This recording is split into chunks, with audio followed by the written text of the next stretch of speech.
Hello there, my wandering souls.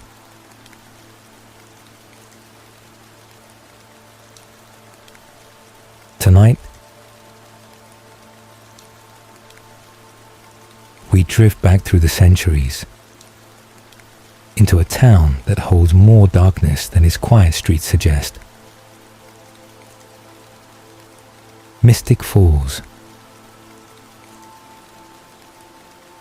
where love and loss are older than memory, where the line between the living and the dead has always been beautifully, dangerously thin.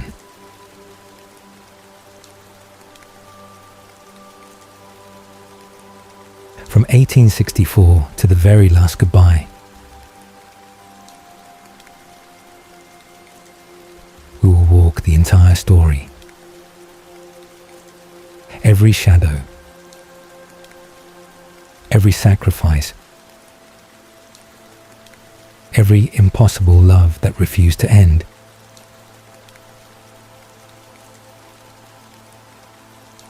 So, close your eyes, breathe slowly, and let the story of Vampire Diaries carry you gently into the dark. Sweet dreams are waiting.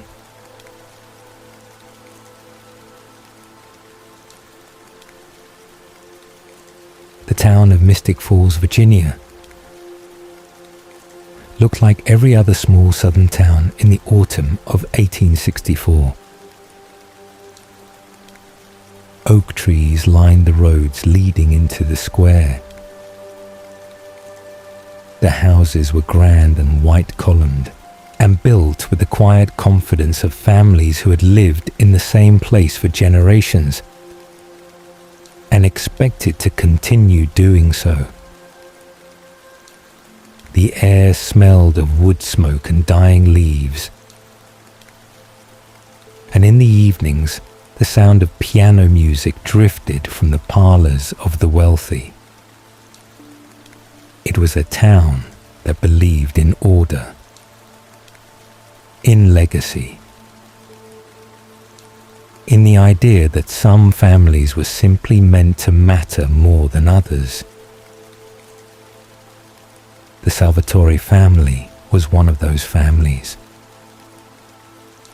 Giuseppe Salvatore was a man of standing and conviction, a patriarch in the truest sense of the word, the kind of man who believed that what he built should outlast him. He had 2 sons. The elder was Damon, 17 years old, dark-eyed and restless, a young man whose charms sat just slightly too close to recklessness for his father's comfort. Damon had already decided, in that particular way of eldest sons who feel confined by inheritance, that the world owed him something more interesting than what had been arranged for him. He looked at everything with a kind of hungry amusement, as though life were a game he had not yet been given the rules to, but fully intended to win regardless. The younger son was Stefan, 15 years old, in a way that already suggested he would grow into someone thoughtful and serious. Where Damon burned, Stefan considered. Where Damon reached, Stefan held back and watched first. He was close to his father in the way younger children sometimes are, shaped more carefully by parental expectation, more willing to carry the weight of what a family name required. He was also in the way of younger brothers who admire without quite being able to say so, quietly in awe of Damon in the spaces between their arguments. They were brothers in the fullest sense. They fought with the particular ferocity of people who know each other too well. They loved with the particular ease of people who have never had to explain themselves to each other. And in the autumn of 1864, they were both about to be destroyed by the same woman. Her name, as she gave it to them, was Catherine Pierce.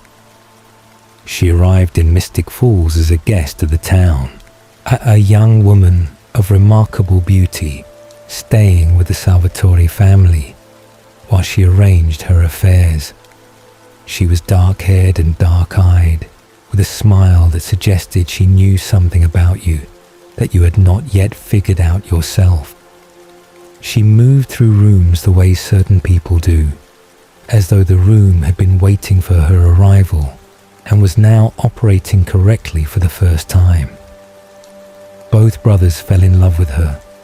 This was not an accident. Catherine was not what she appeared to be. She was a vampire, over 500 years old at the time she came to Mystic Falls. Though she carried her centuries with the ease of someone perpetually 26, she had survived through intelligence and through the absolute willingness to use every person within reach as a means to her own ends. She compelled humans to forget what she was. She fed carefully, selectively, maintaining the fiction of her humanity with practiced precision. And she kept both Salvatore brothers enchanted and devoted, each one believing her affection was singular and real, neither one knowing the other had been given the same look, the same whispered closeness, the same feeling of being the one person who truly understood her.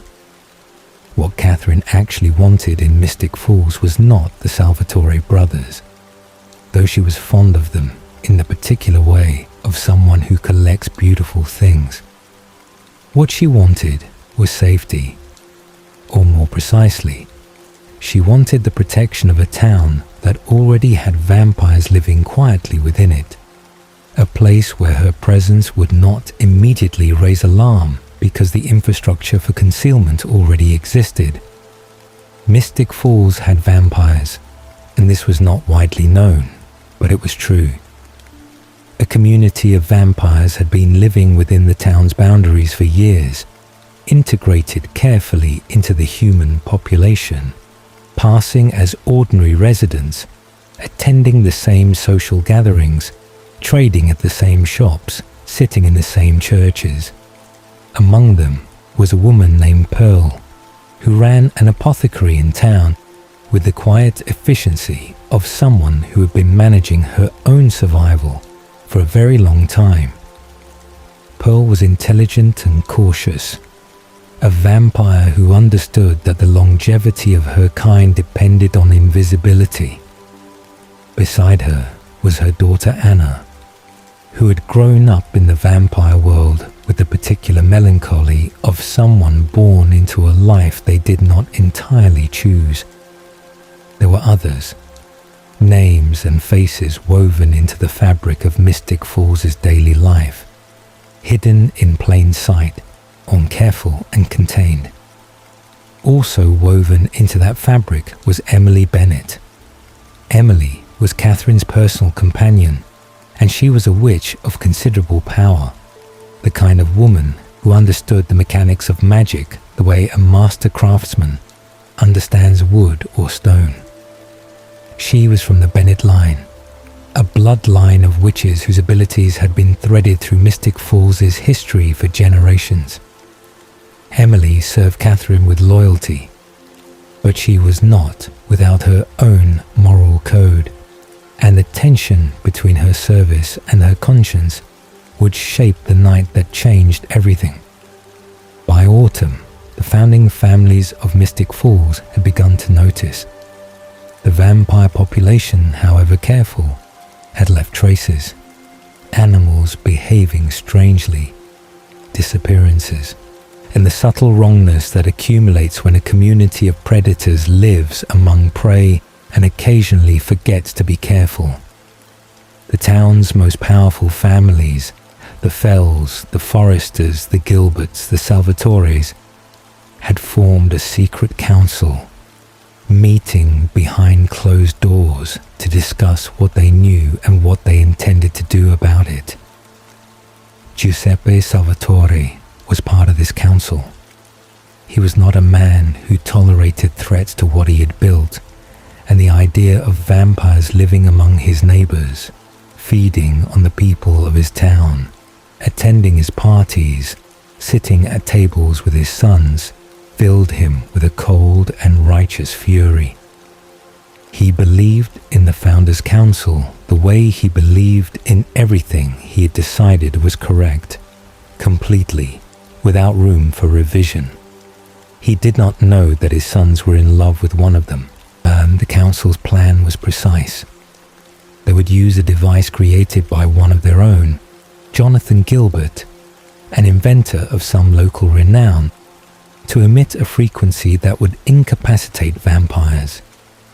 Then, using vervain, a herb that burned vampires and prevented compulsion, they would round up every vampire in Mystic Falls, load them into the Old Fells church building, and burn it to the ground with all of them inside. It was an extermination, thorough, organized, and to the men who planned it, entirely justified. What the council did not know was that Emily Bennett had been watching their preparations with growing dread. Emily understood what was coming, and she understood that Catherine, whatever her faults, had been her protection and her employer for years. She also understood that the other vampires in town, people like Pearl and the others, were not the monsters the Founders' Council had decided they were. They were simply beings who had survived long enough to require a particular kind of sustenance. Emily did not think they deserved to burn, and so Emily made a choice. She created a spelled crystal, a piece of carved stone imbued with her power, and she used it to promise Catherine that she would protect her. The crystal would serve as the focus for a spell that would shelter the vampires, that would give them somewhere to go if the worst happened.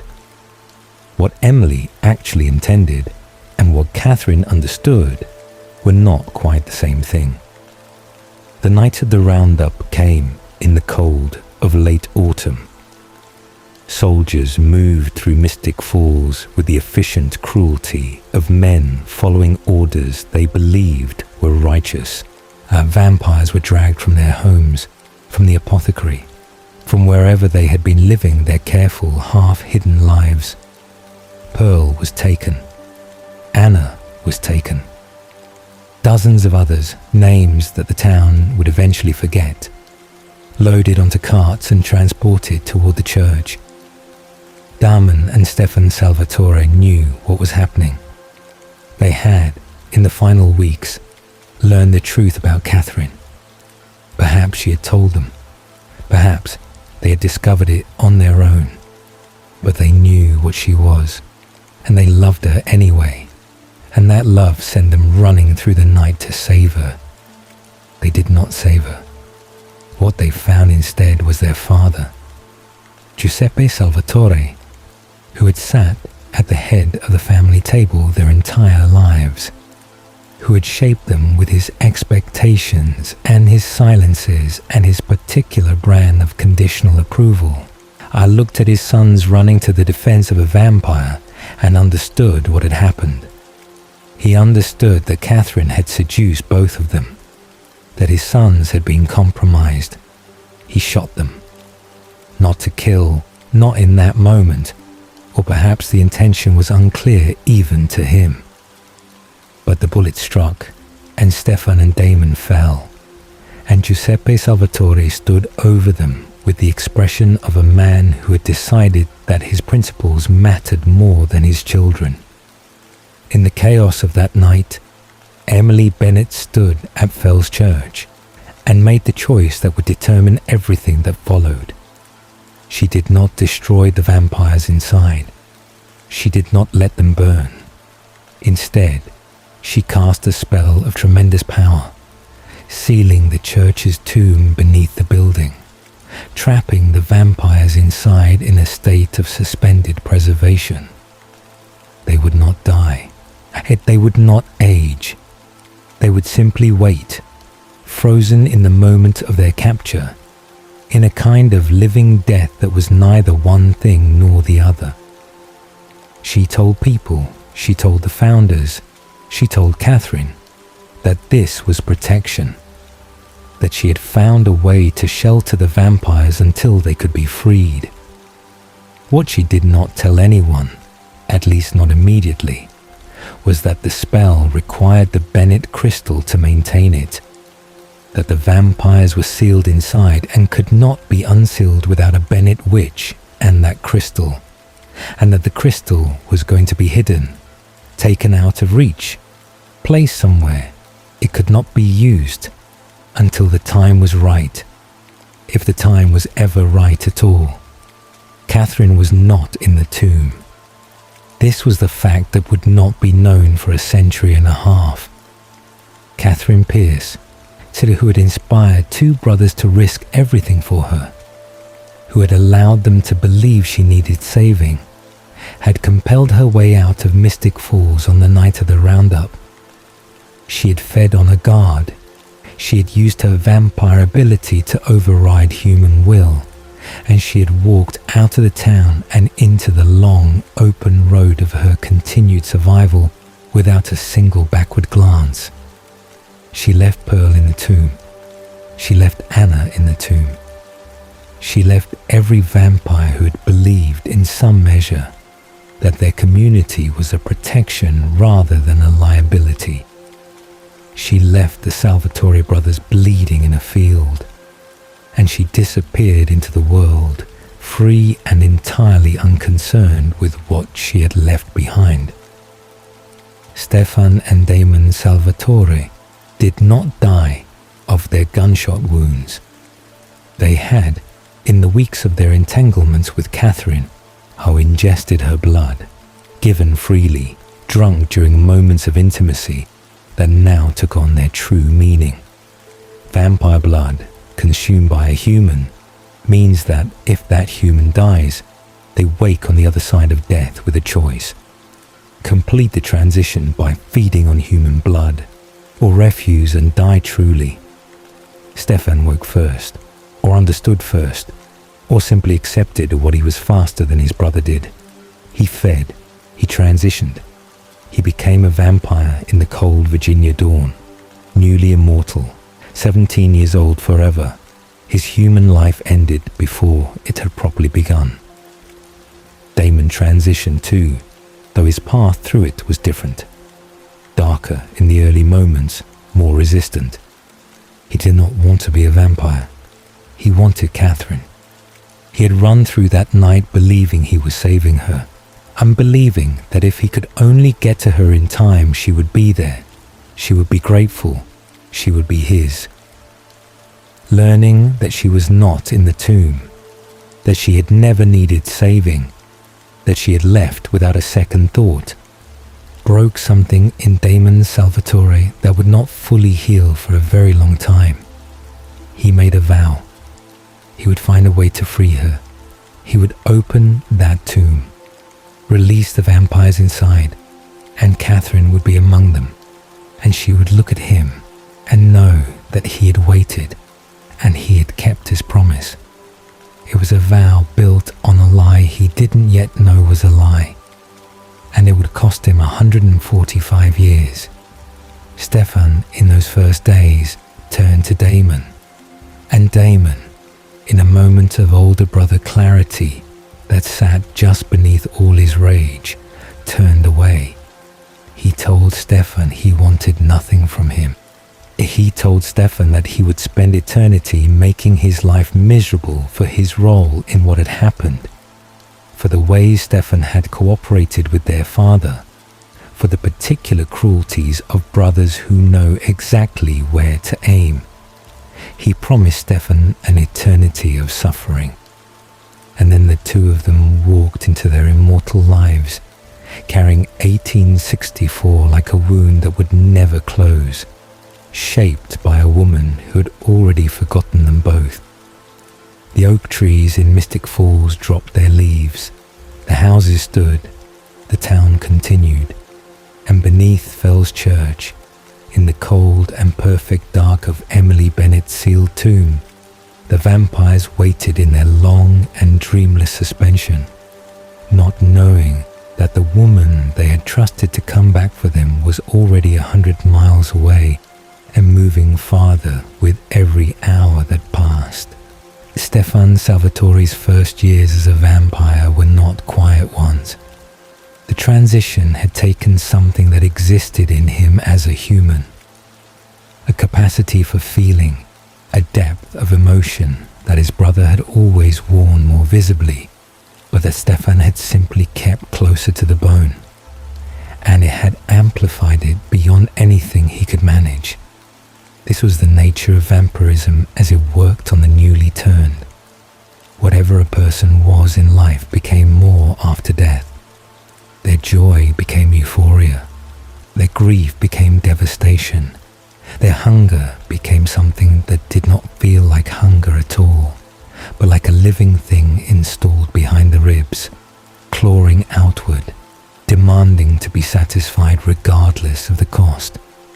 Stefan's particular affliction was the blood, not the thirst itself, which every vampire carried and most learned to manage, but his relationship to it. When Stefan fed, something happened to him that did not happen to every vampire. The taste of blood did not satisfy him and allow him to stop. It opened something instead, a door he could not close once it was open, a need that deepened rather than eased with each swallow. He would feed past the point of sustenance, past the point of the human in front of him surviving, and he would not be fully aware of how far he had gone until it was over. He became, in those early decades, what would eventually be called the Ripper. It was not a name he gave himself. It was a name that accumulated around him the way reputations do, built from the evidence he left behind. Stefan had a habit in his worst periods that went beyond the killing itself. He would feed, and then, in the strange clarity that followed the worst of the bloodlust, he would look at what he had done and feel the full weight of it. The remorse was genuine, and it expressed itself in a way that was uniquely, disturbingly his own. He would put his victims back together, arrange the bodies, attempt, with hands that had caused the damage, to restore some semblance of the person he had destroyed. It was a ritual of guilt that helped no one, and revealed everything about the war being waged inside him between the monster and the man. He moved through the late 1800s alone, drifting from city to city, feeding and fleeing his own aftermath, carrying the name Salvatore into places where it meant nothing and leaving before anyone could attach it to the bodies. And then he met Lexi.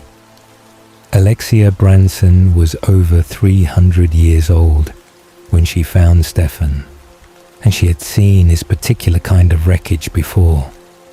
She was a vampire who had chosen, with a deliberateness that came from centuries of practice, to orient her immortal life around joy rather than around the hunger.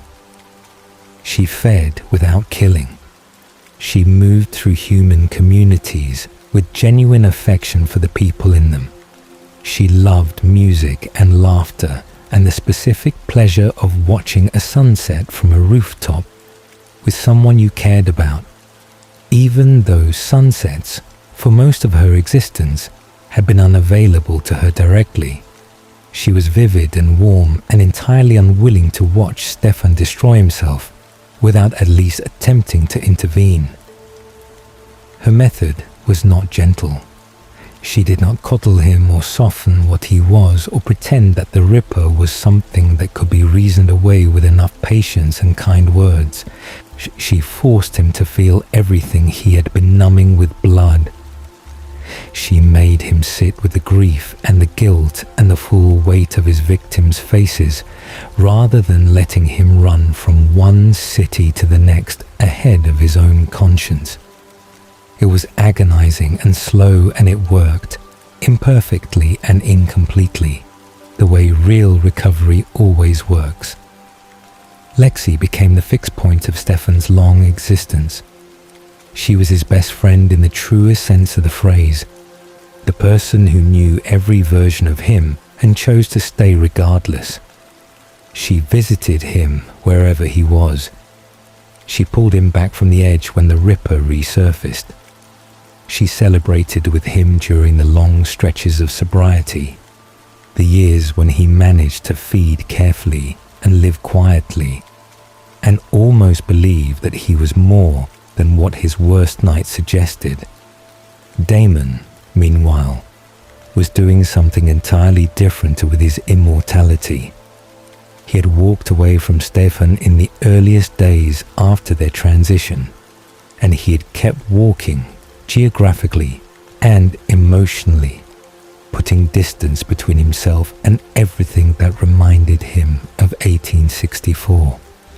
He fed on humans without apology and without the particular anguish that plagued his brother, because Damon had made a decision in those first dark weeks that Stefan had not. He decided that caring was the source of the damage, that the reason 1864 had broken him was that he had loved Catherine with a totality that left him no defense when she proved not to deserve it. And the solution, as Damon constructed it, was to stop caring about anything enough to be hurt by it again. He became, across the decades, many things, and charming and devastating in equal measure. A man who walked into rooms and immediately understood their social architecture, who knew how to make anyone feel seen and special and chosen, and who used that ability with the carelessness of someone who has stopped believing that other people's feelings have lasting consequences. He was cruel to humans in the particular way of someone who has decided that humans are temporary, which of course, from a vampire's perspective, they are. He was cruel to Stefan in the particular way of someone who blames a specific person for a pain too large to hold. He compelled and he fed, and he moved through the decades without accumulating the weight that Stefan carried, because accumulating weight requires caring, and Damon had made caring a thing he refused. The one exception was Catherine. Always Catherine. He believed she was in the tomb. This belief organized his entire immortal life the way a compass organizes navigation, not by being the destination, but by determining every direction taken. He researched ways to open the tomb.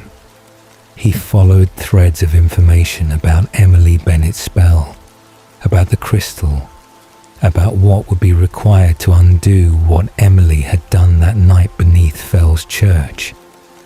He spent decades building toward a moment of reunion that he had constructed in his mind with the detail of someone who has nothing else to construct. Stefan knew about the vow. He and Damon crossed paths across the decades, their estrangement never quite becoming the complete severance Damon claimed to want. They argued. They occasionally fought with the particular violence of vampires who know each other's weaknesses and have no reason to hold back. Damon hurt Stefan in ways that went beyond the physical, targeting the guilt Stefan already carried about their transition, about their father, about the night everything ended. And Stefan endured it with the patience of someone who understood, at some level, that Damon's cruelty was grief wearing a different face. The 1920s brought Stefan his darkest chapter outside of those first early years. He had been sober for a significant stretch, managing the Ripper with Lexi's help, building something that resembled a stable existence. And then Chicago found him. The city in that decade was a particular kind of fever dream, an all jazz and speakeasy darkness and the specific permission that comes when a society decides its rules are optional. Something about it loosened what Stefan kept tightly controlled, and he began to drink again, not carefully, but with the reckless totality of someone who has decided that restraint is simply exhaustion, wearing a moral costume. He became the Ripper of Monterey during this period, a name attached to a string of deaths across the Midwest and into Mexico that the human authorities filed under unsolvable and eventually stopped trying to explain. He was very good at it, which was the worst part. The Ripper was not a fumbling or erratic creature. He was precise and almost elegant in his violence, which made the aftermath, when Stefan surfaced through the bloodlust to understand what he had done, all the more devastating. What Stefan did not know, and would not know for decades, was that Chicago in the 1920s also contained Klaus Michelsen. Klaus was an original vampire, one of the oldest and most powerful beings in existence, and he moved through the 1920s as he moved through every era, with the absolute confidence of someone who has never had to fear anything for longer than it took him to destroy whatever was threatening him. He encountered Stefan during this period. He recognized in Stefan's Ripper nature something he found genuinely interesting, a vampire who killed with artistry rather than simple hunger. And Klaus was always drawn to things he found interesting. He and Stefan spent time together, moving in the same social circles, Stefan and Klaus's sister Rebecca, forming something that resembled, and in a strange, distorted way, of vampire relationships, a companionship. Stefan did not remember any of this. When Klaus eventually left Chicago, he took Stefan's memories of him with a compulsion so thorough that the entire period was simply excised, a gap in Stefan's history that he knew existed but could not fill. He knew he had been the Ripper in Chicago. He did not know who he had known there, or what had been done to him, or why a significant portion of the 1920s existed in his memory as little more than the sensation of waking up, not knowing where he was or how many people he had left behind. Lexi pulled him back again, as she always did. The decades that followed were quieter.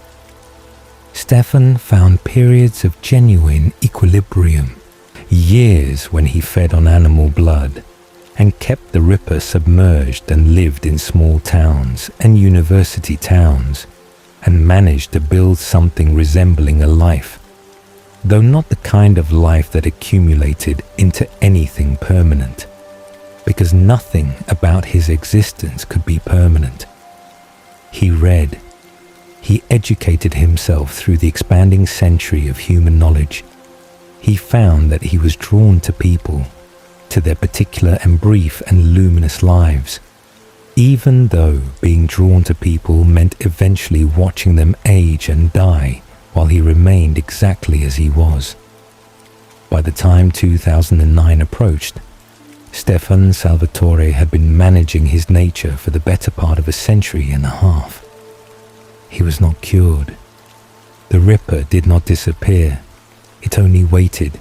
And Stefan had learned to know the difference between the silence that meant it was gone and the silence that meant it was simply quiet. He was careful. He was watchful of himself. He had built, through Lexi's influence and his own long, painful experience, a set of practices and commitments that kept him functional. He had also been watching mystic falls from a distance, watching a family named Gilbert, watching, specifically, a girl who shared a face with a woman who had ended his human life. Damon, in 2009, was still waiting for Catherine, still building toward the tomb, still convinced that the moment of reunion was only a matter of finding the right witch, the right spell, the right combination of elements to undo what Emily Bennett had done. Ike had spent 145 years in the service of a belief that was, at its foundation, a fiction. He did not know that yet. And so the two brothers arrived at 2009 carrying everything they had accumulated across a century and a half of separate and painful existence. Stefan carrying his guilt and his ripper and his fragile, hard-won equilibrium, and a growing fascination with a girl in Mystic Falls. Damon carrying his cruelty and his charm and his obsession and the love he would never admit to having for a brother he had spent decades claiming to despise. 1864 had made them, and 1864, in the form of its echoes and its lies and its unfinished business, was waiting in Mystic Falls to unmake them all over again. Elena Gilbert was 17 years old, and already acquainted with grief in the way that changes a person permanently rather than temporarily. The car accident that had taken her parents had happened the previous spring, on a bridge outside Mystic Falls, in the rain, in the dark, in the specific randomness of a moment that had no villain and no meaning and no lesson to extract from it. Grayson and Miranda Gilbert had gone into the water, and Eleanor had been pulled out by a stranger she could not fully remember, and she had spent the months since then learning how to carry the weight of survival without understanding why she was the one who had been given it. She was not, by the autumn of 2009, the girl she had been before the accident. That girl had been lighter, more certain of herself, and more willing to occupy the center of her own life without apology. The kind of teenager who makes plans with the confidence of someone who believes the future is a place she will actually reach.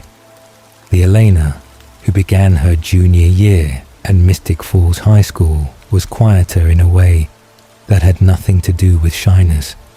She still went through the motions, the friends, the school, the careful performance of normalcy that grief requires. But she moved through all of it with the particular carefulness of someone who has recently learned that the ground can disappear without warning. She journaled. She wrote down her thoughts with the diligence of someone trying to hold on to herself through the act of recording, trying to locate the person she had been before May and determine whether that person was still accessible.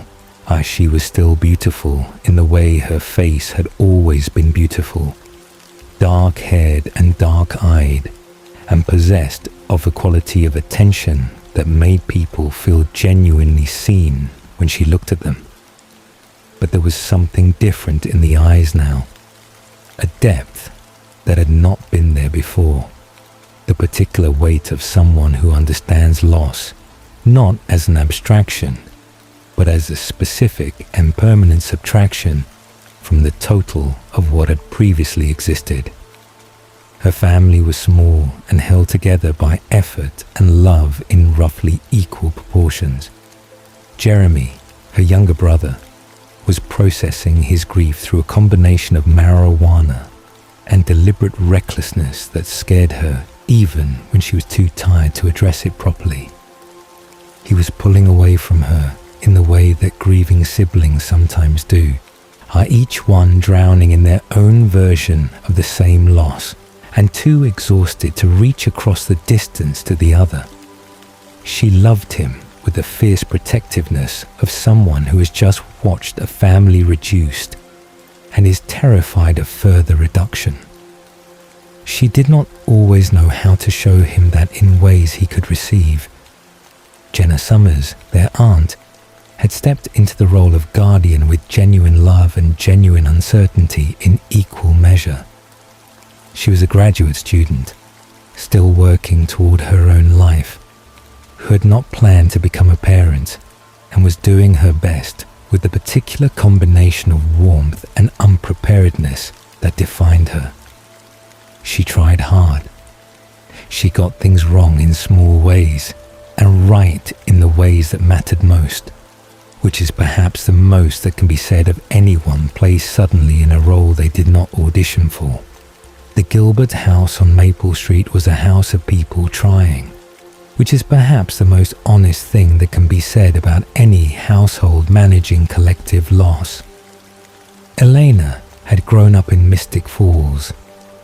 She knew its rhythms and its families and the particular social architecture of a small town where everyone's business is eventually everyone else's business, whether anyone intended that or not. She knew the founding family legacy the way most people know the history of the place they grew up, as background, as wallpaper, as something that shaped the town's self-understanding without necessarily demanding anything from her personally. The Gilbert name was old and respected, connected to the town's founding in ways she had learned about in local history classes without fully absorbing. Her father had been a doctor, well regarded, a pillar of the community in the specific way of people who are competent and kind simultaneously. His absence left a shape in the town as well as in the house on Maple Street. She did not know, on the morning she returned to school for junior year, walking through the fog that still clung to the low places in Mystic Falls every September morning, that someone had come to this town specifically because of her existence. Stefan Salvatore had been watching the Gilbert family from a careful distance for months before he enrolled at Mystic Falls High School. He had seen Eleanor first at a cemetery, which was either poetic or simply the kind of coincidence that Mystic Falls specialized in producing with reliable frequency. He had been visiting his own family's plot, maintaining the small private ritual of returning to the place where his human life was officially recorded as having ended, and she had been there with the particular posture of someone visiting a grave they were not yet accustomed to. Fresh loss has a specific gravity to it that is distinct from older, settled grief, and Eleanor wore it in the set of her shoulders and the way she stood slightly apart from her own body, as though she had not entirely moved back in yet. He had watched her without approaching, and what he had felt in that moment was something more complicated than the shock of her face, though the face was its own category of complicated entirely. Eleanor Gilbert looked exactly like Catherine Pierce. The resemblance was not approximate or suggestive, or the kind of similarity that requires generosity to perceive. It was precise and total and immediate. The kind of similarity that stops a person cold because it should not be possible, because the mathematics of human genetics across a century and a half of generations do not produce results this exact. Same dark hair, same brown eyes, same particular architecture of features that Catherine had carried through 5 centuries of survival, and that Eleanor wore with none of Catherine's awareness of their power. The difference was in everything beneath the surface of the face. Catherine's beauty had always been a weapon she knew how to aim with considerable accuracy. Elena's was simply what she was, undeployed and unconsidered, belonging to a person who had more pressing concerns than the impression she made on anyone encountering her. Stefan had done significant research before returning to Mystic Falls. He had spent time understanding what Eleanor was and what she was not. He understood that she was not Catherine and not a descendant of Catherine. whose human family line had ended or been lost to the centuries. He understood that Eleanor was something the vampire world had a word for, doppelganger. Though the full architecture of what that word meant and what it implied about the forces shaping both their lives was not yet visible to him, he came to Mystic Falls knowing he should be careful, knowing that a girl who wore Catherine's face while being an entirely different person represented a category of complication he could not fully anticipate, and he came anyway. He enrolled at the high school. He arranged his life in proximity to hers. He told himself he simply needed to understand what she was and why she existed, and he believed this for longer than he should have. They met properly in biology class, which had a certain fitness to it, given what both of them were, though neither of them was thinking about that at the time. Stefan was careful in those first moments, the way he was always careful in situations that mattered to him, managing his stillness, performing the small unconscious movements of breathing and shifting that mark a person as belonging to the living world. He'd been doing this for over a century, and he was very good at it, but something about Eleanor's proximity made the performance feel different, more effortful, not because she was suspicious of him, but because he was, for the first time in a very long time, genuinely interested in making a good impression for reasons that had nothing to do with strategy. Elena noticed him the way people notice genuinely beautiful things, with a slight involuntary attention that precedes any conscious decision to look.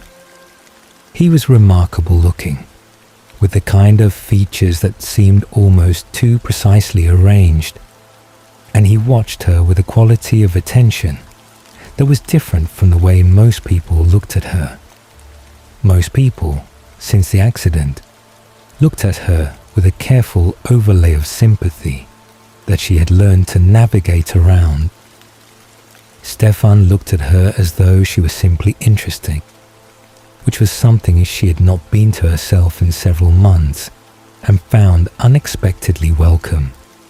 She was not immediately swept up in him.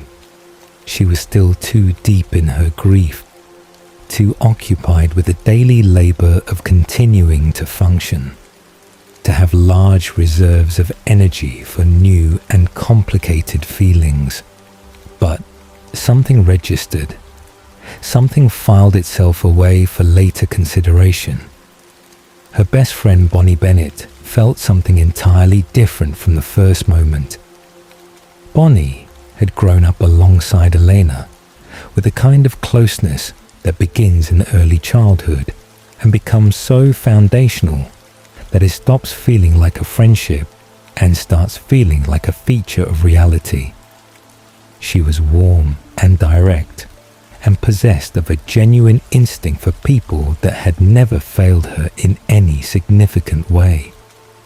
When she encountered Stefan Salvatore in those first days, something in her reacted before she had any framework for understanding why.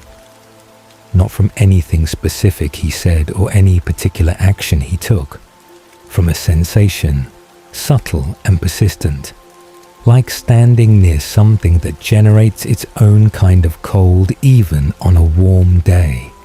She told Elena about it. Elena, who was in the early stages of being drawn to Stefan and found the bad feelings were inconvenient, filed it away rather than acting on it. Bonnie's instinct made more sense when she began to understand what the Bennett family actually was. Her grandmother, Sheila Bennett, was a woman of considerable dignity and considerable knowledge, and she had been waiting for the right time to explain the family's history to Bonnie with the patience of someone who understands that certain kinds of information require the person receiving them to be ready. That time arrived with the gentle pressure of events moving faster than Sheila had anticipated. The Bennett bloodline was one of the oldest and most powerful witch lineages in Mystic Falls history, its roots going back centuries, its presence woven into every significant supernatural event the town had produced. Sheila herself was a witch of real power, careful and measured in how she used it, deeply aware of the cost that Bennett women paid for what they could do. Bonnie's powers were real and uncontrolled, and arriving whether she was prepared for them or not. She experienced them first as small disturbances, a candle flickering when she was upset, a sensation of heat moving through her hands, a fragment of vision or feeling that arrived without invitation and left her shaken. She was frightened, and also, underneath the fear, something that she would not have called fascinated, but that functioned similarly, as she was beginning to understand that the vague sense she had always had of the world containing more than its surface suggested was not imagination, but perception. She was learning to see. While Stefan was carefully building his connection to Elena, and Bonnie was beginning to reckon with her inheritance, Damon Salvatore arrived in Mystic Falls. He did not arrive quietly. Damon had never done anything quietly when loudly was an option, and his return to the town where he'd been born and died was no exception. He was there within days of Stefan, drawn by his own agenda and entirely unconcerned with the disruption he created in the process of pursuing it. He fed on people without the careful management Stefan brought to the same necessity. He compelled witnesses.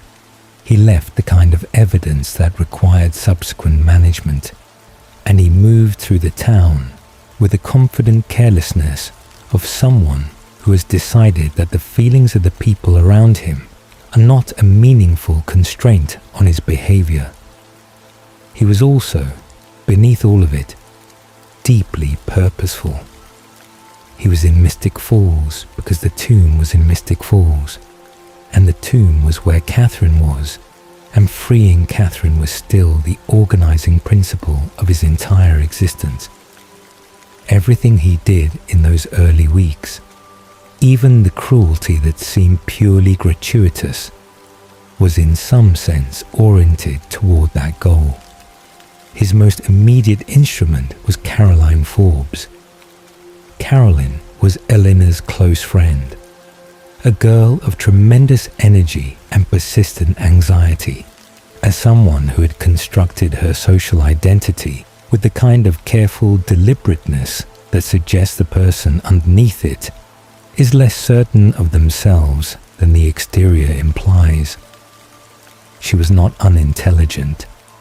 She was, in fact, considerably sharper than she was given credit for, though she had spent years directing that intelligence toward the project of being liked by the right people rather than toward anything she might have found more genuinely satisfying.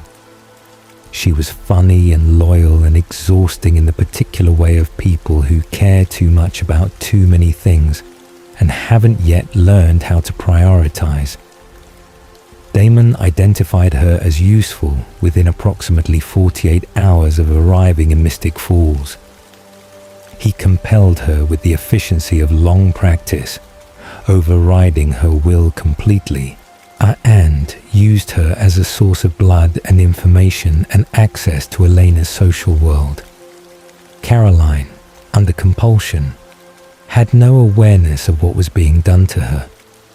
She interacted with her friends and her life as she normally would have, with the terrible difference that there were gaps in her memory she couldn't account for, and a relationship with Damon Salvatore that she accepted as real because she had been told to. It was a quiet horror running beneath the more immediately visible events of those early months, and it would shape Caroline in ways that would not become fully apparent until much later. Vicky Donovan was the more immediately visible horror. Vicky was Jeremy's girlfriend in the loose way of two damaged people who have found each other during a period of mutual free fall.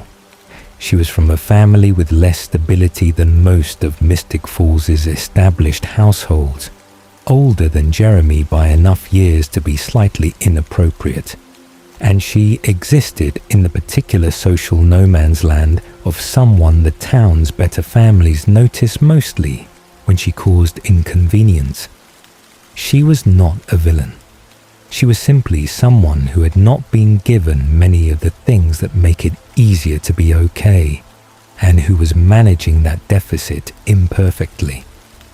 Damon attacked her, fed on her and left her alive, which was its own kind of cruelty because it meant she would spend days confused and damaged and unable to explain why.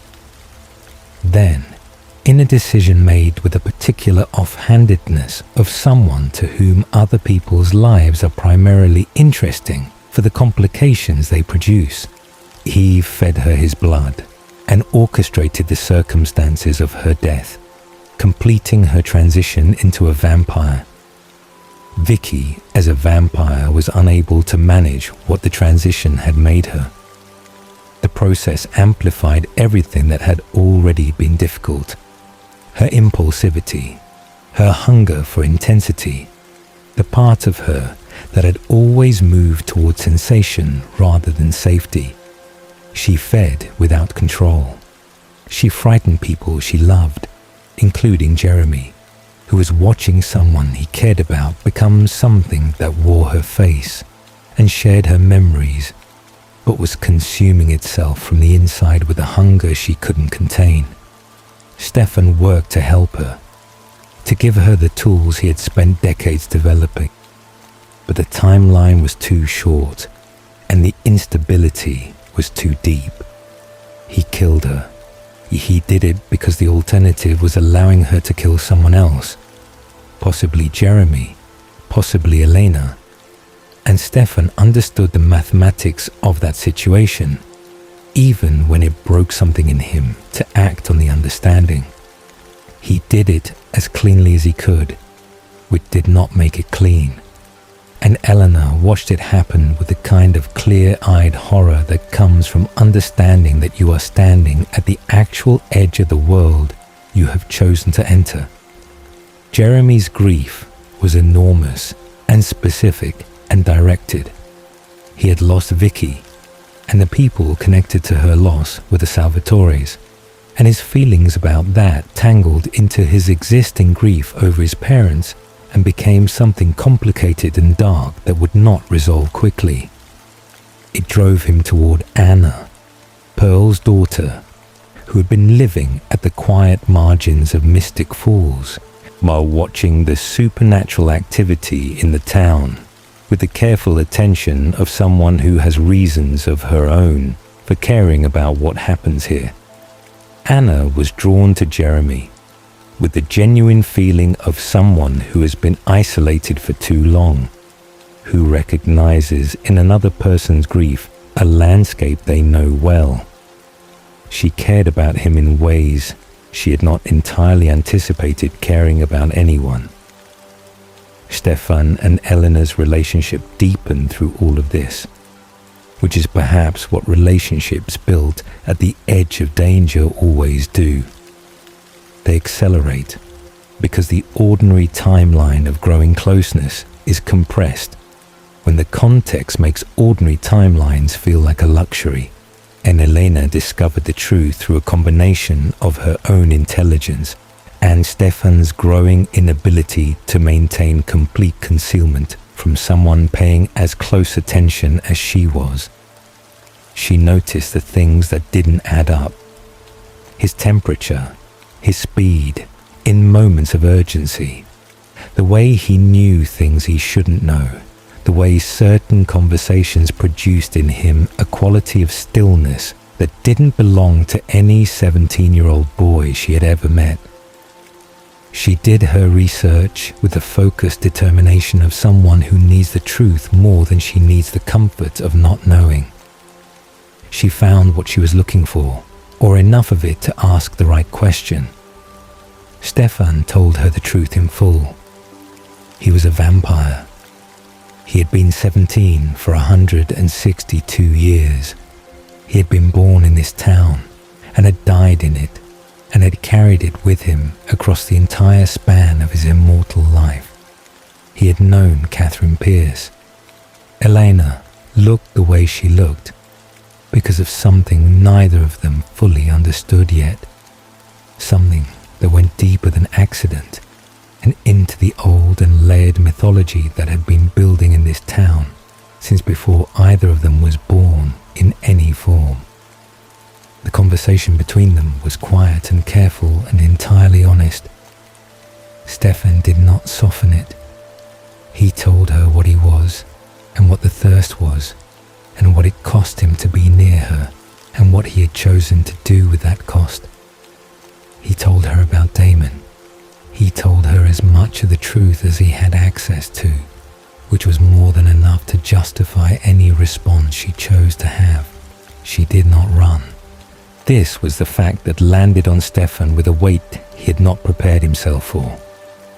He had spent his long, immortal life maintaining careful distance from genuine human entanglement, from anything that could hurt him, the way 1864 had hurt him, and he had come to Mystic Falls telling himself he only needed to understand what Elena was before moving on. He had not accounted for the specific quality of her, for the person beneath the face that looked like Catherine, the courage and the openness and the steadiness of someone who has already survived the worst thing she could imagine and discovered she is still standing. She was afraid. She was also entirely present and asking questions and listening to the answers and making her decision with the deliberateness of someone who knows that what they are choosing cannot be unchosen. She chose him, not without the ongoing difficulty of what that choice meant, not without the regular renegotiation that loving someone dangerous requires, but she chose him clearly and with her full understanding of what she was choosing, and that fact settled into Stefan like something he had not known he was waiting for. The Founders' Council existed in the background of all of this, going about the business that the founding families had been conducting in secret for generations. Elena's uncle John Gilbert arrived in Mystic Falls, carrying his own agenda and his own complicated history, connected to both the council and to the Gilbert family legacy in ways that had not yet been made plain. He watched the Salvatore brothers with the focused dislike of someone who has very specific reasons for what they feel, and he began moving pieces into position with the patience of a person who has been planning for a long time. Beneath Fell's church, sealed in Emily Bennett's tomb, the vampires of 1864 continued to wait in their perfect cold suspension. Damon was building toward the moment of their release with focused intensity, moving through Mystic Falls with the particular quality of someone who is very close to something they have been waiting for across an almost incomprehensible stretch of time. He did not know what the end of his waiting actually contained. He believed he was moving toward reunion. He was moving toward the truth, which was an entirely different thing and considerably less forgiving. The autumn deepened around Mystic Falls, gold and quiet and entirely misleading, as autumn in that town almost always was. The comet came first. It passed over Mystic Falls in the early weeks of the school year, bright and slow-moving, visible from the town square on clear nights, trailing its ancient light across the Virginia sky with the indifference of something that has been making this journey since before the town existed and will continue making it long after the town is gone. Bonnie Bennett felt something when she looked at it that she did not yet have adequate language to describe.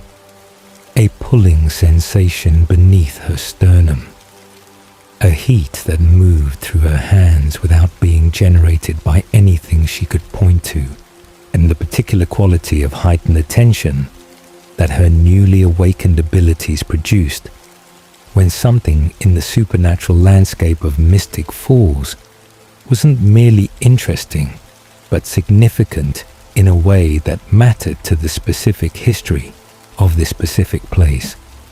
The comet had passed over Mystic Falls before. It followed its long elliptical path through the solar system on a cycle measured in decades, and each time it had returned, it had coincided with a concentration of energy in the town that the Bennett witches across the generations had learned to recognize. Sheila knew what it meant. She had seen the records her mother had kept, and her mother's mother before that. The careful documentation of a bloodline that understood itself to be connected to this place in ways that went beyond ordinary belonging. The comet was not a cause. Oh, it was a condition. A window, narrow and temporary, through which certain kinds of power became accessible that were not accessible at other times. The same energy that had allowed Emily Bennett to seal the tomb on the night of the 1864 roundup could, under the right circumstances, be turned toward unsealing it. Damon had known this for years. He had spent decades researching Emily's spell with the methodical patience available only to someone who has one goal and cannot die before achieving it. He understood the mechanics of what had been done and what would be required to undo it. He needed a Bennett witch, the direct bloodline being the key through which Emily's magic could be accessed and reversed. He needed the crystal that Emily had created as the focal point of her protection spell. And he needed the comet's energy to serve as the power source for a working of sufficient magnitude to undo what Emily had spent everything she had to create.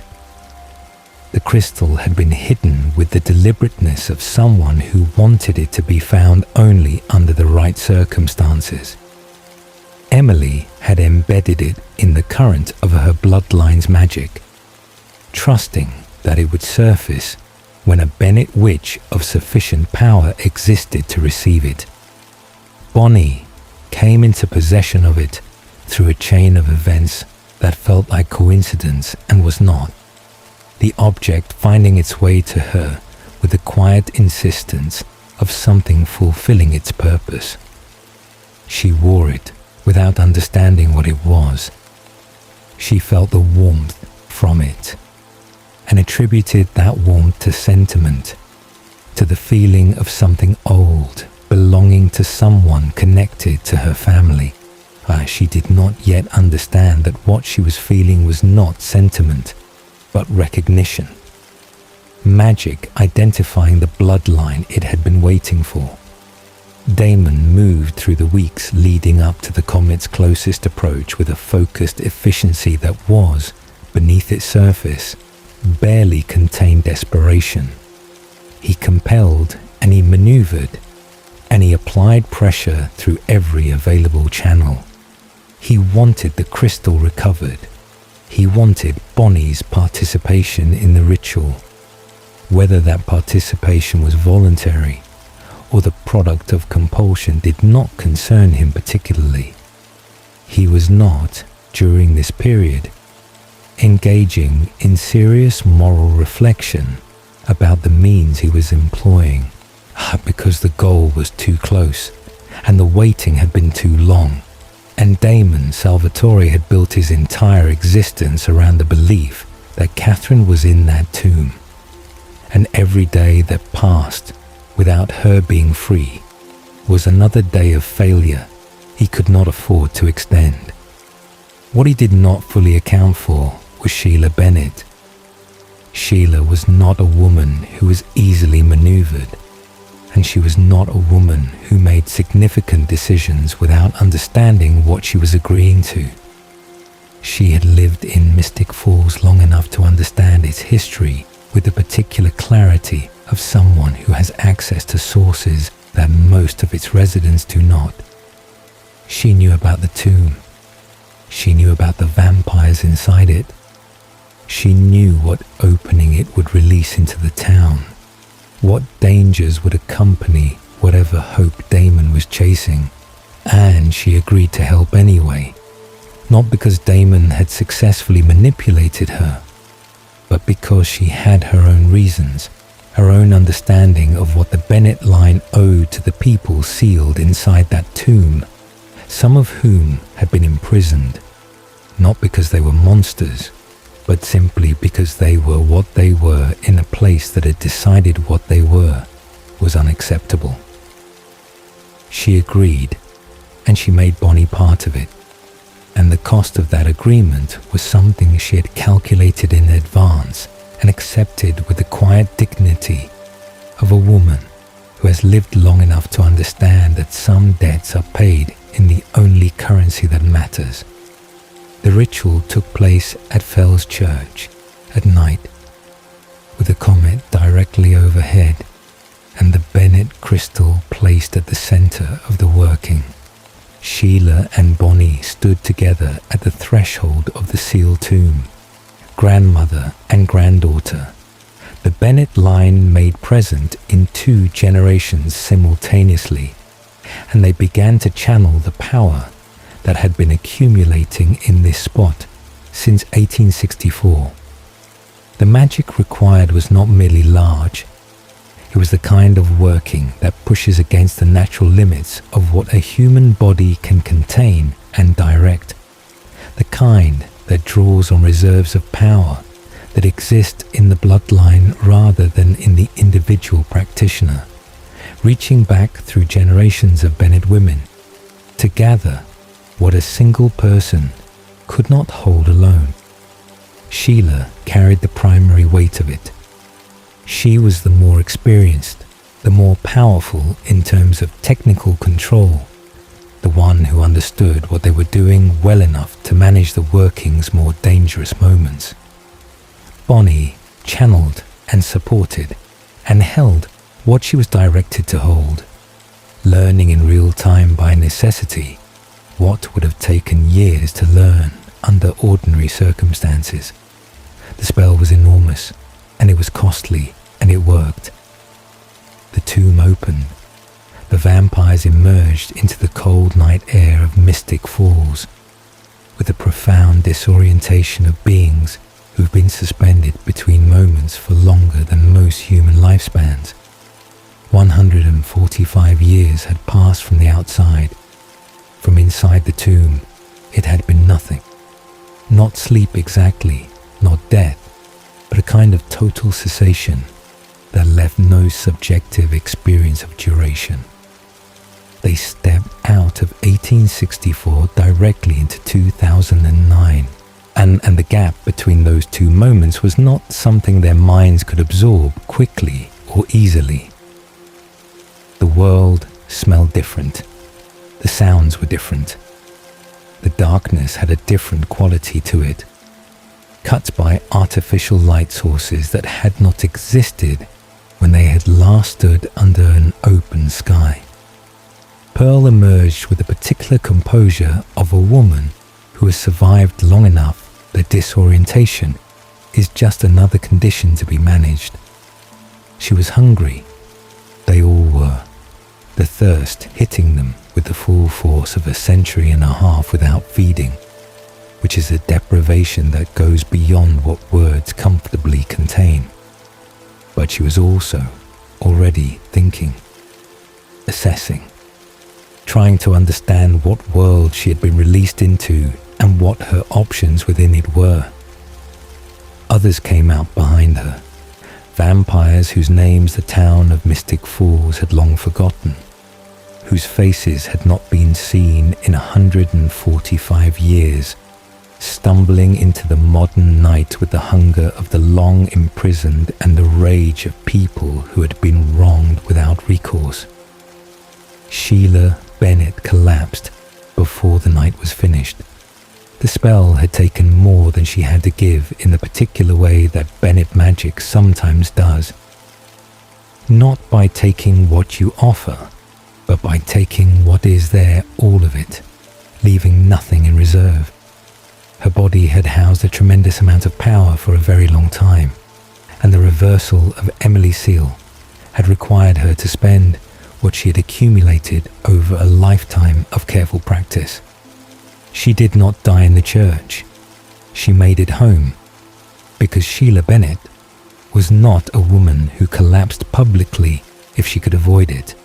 She died in her own space, with Bonnie beside her, in the particular stillness of someone who has finished what they came to do. Bonnie's grief was immediate and total. Sheila had been the person who had understood her most completely, the person who had given her framework and context for what she was becoming, the person who had looked at Bonnie's frightening and uncontrolled power and said, without flinching, that it was inheritance rather than affliction. Losing her left Bonnie in possession of abilities she was still learning to use, and without the teacher who had been guiding that learning. It also left her with something else. The knowledge that her grandmother had known this was the likely cost, and had walked into it anyway, because the Bennett witches of Mystic Falls paid what was required of them, and Anne Sheila had not been willing to be the one who broke that tradition. And Catherine was not in the tomb. This was the fact that arrived like a structural failure, the kind of revelation that doesn't just change a single belief, but destabilizes the entire architecture of understanding built around it. The vampires who had emerged from Fell's Church were real and dangerous and furious, but Catherine Pierce was not among them. She had not been there at any point during the 145 years of the tomb sealing. Emily Bennett had cast the protection spell knowing that Catherine had already compelled her way out, had sealed the tomb containing people Catherine had used and left behind, and had framed it to everyone, to Damon, to the vampires inside, and to the record of the event itself, as though Catherine were within it being protected. She had not been protecting Catherine. She had been buying time and maintaining a story, and the story had held for a century and a half. Damon stood in the empty space where Catherine was supposed to be, and understood what this meant for everything he had organized his existence around. 145 years of waiting. 145 years of cruelty and manipulation, and obsessive research and deliberate emotional isolation, all of it built on the foundation of a love that had never required his devotion. A woman who had been free the entire time and had chosen not to tell him, who had, perhaps, found his vigil flattering in the abstract and had simply never considered him important enough to seek out and correct. The grief that moved through Damon in the aftermath of this discovery was not something he expressed in any way that would have been recognizable as grief from the outside. He did not weep. He did not collapse. What he did was become, for a period, even more dangerous than he had been before, because the cruelty that had previously floated on the surface of his detachment now had weight beneath it, real weight, the specific and humiliating weight of someone who has finally understood that they were a fool for a very long time and cannot identify the moment they should have known better. Stefan watched this from the careful distance he always maintained with Damon, and felt the particular helplessness of someone who loves a person who will not accept their love and cannot explain, even to themselves, why they keep offering it anyway. Pearl moved through the early days of her freedom with the strategic intelligence that had kept her alive for several centuries before her imprisonment. She was angry in the deep and settled way of someone who has had 145 years of enforced stillness in which to contemplate the nature of their anger without being able to act on it. The founding families had done this to her. Their descendants were living in the same town, carrying the same names, and some of them were sitting on a council that continued to function as though the business of hunting and eliminating vampires was a legitimate civic enterprise. Pearl had opinions about this that she was now in a position to express. She began to organize.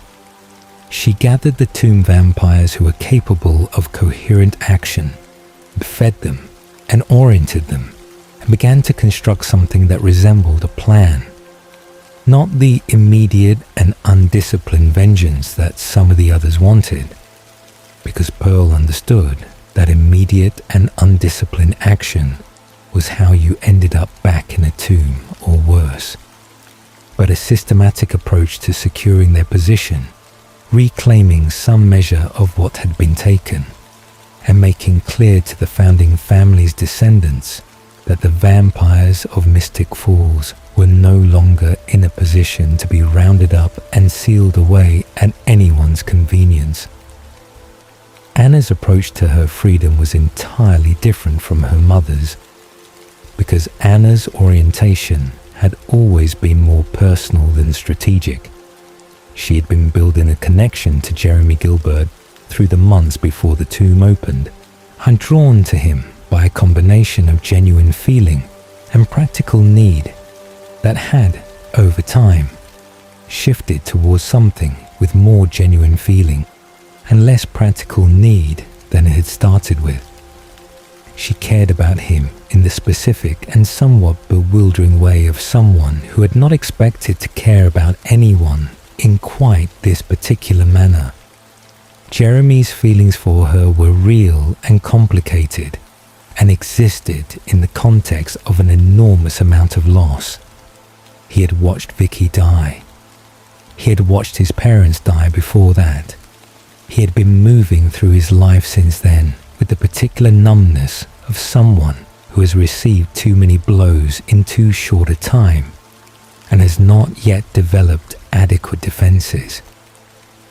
Anna was warm and present and honest with him in ways that the supernatural context of their connection did not undermine. She was a vampire, and he knew this. He held it as a fact about her the way you hold facts about people that are important, but do not constitute the whole of who they are. John Gilbert held Anna's existence as a different kind of fact entirely. John had come to Mystic Falls with a history of vampire hunting and a set of convictions about what vampires were and what should be done about them that did not leave room for the kind of nuance that Jeremy was attempting to apply. He was connected to the Founders Council through the Gilbert family legacy and to Jonathan Gilbert's inventions through the direct inheritance of journals and artifacts that the family had maintained across the generations. He knew about the device. He knew what it could do, and he was preparing to use it. He killed Anna with the efficiency of someone who has decided that what they are doing is not murder, but pest control. Jeremy found out afterward, and the grief of it hit him in the particular place where all his previous losses had accumulated, and it pushed him further into the darkness that had been gathering in him since the accident that had taken his parents.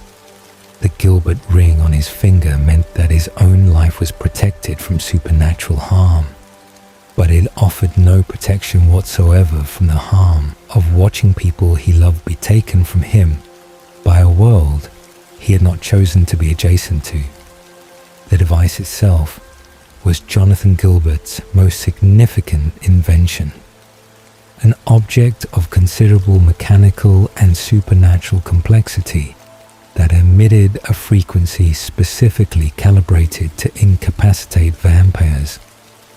It was connected, up through the enchantments placed on it during its creation, to the Bennett bloodline, and to the particular flavor of magic that had been woven into Mystic Falls' supernatural infrastructure since Emily's time.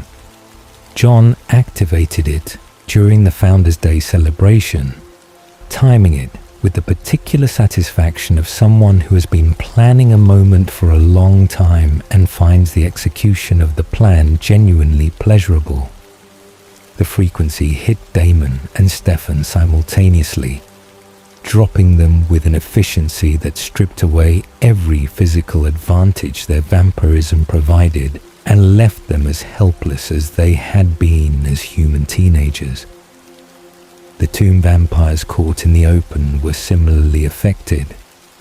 The Founders' Council moved with the coordinated precision of people who had been drilling for this, are organizing capture and transport with the grim purposefulness of people who believe they are doing something necessary. It should have ended there. Another burning, another extermination. The cycle of 1864 completing itself in the modern day, with better organization and worse justification. Bonnie stopped it. She had been navigating since Sheila's death the complicated and uncomfortable territory of being someone with significant power and significant grief, and no certainty about how to reconcile the two. She had not yet resolved her feelings about the vampire world, about Stefan, about Elena's choices, about any of it. What she had resolved was that a mass killing was not something she was willing to stand by and permit, that whatever her complicated feelings about vampires as a category, and the thing happening in front of her was wrong in a way that did not require philosophical nuance to identify. She used her power to disable the device. It was not a small working. It required her to reach into the mechanics of something that had been created with Bennett magic and unmake the active enchantment while it was running, which is considerably harder than stopping something before it starts. It cost her in the way that significant Bennett magic always costs, in exhaustion and in the physical toll of pushing past what her body considered its reasonable limits. But she did it, and the device went silent, and the planned repetition of 1864 did not occur. The season closed with Catherine Pierce appearing in the Gilbert kitchen, wearing Eleanor's face, as she moved through the house with the ease of someone who has been studying a person's life from the outside for long enough to know how they move in their own space. John Gilbert, who had returned home in the aftermath of the Founders' Day events, encountered her in the kitchen and believed he was encountering Elena. He acted on that belief with the weapons he had been carrying, doing significant damage before the truth became apparent, that the woman bleeding in front of him was not his daughter, but a 500-year-old vampire who had simply chosen not to bleed out. Catherine's return to Mystic Falls was not impulsive. She did not do impulsive things. She was back because the forces that had been driving her survival for 5 centuries were converging on this town, on the doppelganger who wore her face, on the specific combination of elements that existed here and nowhere else. She was back because something was coming that even she could not simply run from indefinitely. Something that had been patient enough to follow her across 500 years and was no longer content to simply keep following. The name had been moving through the edges of the season's events like a current beneath still water. Felt but not yet seen. An original vampire. The oldest. The one that the vampires who had survived for centuries spoke about with a specific quality of fear reserved for things that are not merely dangerous, but are dangerous in a way that makes all other danger feel comparative and therefore manageable by contrast. Klaus was coming, or Klaus had always been closer than anyone had realized, and Mystic Falls, which had believed itself to be managing a local problem with local resources, was about to understand that it had been sitting at the center of something ancient and enormous for far longer than anyone living within it had known. The summer after the first year was not a rest. It was a held breath, the specific silence of a moment before something large arrives, the town's ordinary surface maintained over an extraordinary depth of incoming consequence. Elena was at the center of it, not because she had chosen to be, but because something about her existence had been engineered across centuries and across the specific cruelties of supernatural design to place her there. And she did not yet know the half of what that meant. Catherine Pierce walked back into Mystic Falls the way she had always done everything, on her own terms, at a time of her choosing, with an agenda that she had no intention of sharing with anyone until the sharing served her purposes. She had been gone from this town for 145 years, and she returned to it wearing the same face she had worn when she left, the same dark hair and dark eyes, and the same particular quality of presence that filled a room before she had finished entering it. The difference between Catherine and Elena, to anyone paying close enough attention, was not in the features. It was in the way the features were inhabited. Elena wore her face with openness, with the vulnerability of someone who has not yet learned to use beauty as a defensive weapon.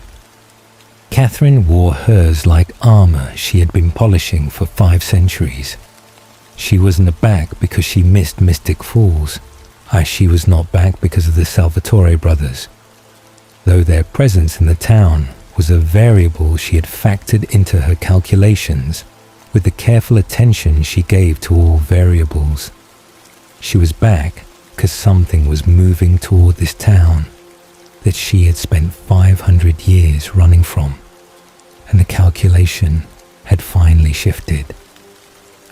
Running had been the correct strategy for 5 centuries. It was no longer the correct strategy, and Catherine Pierce, whatever her considerable faults, was not someone who continued doing something that was no longer working simply because it had worked before. She needed to be in Mystic Falls.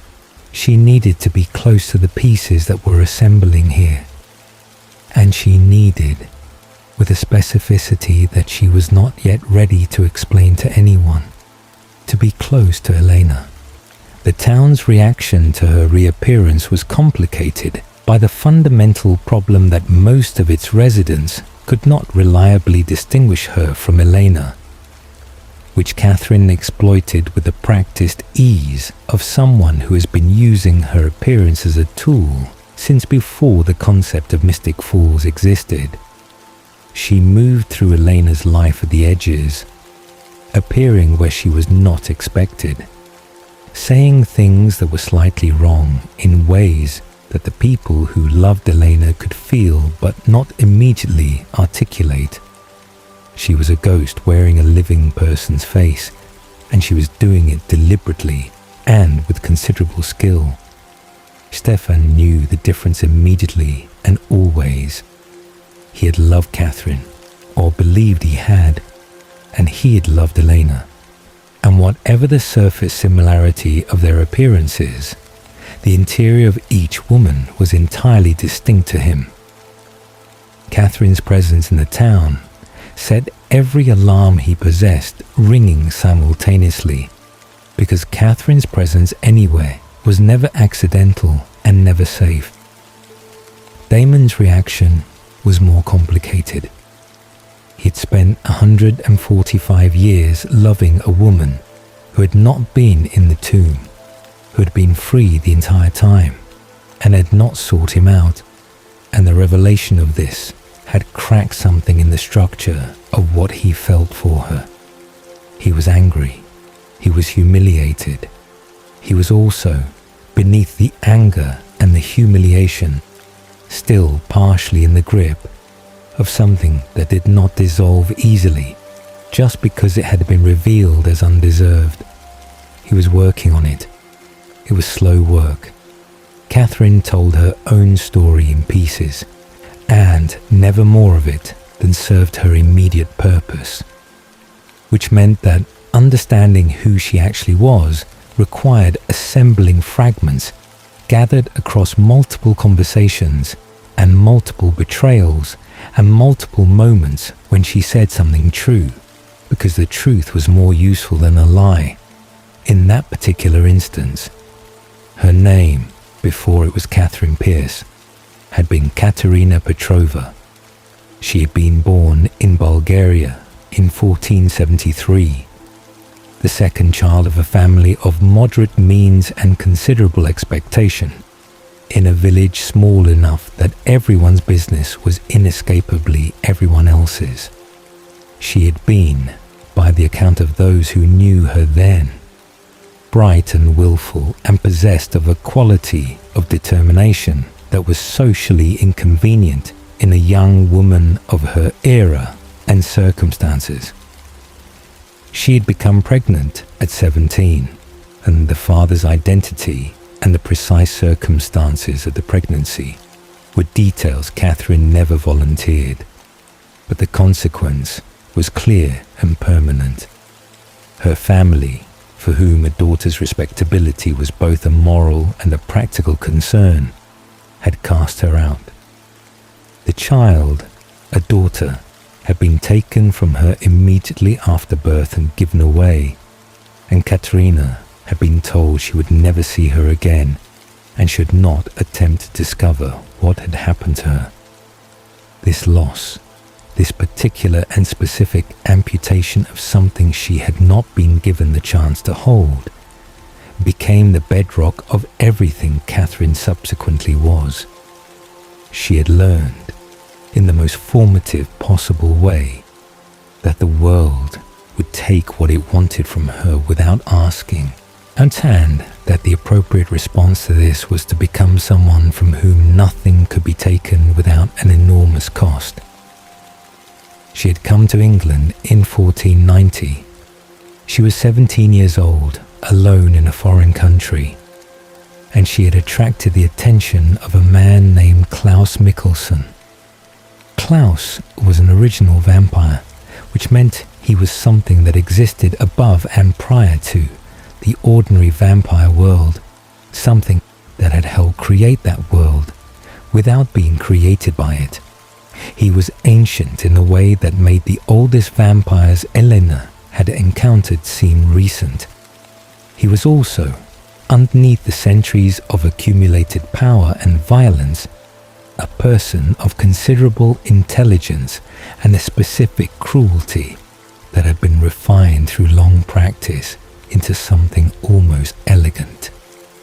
He had been looking for something, and in Katerina Petrova he found it. What he had been looking for was a Petrova doppelganger. The doppelganger mythology was old and complicated and connected to forces that predated Klaus himself, predated the original family, predated almost everything that the vampires of Mystic Falls understood themselves to be part of. It began with a woman named Silas and a woman named Amara, though the details of their story would not become fully clear until much later. What mattered in the context of Catherine's history was this: the Petrova bloodline produced, at intervals determined by forces no one entirely understood, a perfect physical copy of an original woman. Catherine was one such copy. Elena was another. And Klaus needed a Petrova doppelganger for a ritual that he had been building toward for a very long time. And he explained none of this to Katerina. He was charming and attentive, and made her feel, for the first time since her family had cast her out, that she was someone whose existence was a gift rather than an inconvenience.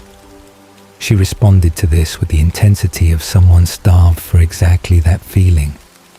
And by the time she understood what Klaus actually wanted her for, it was almost too late.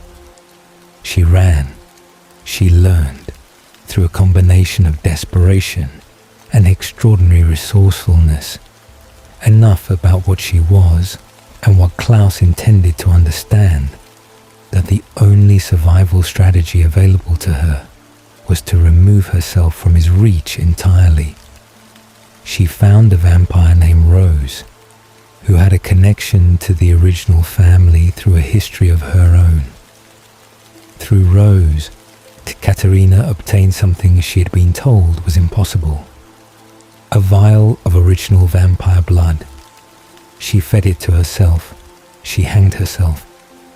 She woke as a vampire, transitioning with the speed of someone who understood that every second she remained human was a second Klaus could use her for what he needed. Becoming a vampire destroyed her usefulness for the ritual. The doppelganger had to be human, had to be able to die in the way that humans die, to serve Klaus's purpose.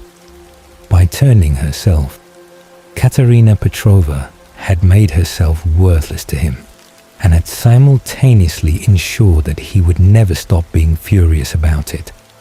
500 years of running followed, 500 years of building identities and abandoning them, of making allies and sacrificing them when necessary, and of surviving through the absolute prioritization of self-preservation above every other consideration. She'd become Catherine Pierce somewhere in those centuries, had shed Katerina Petrova like a skin she no longer needed, and had kept moving, kept changing, kept staying exactly one step ahead of a being who had the patience of someone for whom time was not a meaningful constraint. She had come to Mystic Falls in 1864 because Mystic Falls had vampires, and a town with an existing vampire infrastructure was safer than a town without one. She had used the Salvatore brothers because they were available and because their devotion had been genuinely useful, providing her with a layer of protection and a layer of cover that she needed at that particular moment, why she had left them without a second thought, because second thoughts were a luxury available only to people who had the option of staying. The curse that Klaus was building toward breaking was one that the vampire world had been told, for centuries, was called the Sun and Moon Curse. According to the story that had been circulated, a witch had bound the sun against vampires and the moon against werewolves, and Klaus wished to break this curse to reclaim power over both day and night. This was what the vampire community broadly believed. It was what the werewolf community broadly believed. It was what everyone who had heard of the curse and had reason to care about it had been told. It was not true. The sun and moon curse had never existed. It was a fabrication, a carefully constructed false history that Klaus had propagated over centuries for a specific purpose. If the vampire world believed the curse was real, then the vampire world could be manipulated into helping him find what he needed to perform the ritual. If the werewolf world believed it, the same was true of them. Klaus had been using the fiction of the sun and moon curse as a recruitment tool and a misdirection simultaneously, maintaining the lie across centuries with the patience of someone who understands that the most durable lies are the ones that people have reasons to want to believe. The real curse was personal. It had been placed on Klaus specifically by someone with both the power and the motive to bind part of his nature away from him. Klaus was not a pure vampire. He was a hybrid, born of a werewolf bloodline, and turned into a vampire carrying both natures within him simultaneously. His werewolf side had been suppressed by a curse placed by his own mother, Esther, the original witch, who had her reasons for what she had done. Breaking the curse would not free all vampires from the sun, or all werewolves from the moon. It would free Klaus specifically from the binding on his werewolf nature, allowing him to access both sides of what he was simultaneously. It would make him something that had never existed before in the world. A true hybrid, vampire and werewolf combined, more powerful than either alone. This was what he had been building toward. This was what Catherine had destroyed by turning herself. And this was why Eleanor, the new doppelganger, the living human copy of the same original woman, was the most important and the most endangered person in Mystic Falls. Mason Lockwood arrived in Mystic Falls in the second year, carrying his own supernatural reality and his own complications. He was Tyler Lockwood's uncle, a man of easy confidence and physical capability, and he was a werewolf. The Lockwood family carried the werewolf curse in their bloodline, the way the Bennett family carried witchcraft, as an inheritance passed down through generations, expressing itself in those who met the condition required to trigger it. The werewolf curse did not activate automatically. It required a specific act. A person had to take a human life, accidentally or deliberately, for the werewolf nature to unlock.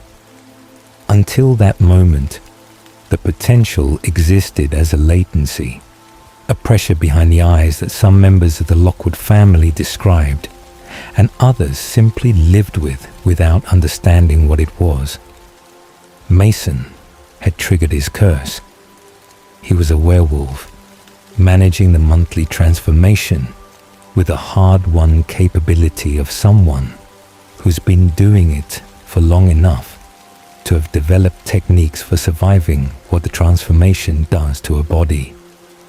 He was also, though this was not immediately apparent, connected to Klaus's agenda in ways that placed him in a position of considerable danger without his understanding the full scope of what he was adjacent to. Tyler Lockwood was 17 years old and carrying the latency of the werewolf curse without knowing that was what the pressure and the rage and the particular physical intensity of his emotions actually were. He was difficult in the way of people who are experiencing something they have no framework for, expressing interior chaos as exterior aggression, because that was the only language available to him for what he was feeling. His relationship with his uncle was one of the more genuine connections in his life during this period. Mason representing something Tyler was reaching toward. A version of masculinity that was capable and self-possessed without the particular cruelty that had characterized his father. Tyler triggered the curse by accident. A party, a fight, a moment of ordinary teenage chaos that tipped past the point of recovery, and someone died. And Tyler felt the shift in himself before he understood what the shift meant. His first transformation was one of the more honestly rendered events of the series. A process of extraordinary violence done to the body from the inside. Bones restructuring, every system overloaded. The person inside the transformation fully conscious and entirely unable to control what was happening. It lasted hours. It was agony in a way that went beyond what the word typically carries. And when it was over, Tyler was something different from what he had been before, permanently, irreversibly, with no guidance available to him about what that meant or how to live with it. Caroline Forbes had her own transformation to manage, and hers had come with even less warning than Tyler's. she had been attacked. Damon had fed on her, compelled her, used her across the previous year in the ways already described. Then, in the dangerous chaos of the Founders' Day events, she'd been injured severely enough to require hospitalization. Damon had given her his blood at some point during their compelled relationship. She did not remember this, because the compulsion had covered the memory along with everything else. And when she was smothered in her hospital bed by Catherine Pierce, who had her own reasons for the act, and who delivered it with the casual efficiency of someone eliminating a minor inconvenience, Caroline had vampire blood in her system. She woke in the hospital in a state of transition. She was 17 years old, and she had been given no preparation whatsoever for what she was becoming. No context, no framework, no guidance. The hunger hit her before she understood what the hunger was, and the first blood she tasted completed what Catherine's act had begun. Caroline's transition was not the gradual acclimation that Stefan had managed with Lexi's help across years of careful work. It was immediate and overwhelming, and she went through it in a hospital, surrounded by humans, with every sense suddenly amplified beyond anything she had experienced as a person who thought she already paid considerable attention to the sensory world. The smell of blood in a hospital, for a newly turned vampire, is not something that can be adequately described to someone who has not experienced it. It is everywhere, and it is everything, and it demands a response that the untrained mind cannot suppress through willpower alone. Stefan became her guide through it, because Stefan understood the early days of transition better than anyone in Mystic Falls, had lived through them himself, had spent decades developing the tools and the understanding that he now offered to Caroline with the genuine generosity of someone who knows what it is to be abandoned to the worst of what you are. He was patient with her. He was honest about how hard it would be and how long it would take, and what the cost of the choice to not feed on humans was, and why that cost was worth paying. He gave her something that nobody had given him in 1864, the knowledge that she was not alone in it, and did not have to figure it out by herself. Caroline proved to almost everyone's surprise to be extraordinarily capable in the qualities that had made her anxious and overreaching as a human. The perfectionism, the relentless drive, the absolute refusal to accept failure as a final state, translated into vampirism as a ferocious discipline and a genuine commitment to becoming good at what she now was. She was not always graceful about it. She made mistakes, and she overcorrected, and she experienced the amplification of her emotions as both a gift and a torment. But she adapted with a speed that surprised Stefan and delighted Alice, and within months she was managing her nature with a competence that it had taken him decades to develop. Elijah Mikkelsen appeared in Mystic Falls like a rumor that had decided to become a person. He was an original, Klaus's brother, and his arrival in the town was preceded by the particular kind of dread that the word original now carried among everyone who understood what it meant. He was impeccably dressed and formally mannered, and possessed of a quality of stillness that made every other kind of stillness in Mystic Falls look approximate by comparison. He killed without apparent effort and without apparent remorse, but he killed selectively, and the selection had a logic to it that became apparent slowly. He was not there for Klaus, or rather, he was not there as Klaus's advance agent, which was what everyone initially assumed. He had his own relationship to the events converging on Mystic Falls. his own history with a doppelganger mythology, his own reasons for the deal he eventually offered Elena. The deal was straightforward in its terms and complicated in its implications. Elijah would protect Elena.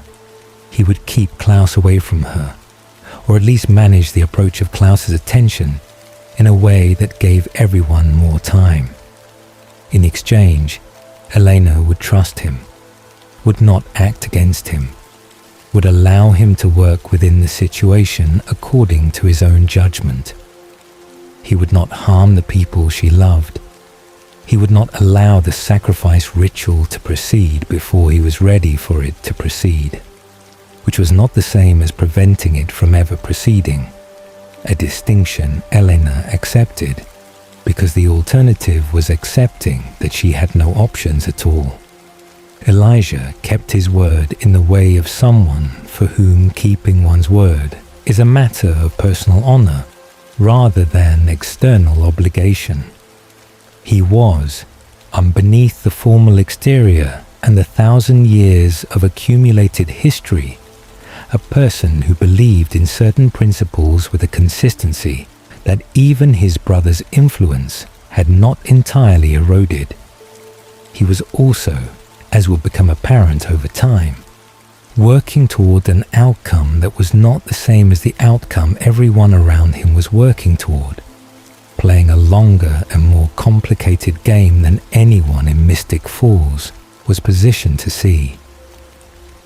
The dagger and the white oak ash existed as the only known method of neutralizing an original without killing them permanently. A dagger dipped in white oak ash, driven through an original's heart, would send them into a death-like suspension, from which they would not wake until the dagger was removed. It was a temporary solution, a way of removing an original from the situation without triggering the catastrophic consequence that permanent death would produce. Because every vampire an original had turned across their centuries would die when that original died permanently, and the sire lines of the oldest vampires represented thousands of lives depending on the continued existence of beings who were also threats.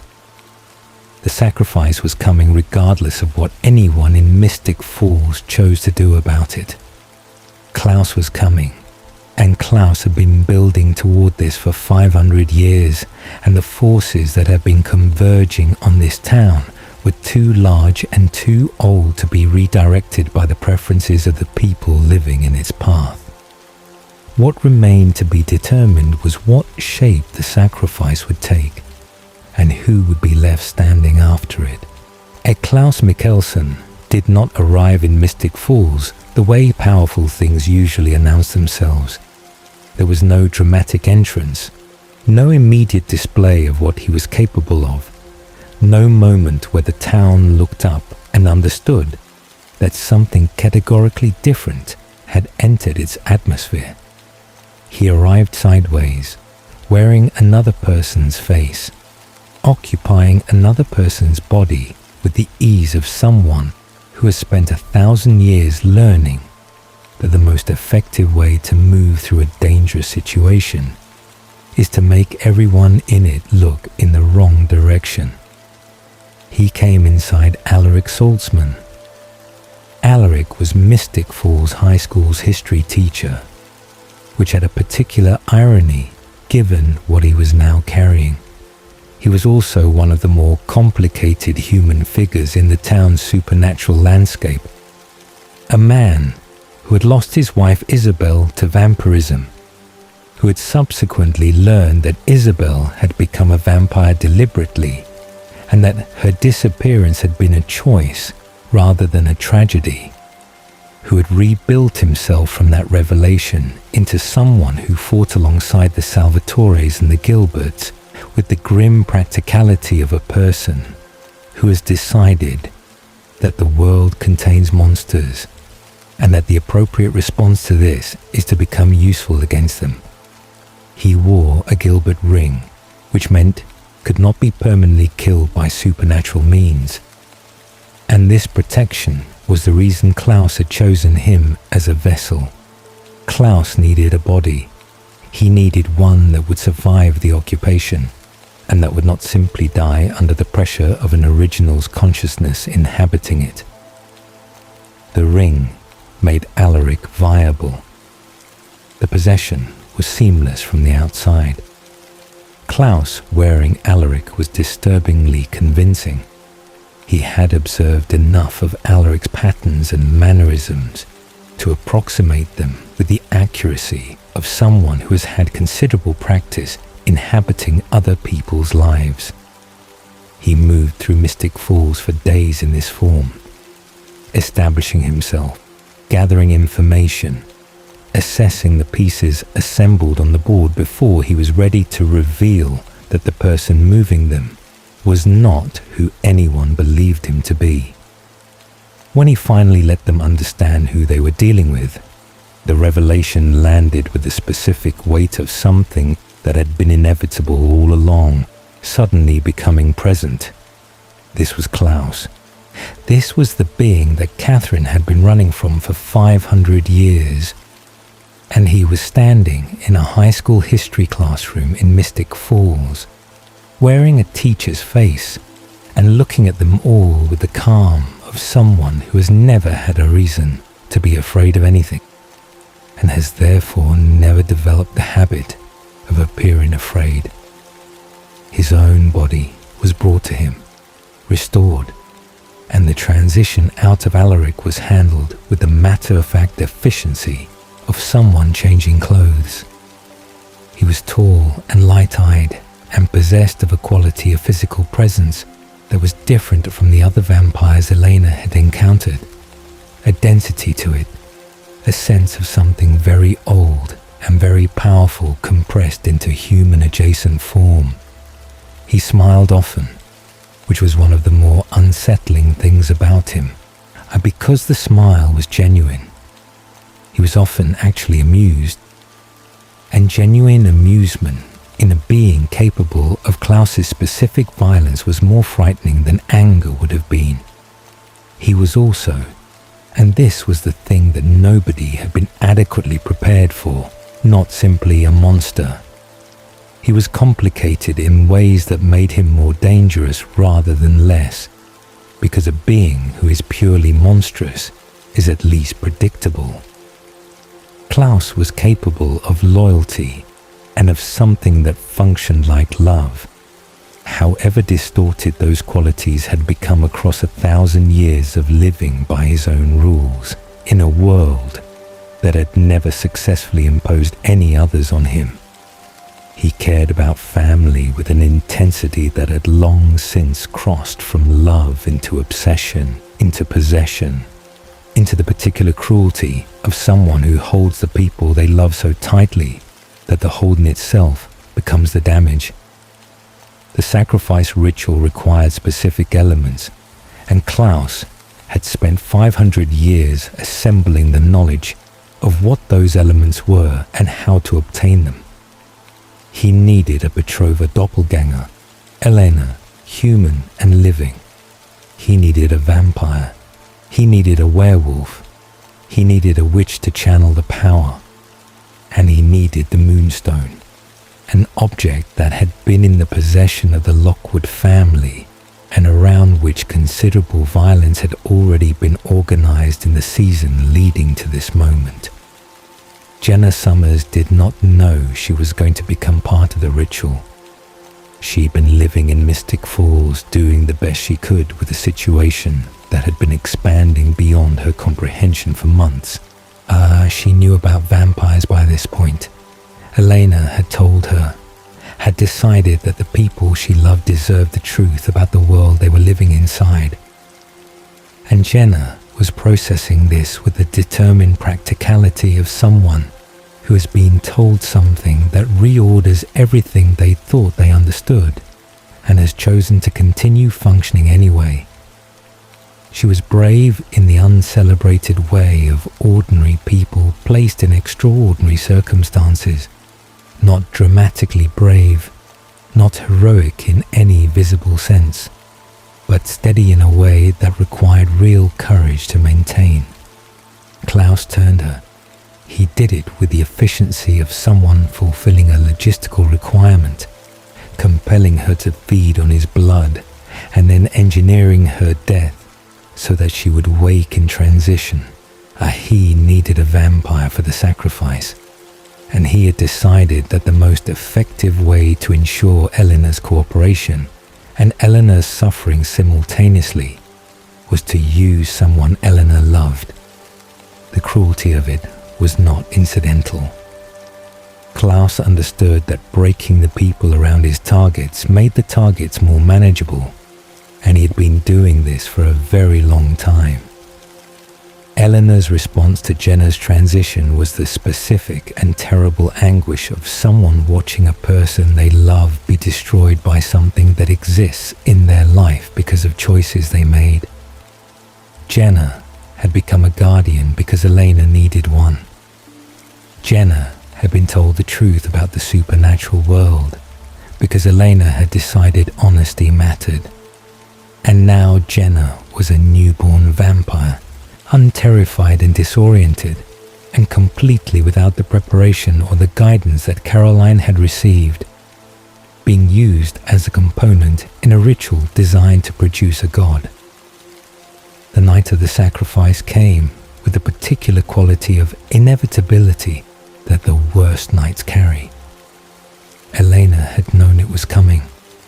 She had had time to make her peace with it, or something that functioned like peace, the settled resignation of someone who has looked at all available paths and found that they all lead to the same place. She had said things to the people she loved that felt like goodbyes without being called that. She had made decisions about what mattered and what she was willing to accept. She was not entirely without agency in what was about to happen. She had made a choice earlier in the season, and that demonstrated the particular quality of her courage. She had allowed herself to be prepared, had learned from Elijah and from the others around her what the ritual would require and what it would cost, and she had decided that her own death was something she could accept in a way that the deaths of the people she loved were not. Stefan and Damon had not accepted this. They had been, across the months of building toward this night, working toward alternatives with the desperate resourcefulness of people who refuse to believe that an outcome is inevitable simply because it appears to be. Damon had found a way to force vampire blood into Elena's system without her consent, believing that if she died with vampire blood in her, she would wake as a vampire rather than staying dead. Elena had been furious, not because she didn't understand what he was trying to do, but because he had taken a choice from her, had decided that his feelings about her survival outweighed her own authority over what happened to her body. It was the most honest expression of Damon's particular flaw. His love for Elena was real and total, and it made him capable of the kind of violation that comes from believing your love entitles you to override another person's choices. Elijah's plan had been different, and it had been undermined by Klaus in a way that removed the primary alternative to Eleanor's death before the night began. They had been outmaneuvered, and when the ritual commenced on the Lockwood property under the open sky of a Virginia spring night, the pieces were in place, and the outcome was as close to inevitable as anything in the supernatural world ever becomes. Jules, a werewolf who had been involved in the season's events, died as a sacrifice werewolf. She died quickly, which was perhaps the closest thing to mercy available in the ritual structure. Jenna fought. This was the thing that nobody had scripted, and Klaus had not anticipated with adequate care. Jenna Summers, 24 hours into being a vampire, with no training and no preparation and no understanding of what she was capable of, looked at the situation she was in and decided to not simply accept it. She attacked. She used what little she had. The speed and strength that came with new vampirism. The ferocity of someone who has decided that if this is going to happen, it will not happen to a passive recipient. And she tried. She failed, because a newborn vampire against Klaus was never going to be anything but a failure. But she tried with everything she had, and Eleanor saw it, and it was one more thing to carry. Klaus killed Jenna with a directness that suggested he had simply revised his assessment of her as a complication requiring management. She died as a vampire, which meant she died fully, without the protection of the Gilbert ring, without anything waiting on the other side of her death except the absence that death is. She had been a guardian and an aunt and a person doing her absolute best in circumstances she had never asked to be adjacent to. And she died on a piece of Lockwood property in the middle of the night, having been a vampire for less than a day. John Gilbert had been constructing his own response to the ritual across the weeks leading up to it, working with Bonnie and with the knowledge of the Gilbert family's supernatural heritage to produce an alternative to Elena's permanent death. The spell was Bonnie's work, drawing on the Bennett line's deep connection to the boundary between life and death. It would allow Eleanor to die in the ritual, which was required for the ritual to function, while tethering her soul to her body so that she would return to life afterward rather than remaining dead. The cost of the tether was that it had to be anchored in a living person's life force.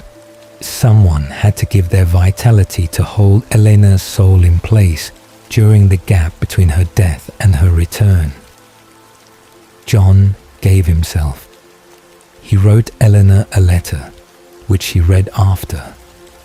A letter that tried to contain everything a father might want to say to a daughter he had not been present for and could not protect, except in this one final way. He gave his life force to the spell, and when Eleanor died in the ritual and her soul required something to hold on to, it held on to what John had provided, and when she woke it was because he had given her the thread that pulled her back. John Gilbert died human, in the ordinary daylight of the morning after the ritual, quietly and without drama, as a person rather than as a vampire hunter or a founder or a complication. He simply stopped at having spent his last available resource on the person he had not known how to love while living. Klaus completed his transition in the moment of Elena's death. The ritual worked.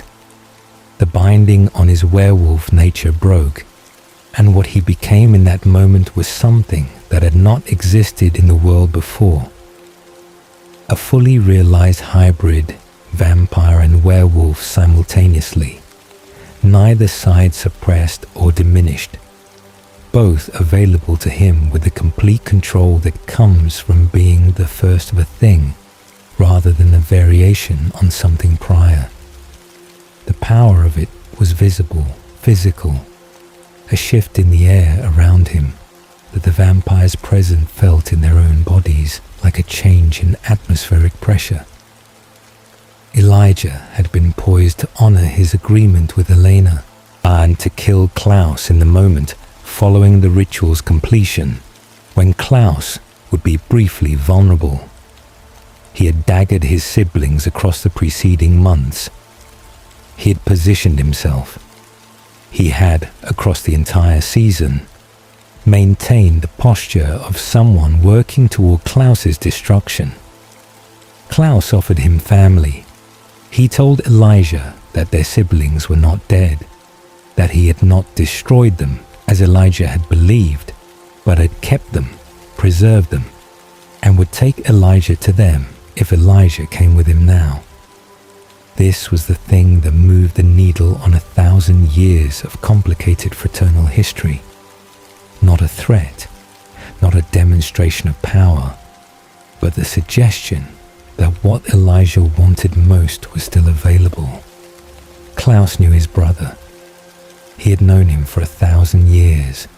He knew precisely where to apply pressure and what shape that pressure needed to take. Elijah left with him. He broke his agreement with Elena, and he left, and the people of Mystic Falls were left standing in the aftermath of a night that had cost them Jenna and John, and nearly Elena. With Klaus in the world as something more powerful than he had been when the night began, and their primary ally gone. The grief that followed was the private, unglamorous kind. Elena and Jeremy had lost another parent figure, had stood at another grave, had been present at another loss that came directly from the world they were embedded in. Jenna's funeral was a small and quiet thing, attended by people who had known her as a person rather than as a supernatural variable, who mourned her as the warm and trying and genuinely good presence she had been. The town did what small towns do with loss.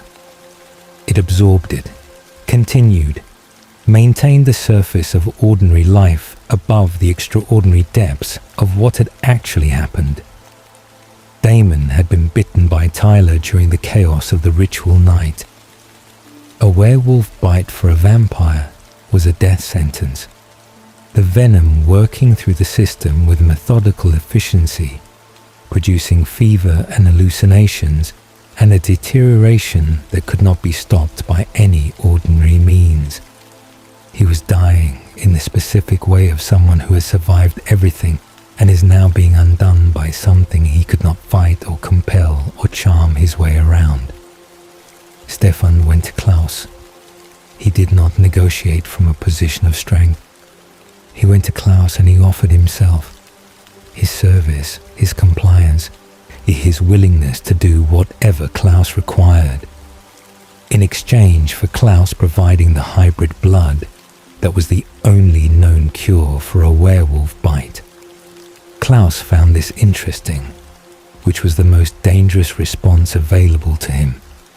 He found Stefan's devotion to his brother interesting, and Stefan's capacity for self-sacrifice interesting, and the general spectacle of a ripper who had spent decades restraining himself interesting.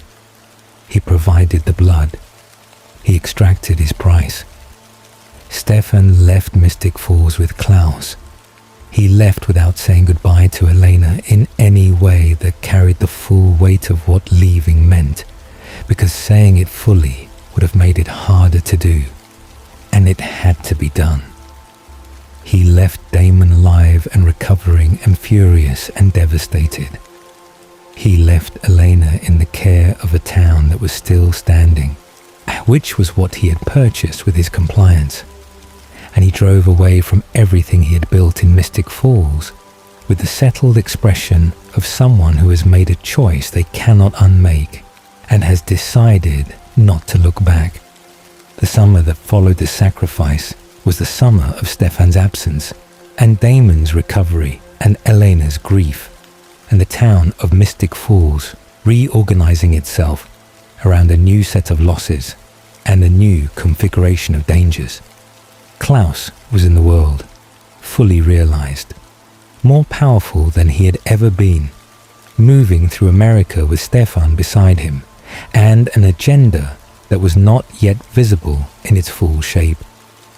And in the vampire world, in the careful social ecology of beings who had lived long enough to understand that certain threats demanded strategic rather than emotional responses, the word had begun to move that something had changed, that the hybrid existed, that the world was different now in ways that would take time to understand completely.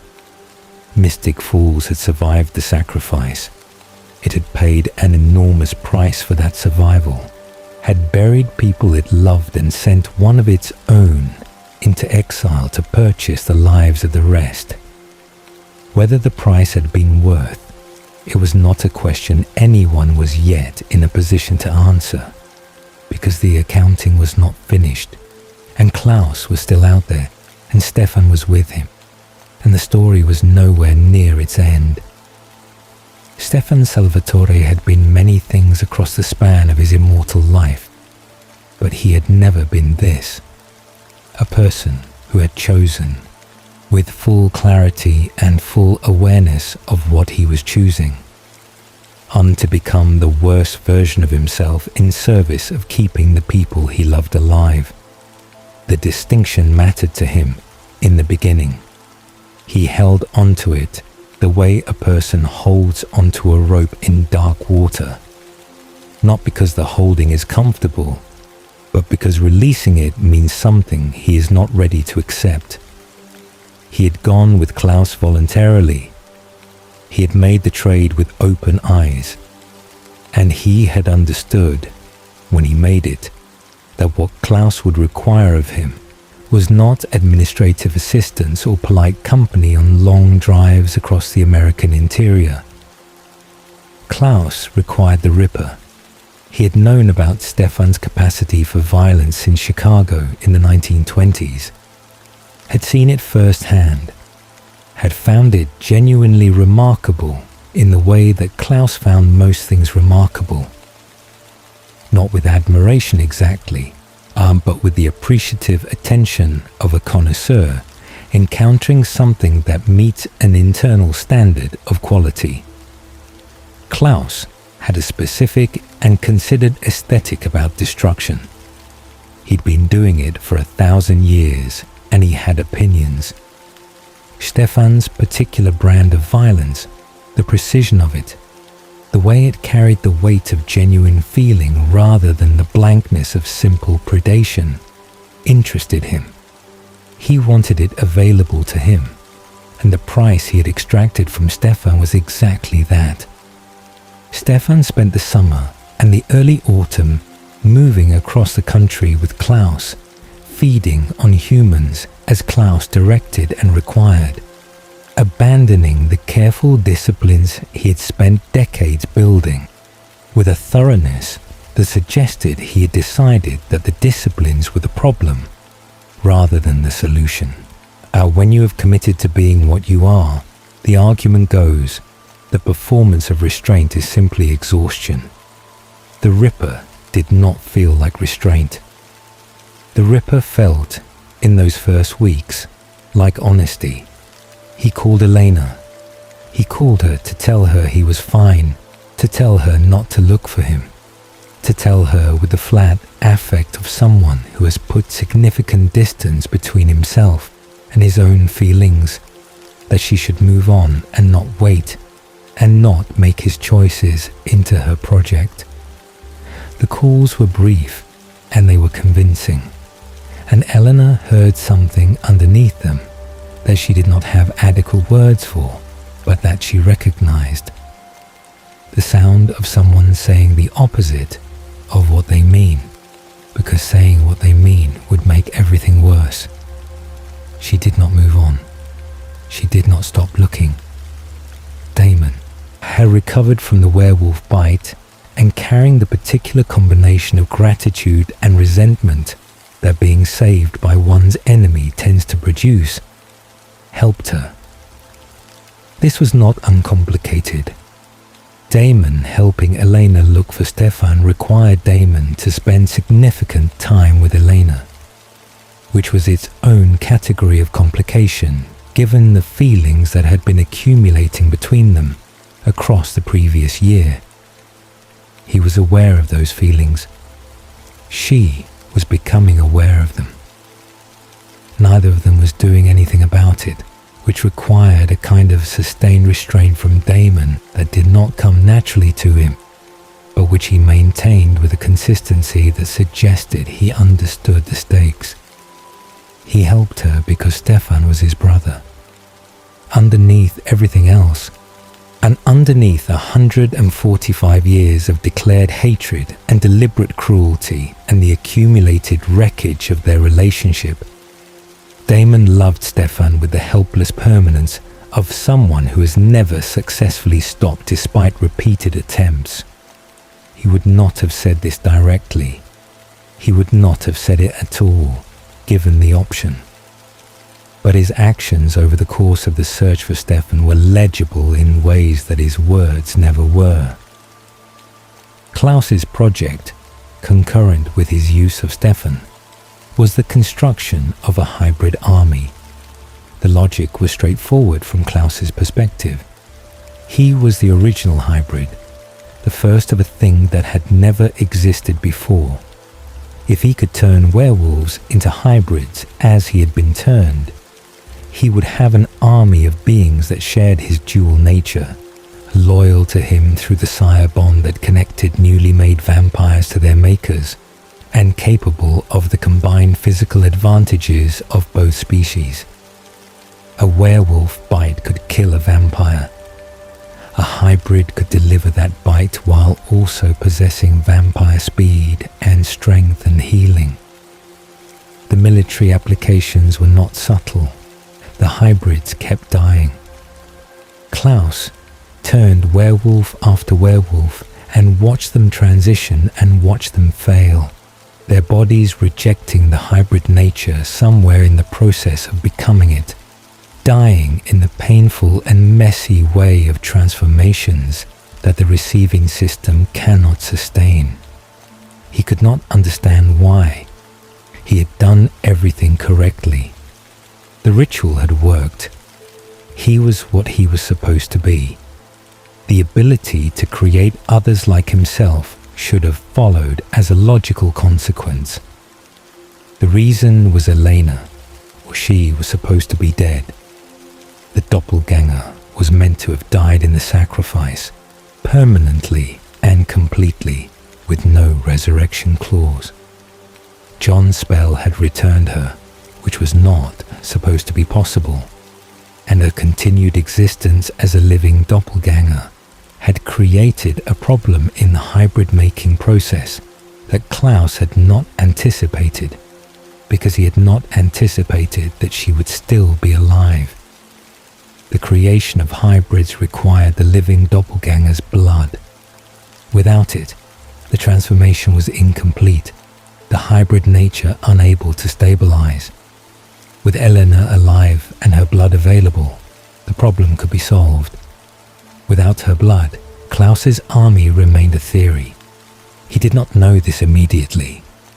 It took time and failed hybrids, and the kind of methodical troubleshooting that Klaus approached with the patience of someone who has never had to accept a final no. When he eventually understood what the missing component was, the information reorganized his relationship to Elena's continued existence. She had been valuable before as a ritual component. She was valuable now as a renewable resource. This was not a better situation for Elena, though it was a different one. Tyler Lockwood became a hybrid.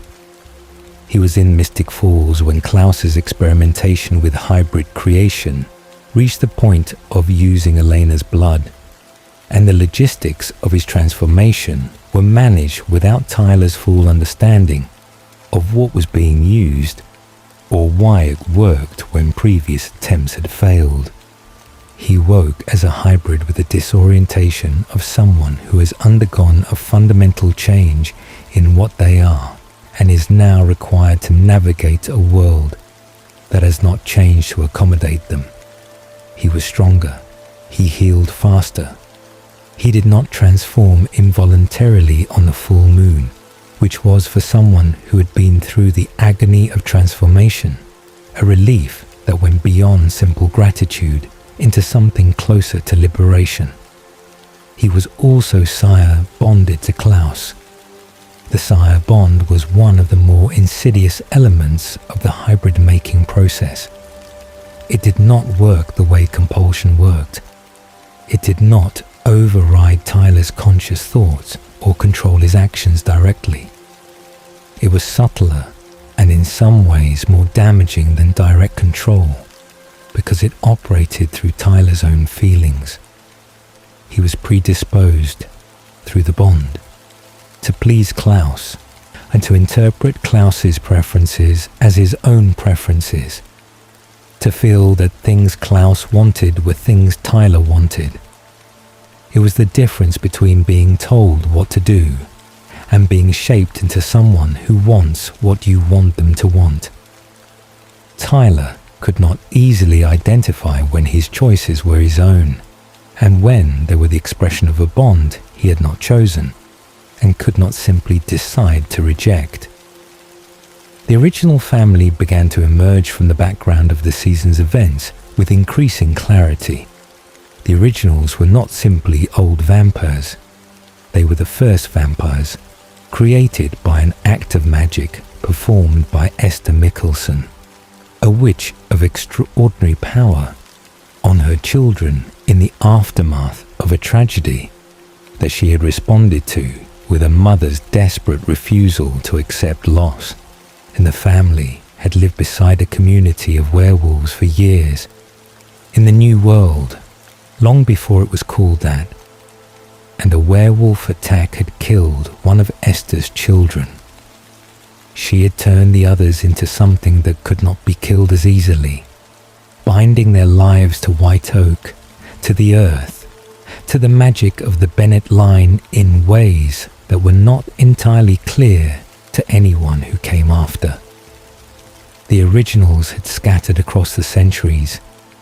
Klaus had daggered most of his siblings at various points, neutralizing them with the white oak ash daggers and keeping their bodies in coffins that he transported across the world with the possessiveness of someone who has decided that family is a possession rather than a relationship. He had done this to Elijah.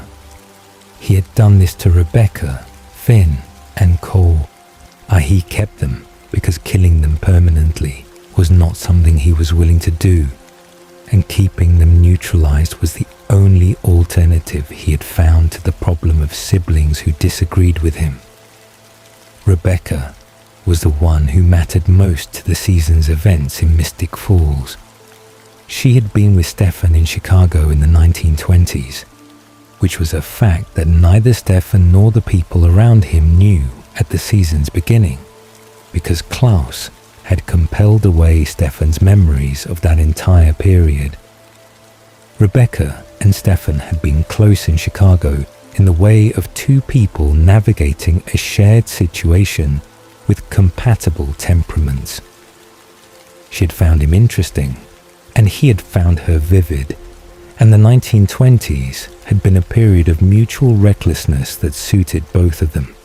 Klaus had compelled the memory from Stefan when he left Chicago, taking Rebecca's presence from Stefan's history along with his own, leaving a gap that Stefan had lived with for decades without being able to fill. She was undaggered in the current season, returning to consciousness in the 21st century with the specific disorientation of someone who went to sleep in one era and woke in another. Her adjustment to the modern world was complicated, and her feelings about Stefan's presence in it were more complicated still. She had cared about him in Chicago.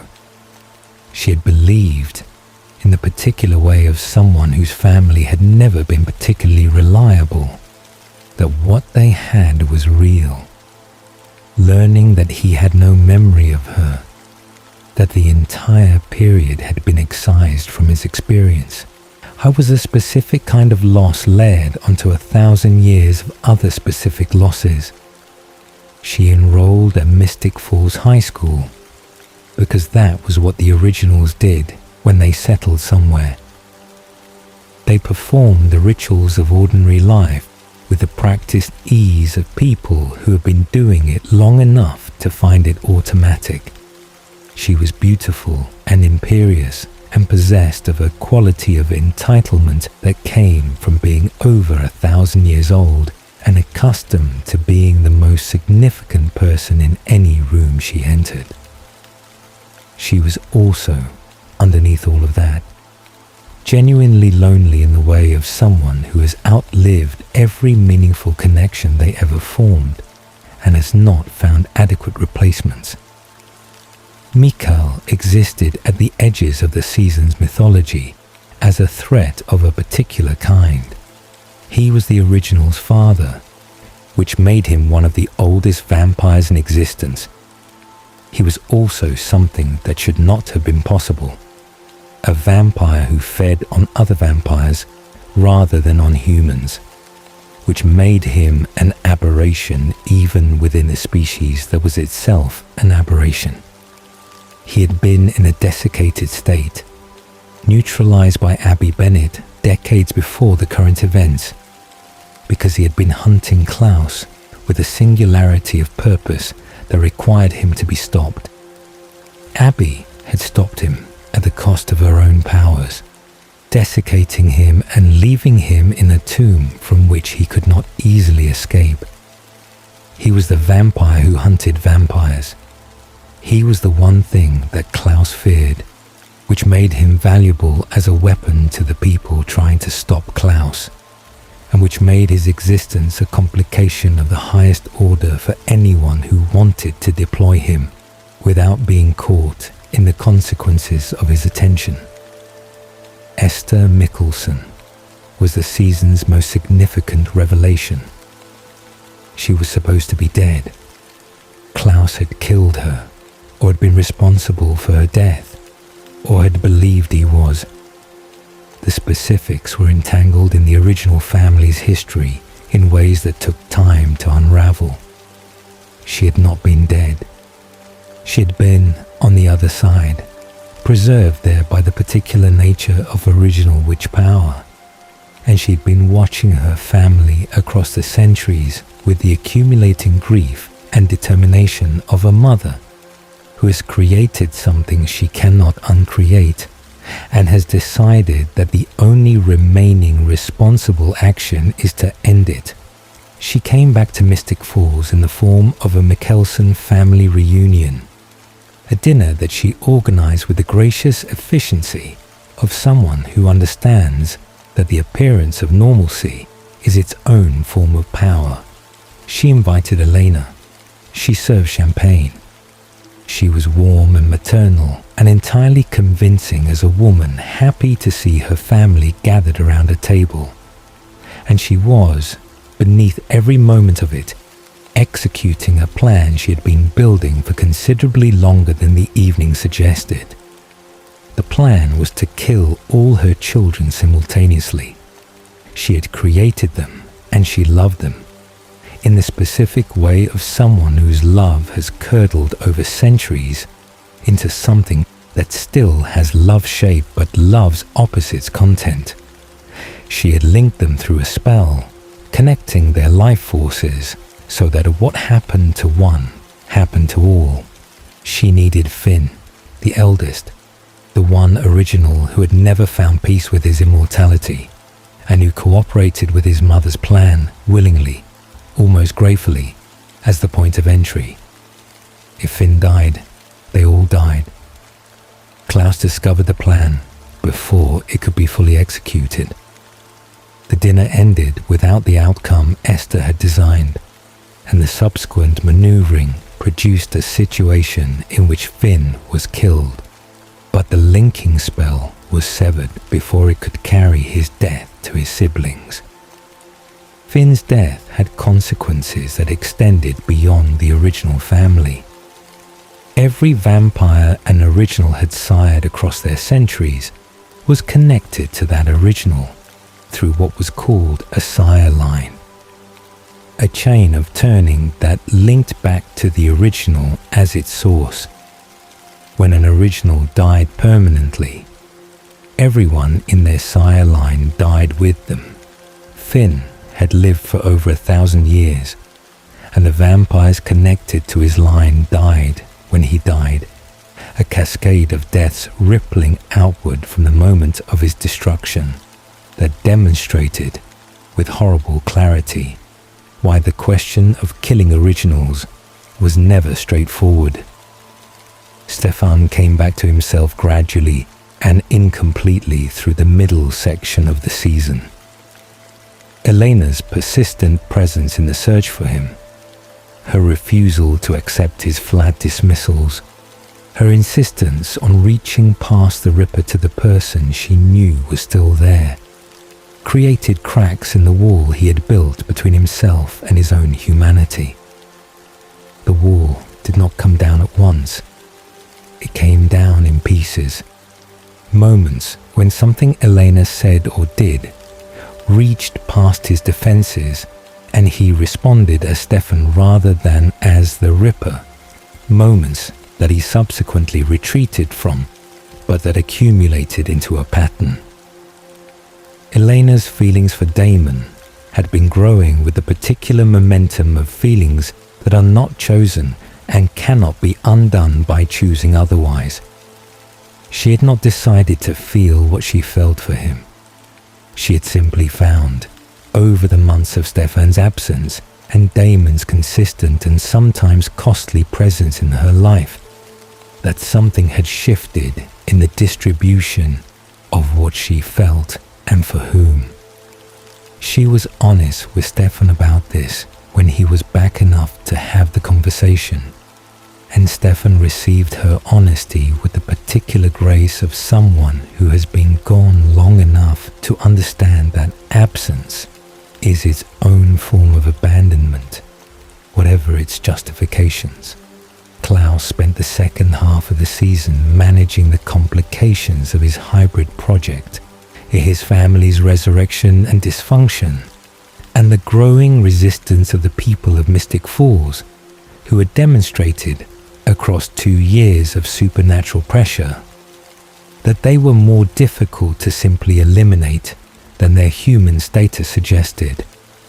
He was frustrated in the specific way of someone who is accustomed to being the most powerful thing in any situation and is encountering, for the first time in considerable while, a situation that is not resolving in the direction he has decided it should resolve. He was also, in the quiet moments between the machinations and the violence, lonely in a way that he would never have acknowledged, and that expressed itself instead as the compulsive need to build things, armies, relationships, collections of people and objects that he held onto with the possessiveness of someone who has never learned the difference between holding and keeping. Mystic Falls had survived another year of Klaus. It had done so at the cost of Jenna and John, at the cost of Stefan's year away, at the cost of the uncomplicated version of Elena and Stefan's relationship, at the cost of various forms of innocence that once lost do not return. The white oak tree had been believed destroyed for centuries. The original tree, the one whose wood was the only material capable of permanently killing an original, had been burned when the originals left their first home. But wood endures in unexpected forms.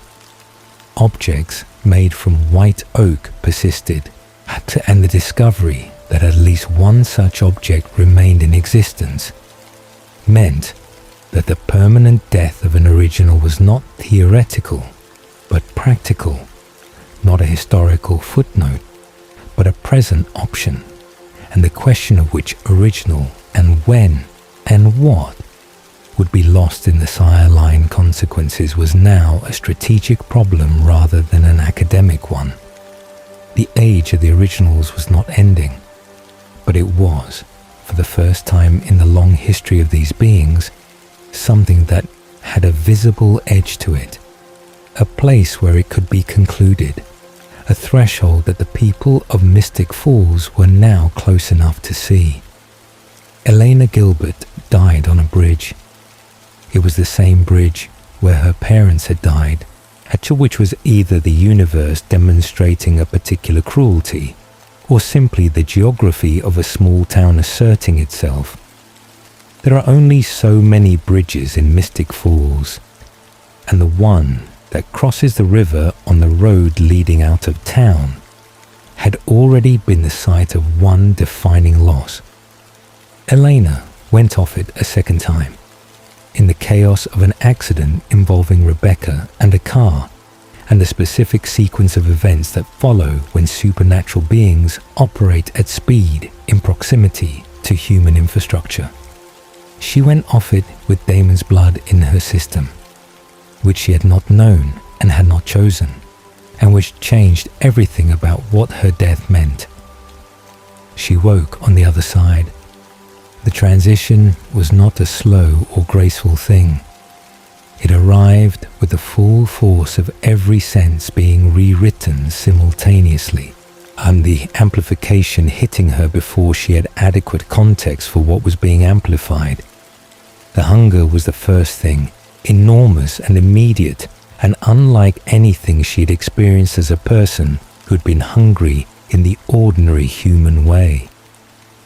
Then the sounds, the world suddenly loud with information that her previous sensory equipment had not been capable of receiving.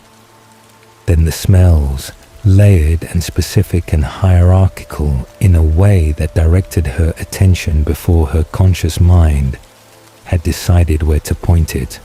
She had a choice. Everyone who transitions has a choice, in the technical sense that completing the transition requires feeding on human blood and can therefore be declined. But declining means remaining dead. And Elena, in the moments of her waking on the other side with Bonnie's voice in her ears and the faces of the people she loved visible through the boundary between death and the world, chose to complete it. She chose to live, which meant she chose to become a vampire, which meant she chose to lose everything that being human had guaranteed her. The choice was made quickly because choices made at the threshold of death tend to be made on instinct rather than through careful deliberation. She would spend a long time afterward working out what she had actually agreed to. Eleanor as a vampire was not Eleanor as a human with added speed and strength. It was Eleanor as a fundamentally altered person. Every quality she had possessed in life now operating at a volume and intensity that her previous self had never had to manage. Her love was bigger, and her grief was bigger. Her anger, which she had always modulated carefully, arrived without the modulation intact. Her empathy, which had been one of her defining human qualities, was both amplified and complicated by the predatory nature she was now carrying. She felt everything more, which sounds like a gift until the things being felt are the difficult ones. The transition period was hard in ways she had not expected even knowing. Academically, what Stefan had told her about his own early days.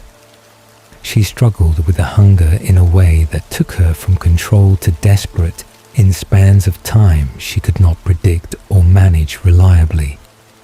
She hurt people she loved, not fatally, but badly enough to leave marks she would carry. She said things in the grip of heightened emotion that she could not take back. She was learning herself as a new person, while simultaneously grieving the person she had been, and the grief was complicated by the fact that she was grieving herself, which is a particular kind of disorientation, for which there is no established ritual. The sire bond surfaced during this period and immediately complicated everything. It expressed itself first as a pattern. Eleanor was more able to feed, more able to manage the hunger, more able to maintain control when Damon was present and guiding her, than when he was absent, or when other people attempted the same guidance with the same techniques. The pattern was noticed by Damon first, because Damon noticed things about Eleanor, with the attention of someone who has organized a significant portion of their awareness around her well-being, and then by Stefan, and then, reluctantly, by everyone else. A sire bond between a vampire and their maker was rare, and it operated differently from the hybrid sire bond that Tyler had experienced with Klaus. For vampires, it did not develop automatically upon turning. It developed when the person who had been turned harbored deep feelings for their maker before the transition, when the blood that completed the turning was taken from someone who was already emotionally central to the person receiving it. Elena had loved Damon, in whatever form and to whatever degree, before she turned.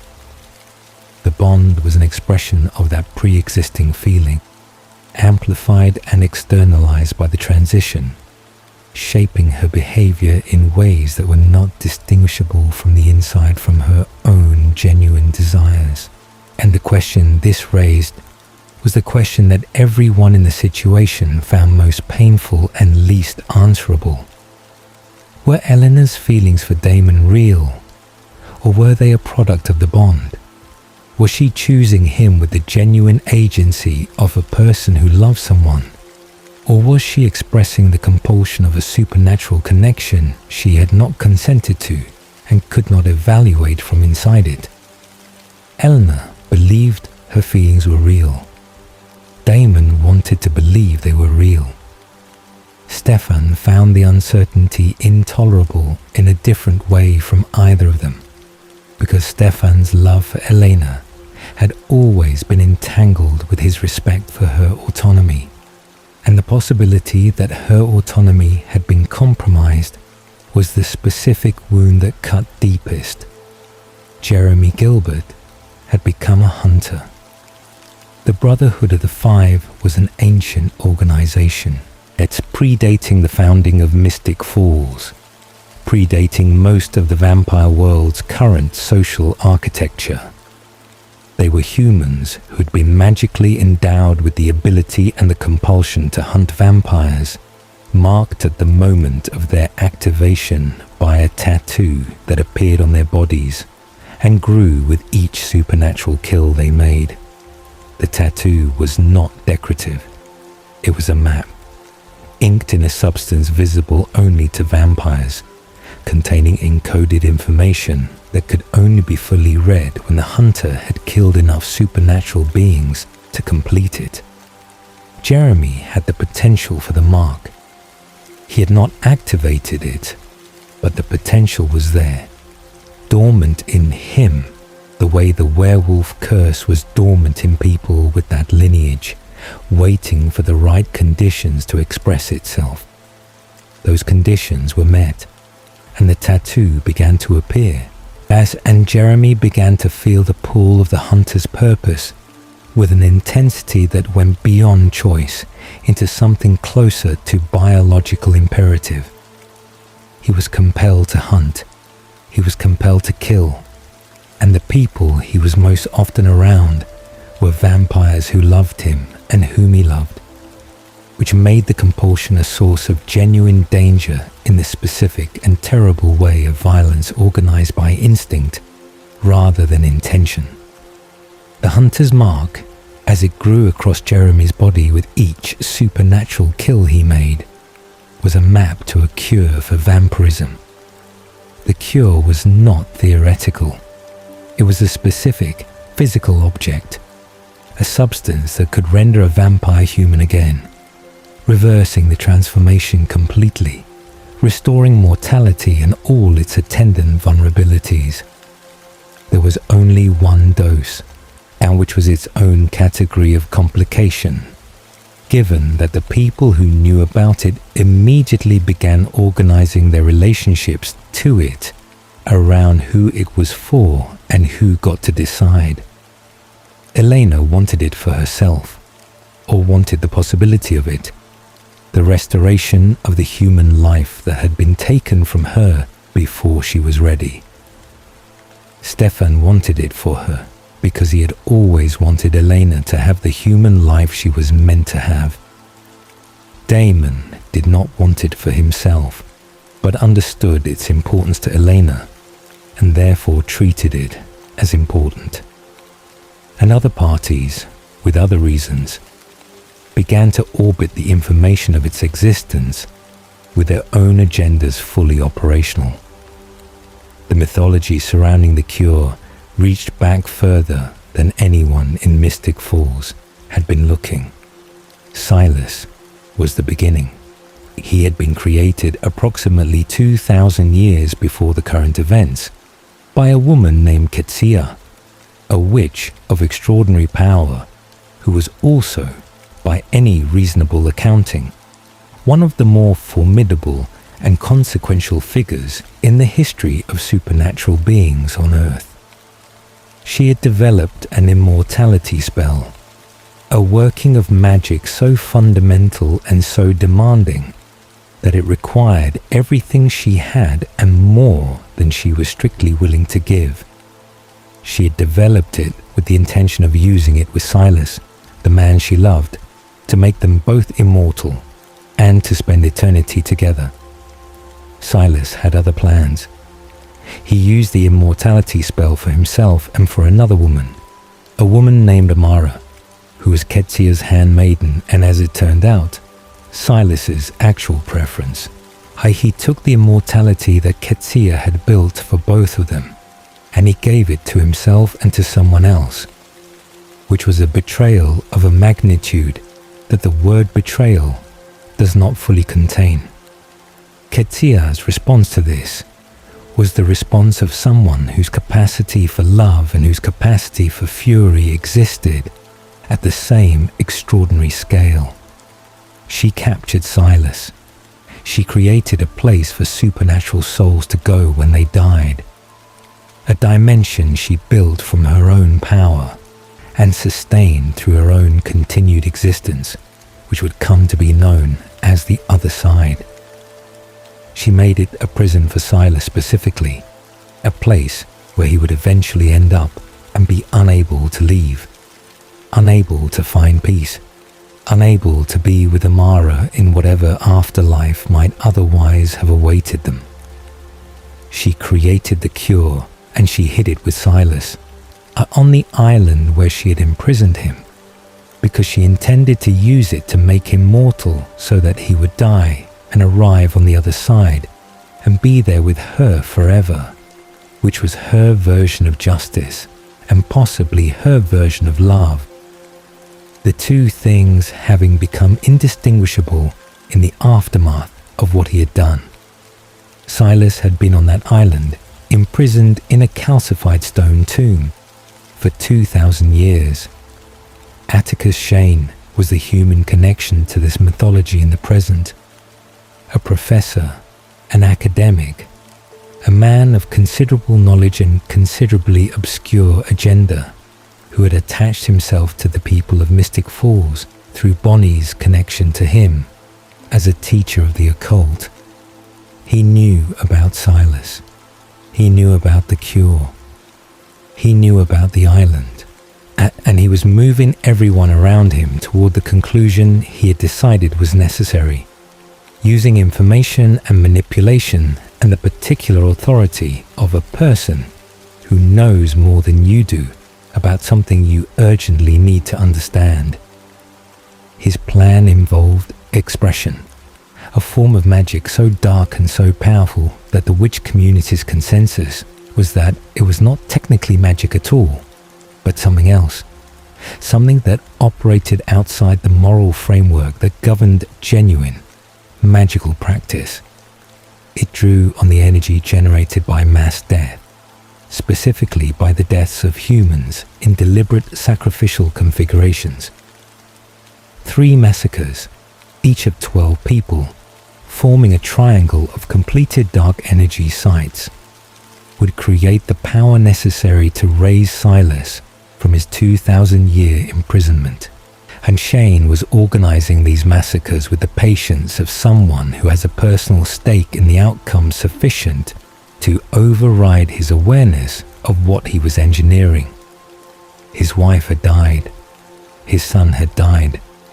and Silas had communicated with him across the boundary of his imprisonment in the way that very powerful psychics can communicate, through impressions, through compulsion at a distance, through the psychic manipulation that was Silas's primary ability in the absence of a physical form capable of acting in the world. Silas had promised Shane that raising him would allow Shane to see his family again. Shane had believed this because he wanted to, and because Silas was very good at making people believe things they want to believe. Bonnie was Shane's instrument, though she did not fully understand this until the damage had been done. She had been developing her power with an intensity that had been building since Sheila's death, since the tomb, since the accumulating cost of being the witch that Mystic Falls depended on. Expression was available to her in the way that very dark things become available to people who are desperate enough and skilled enough to reach for them. She could feel it, could access it, could do things with it that ordinary magic would not permit. Shane guided her toward it, with the careful patience of someone who needs a specific capability from a specific person and understands that direct request is not the method that will work. The island where Silas was imprisoned existed somewhere in the North Atlantic, accessible through a combination of mundane travel and the specific knowledge Shane possessed. Her getting there required people with a particular set of skills and capabilities that Elena's group represented. A hunter whose mark was near completion, a witch capable of expression, a vampire, or several. The journey was organized through the second half of the season with the specific momentum of people moving towards something they know is dangerous and cannot not move toward regardless. Jeremy's mark needed to be complete. Completing it required more supernatural kills than Jeremy had made. This problem was addressed with a pragmatism that demonstrated how far the people of Mystic Falls had traveled from the people they had been in the first year, when the moral weight of supernatural death had been something they navigated carefully. The supernatural population of the island was not small, and Jeremy's mark grew. The cure was found. It was there, as the mythology had indicated, with Silas in his stone tomb, the calcified imprisonment that Katsia had constructed 2,000 years ago, holding together despite the millennia. The race to retrieve it involved the complications that races to retrieve things always involve in Mystic Falls. Competing agendas, betrayals both anticipated and surprising, people making choices that prioritize their own understanding of the situation over the collective plan. Catherine arrived on the island. Her presence there was not accidental. She had known about the cure and had been tracking the information about it across the season with the focused attention of someone who understands that a cure for vampirism is either the most valuable or the most dangerous object in the world, depending entirely on who has it and what they intend to do with it. For Catherine, the cure represented a specific possibility she had been considering for some time. Not for herself necessarily, but as a bargaining chip, as the kind of object whose value in negotiation was so high that possessing it could change the architecture of any situation she was in. She injected it into herself. It was a characteristically Catherine move, decisive, surprising, and organized around a logic that was not visible to anyone else until after the decision had been made. She became human, in the vampirism reversing with a speed that was itself disorienting to witness. the centuries of accumulated supernatural nature shedding from her like something that had never been permanent despite its 500-year tenure. She was suddenly mortal, suddenly aging, suddenly vulnerable in every way she had not been since 1490, and the only dose of the cure was now metabolizing in her bloodstream. Silas was freed from his tomb in the chaos of the island's events. What emerged from the stone was not what anyone had been prepared for. 2,000 years of imprisonment had not diminished Silas. It had concentrated him. He was psychic at a level that made the vampire ability to compel look elementary. He could make any person see anything, believe anything, experience anything, without physical contact and without proximity. He could project images with such completeness that the projection was indistinguishable from reality for anyone without specific protection against psychic manipulation. He was not physically imposing, by some accounts, but physical imposition was not the tool he used. His goal was straightforward, in the way that goals pursued for 2,000 years tend to simplify down to their essence. He wanted to die.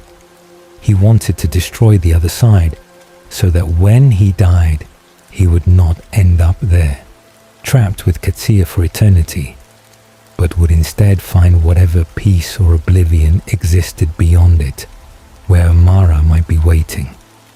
The destruction of the other side, however, was not a small or simple act. It was the destruction of the dimension where every supernatural being who had died for the past 2,000 years was housed, and dismantling it would have consequences that extended far beyond Silas's personal resolution. Stefan had been captured by Silas on the island, or shortly after, and placed in a safe, an actual safe, metal and sealed, and thrown into a quarry near Mystic Falls. He spent the summer at the bottom of that quarry, unable to move, unable to escape, feeding on whatever blood reached him from the animals that occasionally drowned above him and whose bodies settled near the safe in the water. The psychological damage of this imprisonment was not something that resolved when he was eventually found. Some experiences leave marks that are not visible in the way that physical wounds are visible, but that shape the person carrying them with the same thoroughness. The other side had been created to last forever. It was not going to last forever. The forces moving toward its destruction had been set in motion on the island, in the raising of Silas, in the freeing of the thing that Ketsia had built her entire afterlife to contain, and the people of Mystic Falls, who had spent 4 years managing one category of supernatural crisis after another, were about to discover that the crises they had survived had been preparation for something considerably larger than any of them had been. The cure was gone, metabolizing in Catherine Pierce's bloodstream.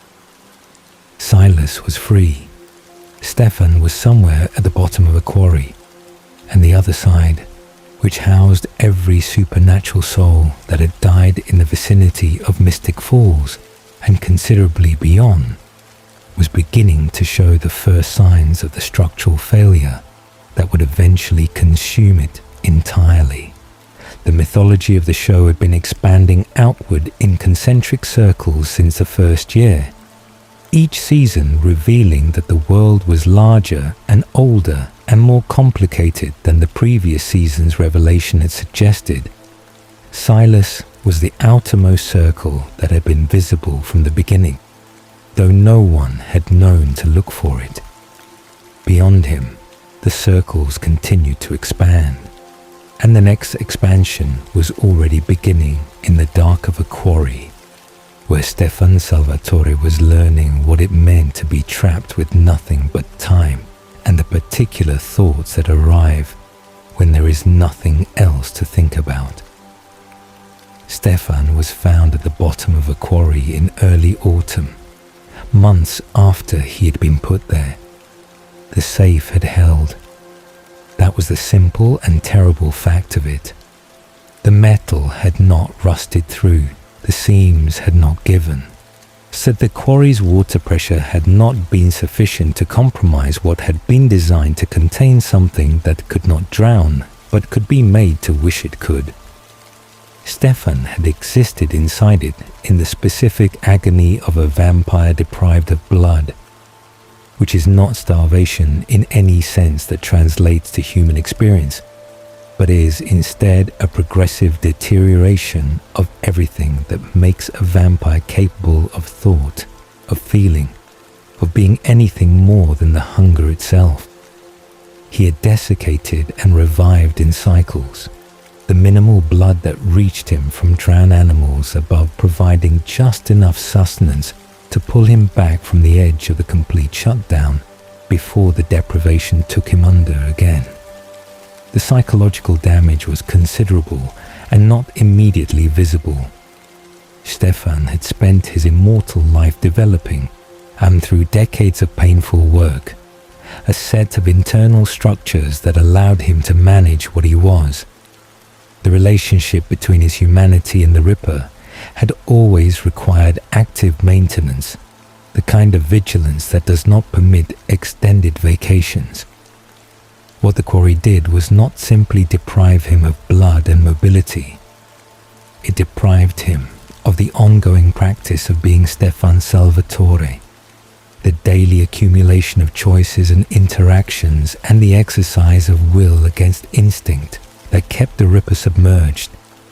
Months of isolation, of complete removal from every human connection that anchored him, left him with something damaged in the architecture of himself that would take considerable time and considerable help to rebuild.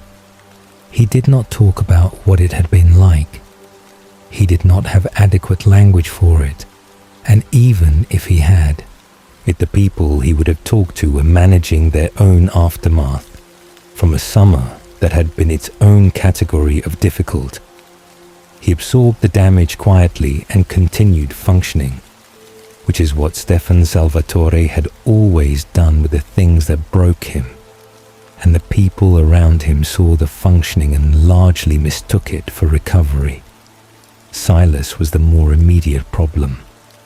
He had been moving through Mystic Falls since his release from the island's tomb, and his primary tool was the psychic ability that made him simultaneously the most powerful and the most difficult to locate of any threat the town had faced. He wore faces. He appeared as Damon, as Stefan, as anyone whose appearance would get him close to the people he needed to manipulate.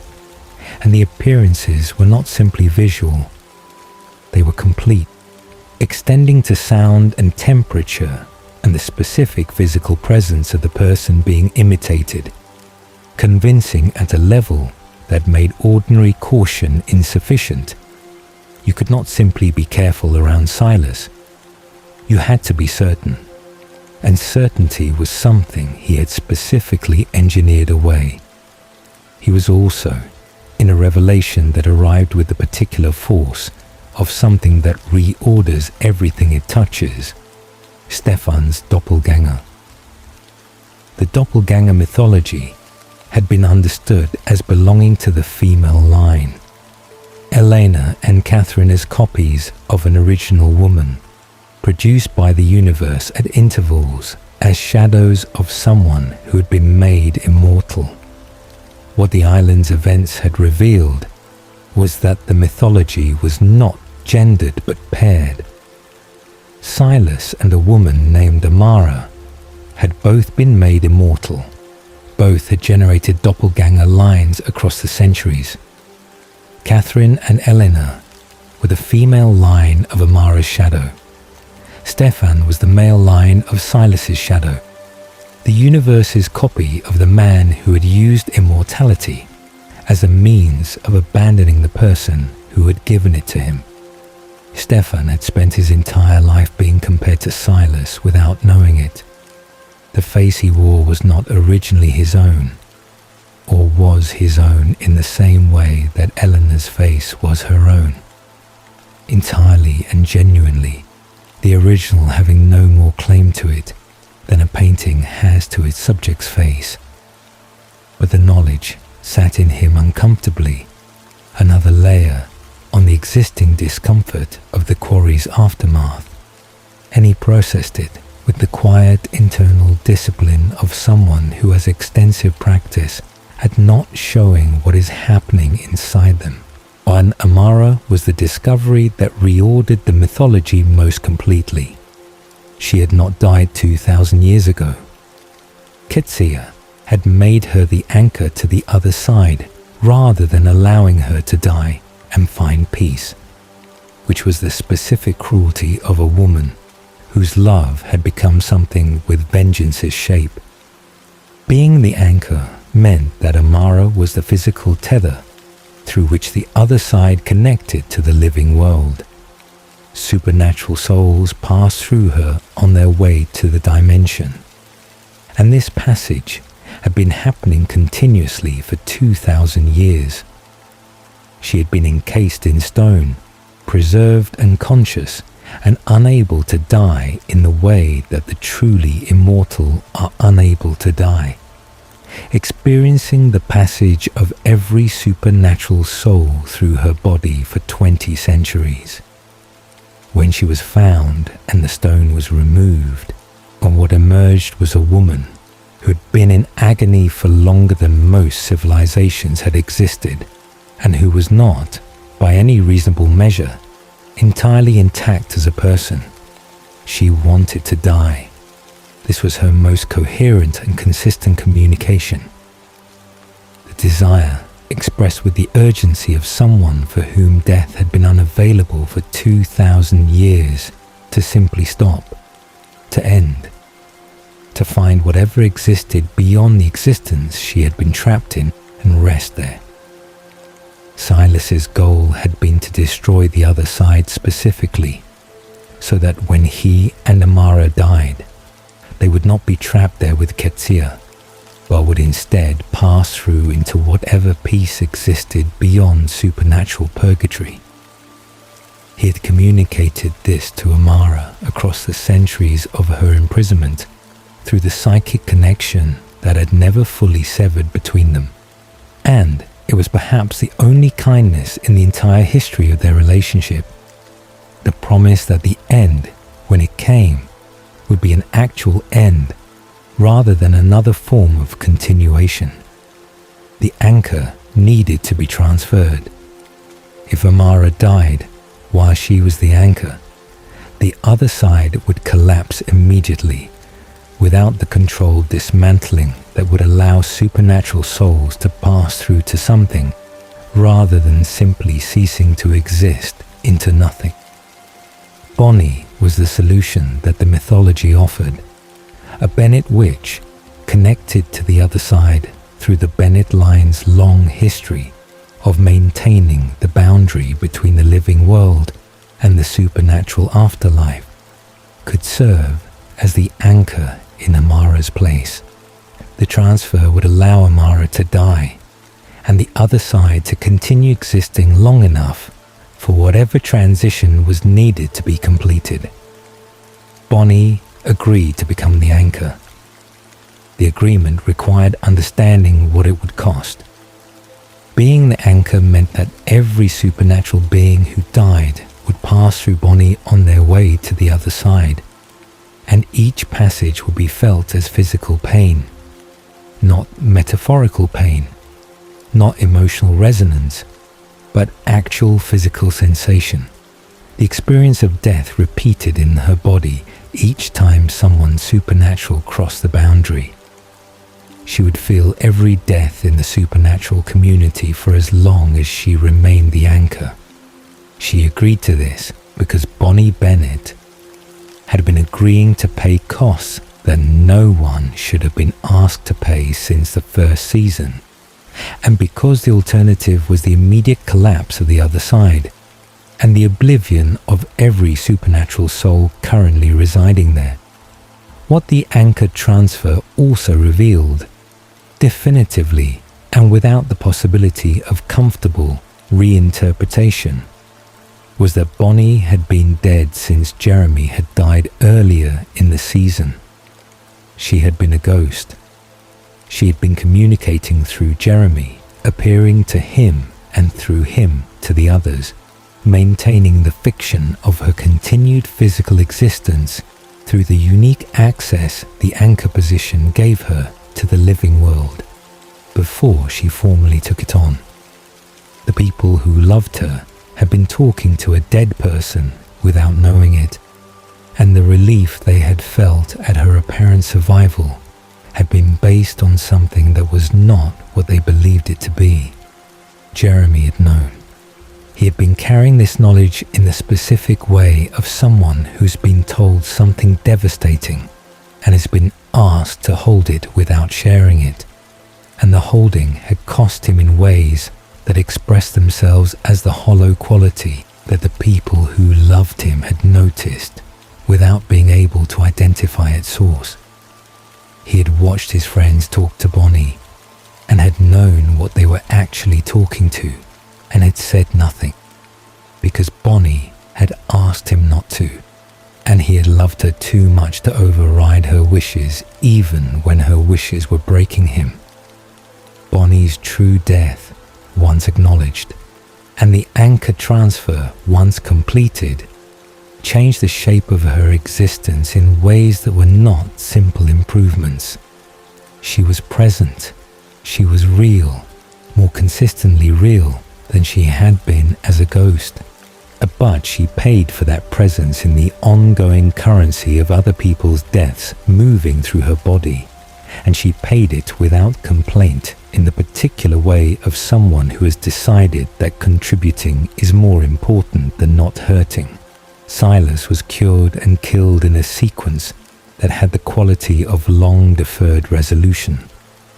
The cure, or rather, Ketsia's assistance in making him mortal, stripped him of his immortality in the way it had been designed to do 2,000 years ago. And Stefan, who had spent months at the bottom of a quarry because of what Silas had done to him, killed him with the directness of someone who is not interested in drama or extended confrontation. He simply ended it, and the ending was quiet in a way that felt disproportionate to the size of what Silas had been. But most endings do. And the other side's deterioration had been building across the entire season as an environmental backdrop, a dark force described by those who could perceive it as something consuming the dimension from the edges inward, reducing the space available to the supernatural dead, creating a pressure that expressed itself in the living world as increasing interference from supernatural spirits and a general instability in the boundary between the living and the dead. Bonnie felt it as the anchor, felt the structural damage in the same way a person standing on a bridge might feel the vibration of metal under stress before the eye can see anything wrong. The travelers were the active agents of the collapse. They were an ancient witch tribe, one of the oldest magical communities in the world, and they had been wandering for centuries in the specific condition of people who have been deprived of something fundamental to what they are. They could not settle.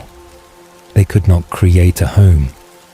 The magic that other witch communities used to anchor themselves to specific places, the spirit magic that was woven into the earth of locations like Mystic Falls, was inaccessible to them.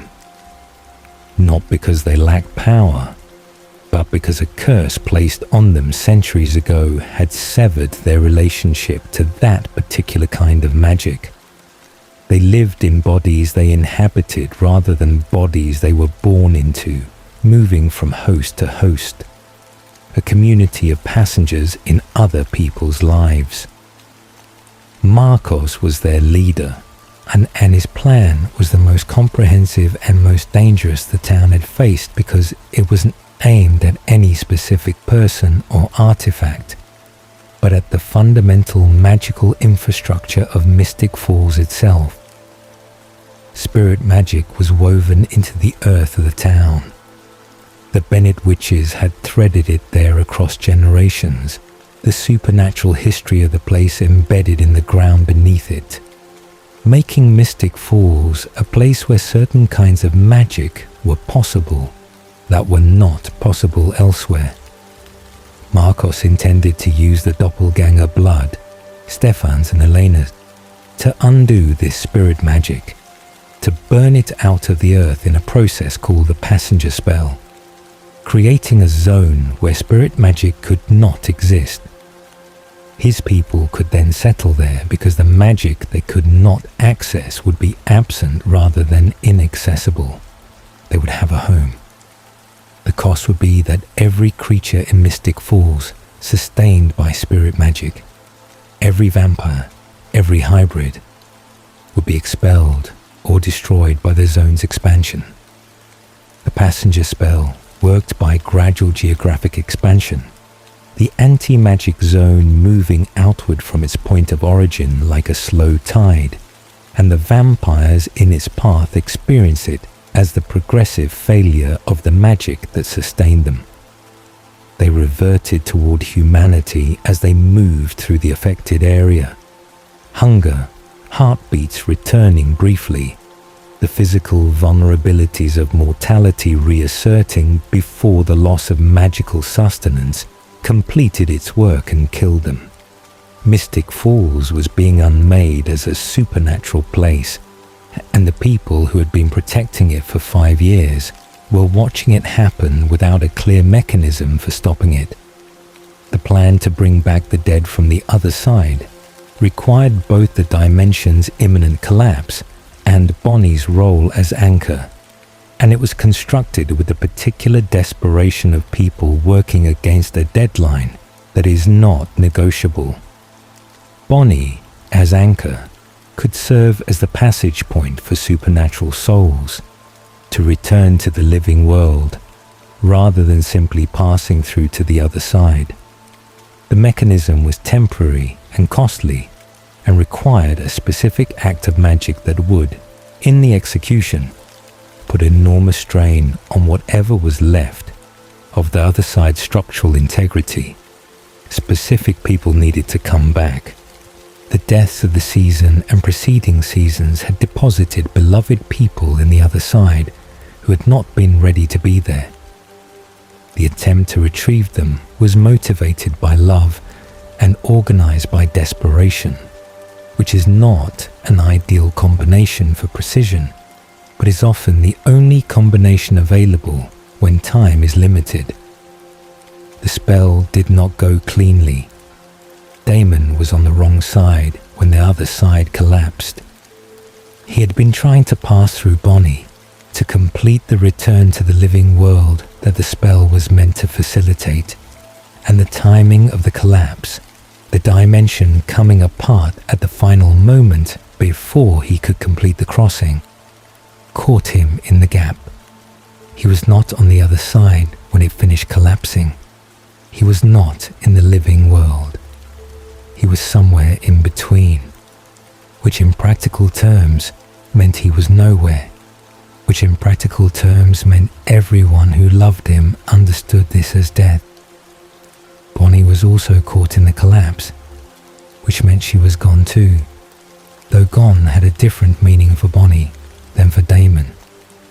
Given the technical complexity of her relationship to the boundary between living and dead at this particular moment, she was the anchor, and the anchor was destroyed when the other side collapsed, and what that meant for her existence was not immediately clear to anyone standing in Mystic Falls watching the dimension disappear. What they were left with was this: the other side was gone. The space where supernatural souls had been held for 2,000 years was simply absent, dismantled. The dimension Ketsia had built at the cost of everything she had collapsing in a moment of dark light. Silas and Amara had presumably found whatever existed beyond it. The peace or oblivion that was the only thing Amara had wanted for 20 centuries. Ketsia, whose existence had been tied to the other side's continuation in the way of the magic that sustained it, was gone. And Damon Salvatore was gone, which was the fact that reorganized everything else around it. Elena's grief was not performed or manageable, or something she navigated with the steady pragmatism she had developed across years of supernatural loss. It was total and immediate, and it broke something in her that she had not known was still capable of being broken, given how much had already been broken before. She had lost parents, she had lost Jenna, and John and Alaric at various points. She had lost a version of herself that existed before the bridge. She had lost her humanity briefly and recovered it. She had lost and recovered Stefan. She had lost and grieved and rebuilt. Losing Damon was different in the specific way that the loss of someone you love without reservation is different from every other loss. There is no separate self preserved alongside the grief. No part of you that is not affected by the absence of them. The town of Mystic Falls had been saved from the travelers eventually through a method that involved destroying the town itself, or the downtown of it, the physical buildings, which were cleared of human inhabitants before the destruction.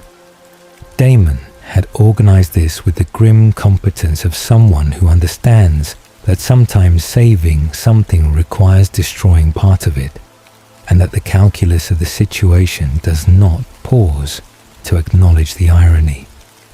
The travelers were destroyed. The spirit magic was restored to the earth. The town would be rebuilt. Damon was gone. Bonnie was gone.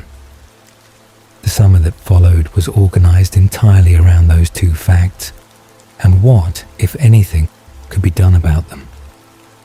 What could be done about them was not nothing, as it turned out, but where Damon and Bonnie had ended up, and what they were doing there, and the specific quality of person that the place they found themselves would require them to become in order to survive it. These were the questions that the next chapter of Mystic Falls' history would be organized around. The other side was gone. Something had replaced it, or something had always existed alongside it, and the people who'd been caught in the collapse had not simply ceased to exist, but had arrived somewhere. That somewhere had a name, and it had a creator, and it had been waiting for precisely the kind of people who end up in it when the ordinary structures of supernatural afterlife fail to process them correctly. The story was not finished. It had simply moved to a different location, and our story set in Mystic Falls had a persistent tendency to do. Expanding outward from the town itself into dimensions and histories and mythologies that the town's quiet surface had never suggested were adjacent to it. And in the living world, in the autumn after the collapse, Elena Gilbert began the slow and devastating work of learning how to be a person from whom Damon Salvatore was absent, which was the hardest thing she had yet attempted in a life that had required her to attempt very hard things with considerable regularity. She was not going to manage it, but she was going to try. The place Damon and Bonnie found themselves was not the other side, and it was not death, and it was not anything that either of them had an existing category for. It looked like Mystic Falls, and that was the first and most disorienting thing about it. The familiar streets, the familiar buildings, the particular quality of light that fell across the town square, on an overcast day, everything present and correct and precisely wrong in a way that took time to identify. The wrongness was in the stillness. There were no other people. There were cars in the driveways and food in the kitchens and newspapers on the porches. All of it arranged with the specificity of a moment captured, rather than a place inhabited. The town was a held breath. Everything was exactly as it had been on a single specific day in 1994, and that day was repeating, and Damon and Bonnie were inside the repetition. It was a prison world. The Gemini Coven had created it, which was information that arrived slowly and in pieces, assembled through the evidence of the world itself, and through Bonnie's growing understanding of what she was experiencing magically when she tried to use her power within it. The prison world was a construction of coven magic, a separate plane of existence that mirrored a specific moment in the real world and looped it endlessly, designed to contain a single occupant in a condition of permanent, isolated repetition. The day it was anchored to was May the 10th, 1994, repeating from dawn to a specific moment in the late afternoon, and then beginning again, without variation, without the accumulation of genuine time. The Coven had built it as a prison. That meant someone had been here before them. Damon and Bonnie found the evidence of that prior occupancy in the details. A house that had been lived in with the particular marks of long habitation. Crossword puzzles completed and stacked in organized piles. A record collection arranged with genuine care. The small territorial signs of someone who had made a kind of life in a place that was not designed to be lived in. The prior occupant had been here for a long time, long enough to develop routines, long enough to move through the repetition with the practiced efficiency of someone who has stopped fighting the loop and started living inside it. They met him on the third repetition of the day, or perhaps the fourth. Tracking repetitions was already becoming difficult because the repetitions were not distinguishable from each other, except by the choices made within them. His name was Malachi Parker. He preferred Kai, which was the kind of preference that suggests the full name carries something unpleasant in its history. He was young-looking in the way of people whose actual age does not map onto their appearance, with an energy that was immediate and oddly compelling and slightly persistently off in a way that took Damon approximately 45 seconds to identify, and Bonnie slightly longer. The offness was not in any single thing he said or did. It was in the space between his expressions, in the moments when ordinary social responses should have arrived, and instead there was a brief absence, a gap, before something adjacent to the expected response appeared. He had learned to perform normalcy with considerable skill. He had not started with a natural aptitude for it. He told them, in pieces and across multiple repetitions of the day, what he was and why he was there. The Gemini Coven was a witch community organized around a specific and unusual power structure. Leadership passed through twins, which was not simply a preference, but a magical architecture. The Coven's power was concentrated in its twin leaders, and the succession of that leadership was accomplished through a ritual called the Merge. When Gemini twins reached the age of 22, they performed the Merge, a working in which their individual magical essences combined. The stronger twin absorbed the weaker. The weaker twin died, their power and something of their personality incorporated into the surviving twin who became the Coven's new leader. and it was brutal, and it was irreversible, and it was the foundation on which the Gemini Coven had been operating for generations, and they had apparently decided that this was acceptable. Kai was the eldest child of the Coven's leader, which made him first in the succession. He was also a siphoner. A siphoner was a rare and specifically stigmatized witch type. Someone born into a magical bloodline who possessed no magical ability of their own, but could absorb magic from external sources, from other witches, from spelled objects, from any concentration of magical energy that could be accessed through physical contact. Siphoners were considered aberrations by most witch communities, magical parasites in the framing of those who feared what they could do, because a siphoner with access to sufficient external magic was effectively unlimited in what they could accomplish. They could not run dry because they did not generate their own power. They simply needed a source. The Gemini Coven considered Kai an abomination. He could not participate in the merge in the normal way. A merge required both twins to contribute genuine magical essence, and Kai had none of his own. He could not lead the Coven. He could not perform the fundamental ritual that the Coven's entire structure depended on. He was, in the Coven's assessment, a failure of their bloodline, a wrong thing produced by a line that should not have been capable of producing wrong things. What they had not adequately accounted for was the other half of Kai's nature, the part that had nothing to do with magic and everything to do with the person he was underneath the supernatural taxonomy.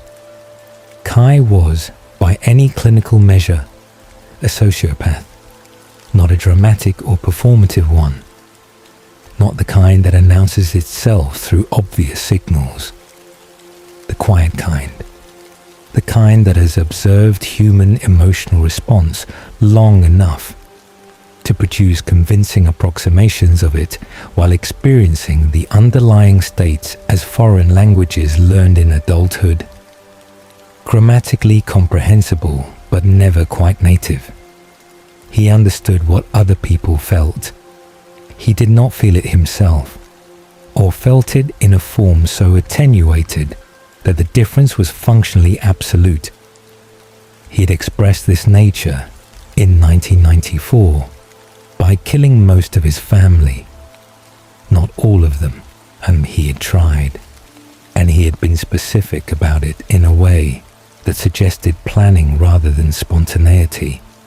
He had killed the siblings who were not twins, eliminating the members of his family who could not perform a merge without him. He had tried to kill the twin siblings who had been hidden from him, Joe and Luke, the pair his parents had been protecting because they were the actual merge candidates, the twins the Coven had been planning to use in Kai's place. Joe and Luke had survived. Kai had been imprisoned here in this single day in 1994 as the Coven's alternative to executing him, which they apparently could not bring themselves to do despite everything, or couldn't do for reasons connected to their magical architecture, or had decided was less complete a containment than the prison world. He had been here for approximately 20 years of real-world time, though what that meant inside the prison world's repetitions was not something that translated into experiential years in any conventional sense. He had been here alone.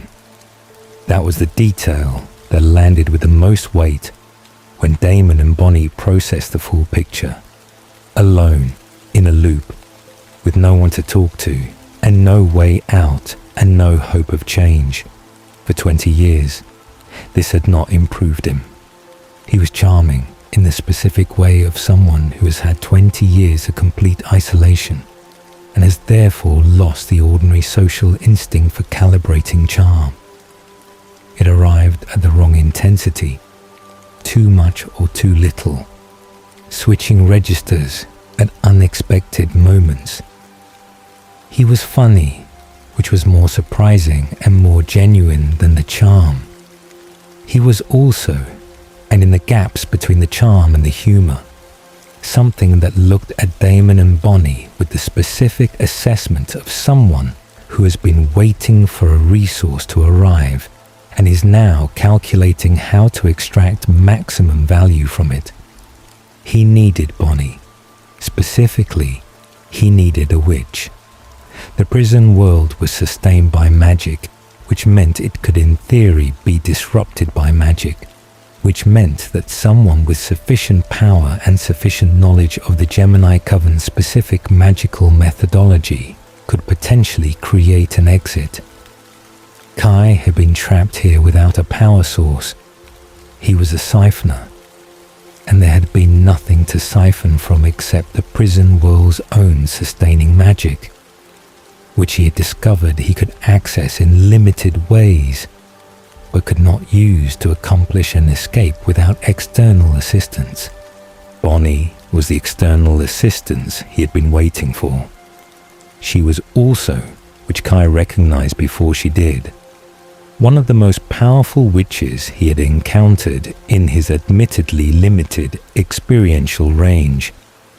The Bennett bloodline carried a specific and enormous reserve of power built up across generations, and Bonnie had been drawing on it in increasingly significant ways across the preceding years without fully appreciating what she was sitting on.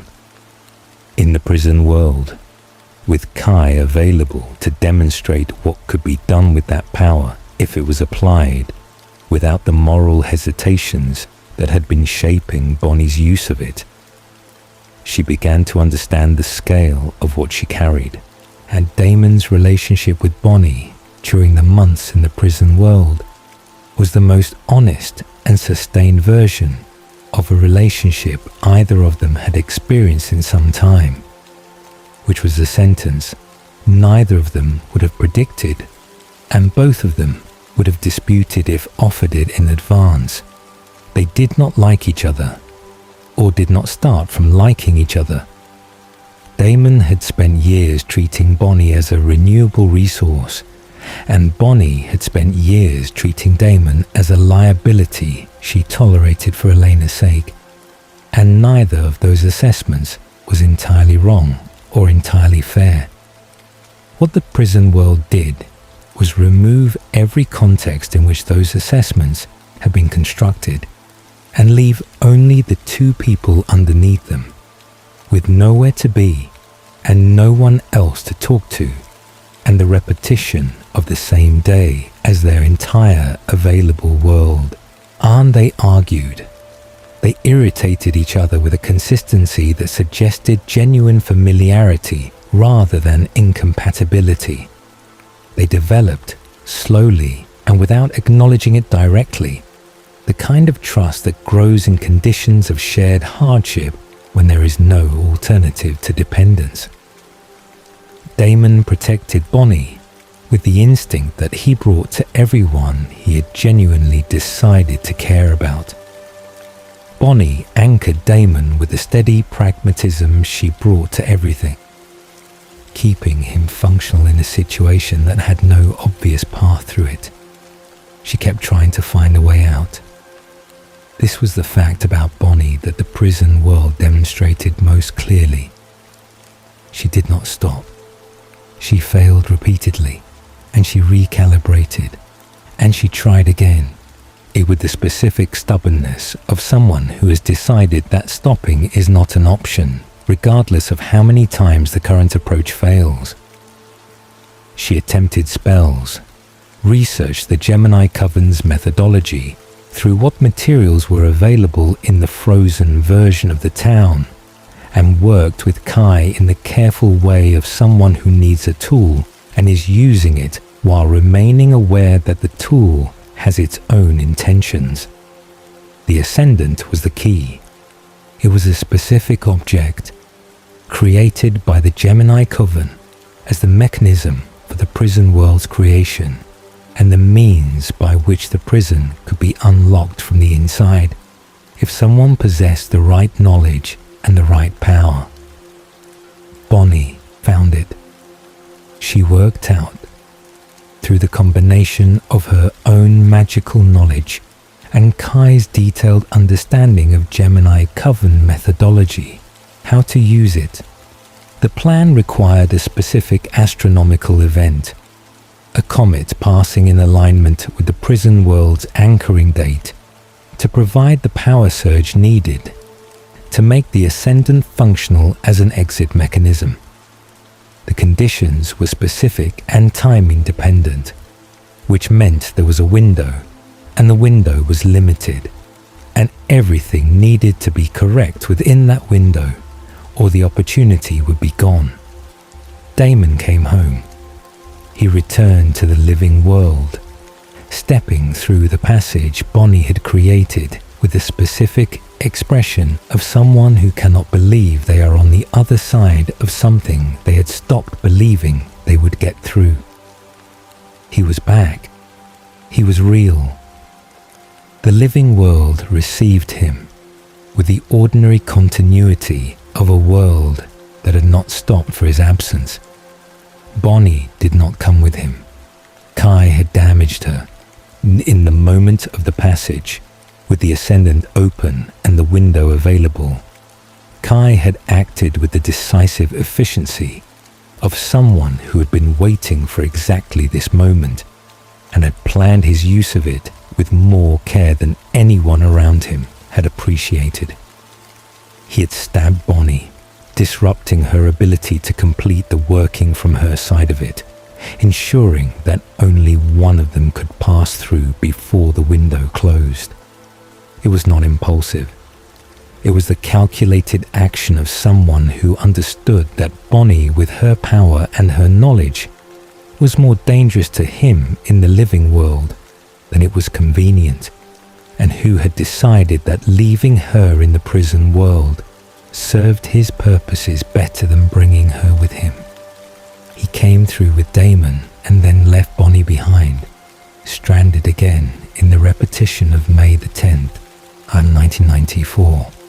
Alone this time, in the way that was different from the aloneness Kai had experienced, because Bonnie had been present for a period, and her absence now had a specific shape to it that the emptiness before her arrival had not had. In the living world, Eleanor had compelled away her memories of Damon. She had done it because she could not function with them intact. The grief had been too total, too consuming, too incompatible with the daily requirement of continuing to exist and continuing to be present for the people who needed her. Alaric, who had returned from the other side's collapse with his own complicated aftermath to process, had performed the compulsion at her request, removing from Eleanor's accessible memory every moment with Damon, every feeling, and every context that made his absence a present and ongoing wound, rather than a historical fact she could hold at a manageable distance. It was both the most understandable thing she had ever done, and one of the most costly, because the feelings did not disappear with the memories. They remained as a residue, a nameless ache, an orientation toward an absence she could not explain. She was missing something she could not identify, drawn toward a space in her experience that she could feel the shape of without being able to see what had filled it. Damon's return created the problem of restoring what she had removed, which could not be simply reversed. Compulsion of that completeness required that the memories be returned deliberately, with Eleanor's full awareness of what she was agreeing to receive. She would have to choose to remember, which meant she would have to choose to experience the grief of Damon's absence as a present and immediate thing rather than a historical one. The restoration of her memories was one of the season's most carefully rendered emotional sequences. the kind of thing that could not be rushed and could not be managed at a distance, and required a quality of presence from everyone involved that the situation had not previously allowed. Bonnie spent months in the prison world alone. This is the part of her story that the show handled with uncommon honesty. It did not skip over what alone in a repetitive, magical prison actually means for a person. She found ways to continue. She left messages for herself across the repetitions, marking time in the way of someone who understands that time cannot actually be marked, but who marks it anyway, because the alternative is accepting that the repetition is permanent. She experienced despair the way genuinely resilient people experience despair, not as an absence of it, but as a condition she moved through rather than surrendered to. She eventually found her way out through her own means, through the same methodology, but applied without Kai's assistance, demonstrating something about Bonnie Bennett that the series had been building toward since the first season, that the limits people placed on her were always underestimates, that what she could do when she was the only person available to do, it was always more than what anyone expected she would be capable of. Kai, in the living world, had located his surviving siblings. He was charming and convincing and entirely purposeful, moving through the situation with the specific clarity of someone who has had 20 years of isolation to think about exactly what they would do when they were free, and is now doing it with the focused efficiency of that long preparation. He found Joe, he found Luke, and he performed the merge. The merge with Luke was not what anyone had anticipated, because Kai's nature as a siphoner meant that the merge did not work in the ordinary way that Gemini Coven merges worked. Luke died, as the weaker twin was supposed to die, but the absorption of Luke's essence into Kai produced something that the Coven's mythology had not predicted and had not prepared anyone to manage. Kai with Luke's emotional capacity, not Luke's memories, not Luke's identity, but Luke's baseline ability to feel and to experience genuine empathy, to care about outcomes for other people rather than simply calculating them. It did not make him good. It made him more complicated, which in some ways was more dangerous. He was still Kai, still possessed of the sociopathic architecture that 20 years of isolation had further calcified. But he was now Kai, who could feel guilt, Kai who could be affected by the consequences of his choices in a way that the previous version of him had been structurally incapable of. The guilt and the sociopathy existing in the same person produced something volatile and unpredictable, a person capable of genuine remorse and also capable of extraordinary violence, often in close temporal proximity.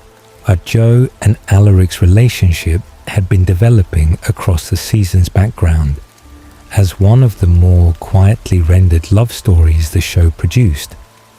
Two people who had both survived enormous damage finding each other in the specific way of people who have stopped expecting that finding is something that still happens to them. Joe was a doctor, capable and private, and possessed of her own considerable history with the Gemini Coven and the Merge. Alaric was a man who had died and come back and lost his wife and rebuilt himself from those losses into someone who had decided to keep going primarily because stopping did not appear to be available. Their relationship was warm and tentative and real, and it moved toward an engagement that represented, for Alaric especially, a decision to believe in the future again, and the engagement existed against the background of Kai's presence in the world. which was its own form of pressure on everything around it. The prison world had produced him, and the living world was now managing the consequences of what the prison world had produced. And the season's final arc was building toward a convergence of these elements that the people of Mystic Falls were not yet in a position to fully anticipate. Bonnie came home.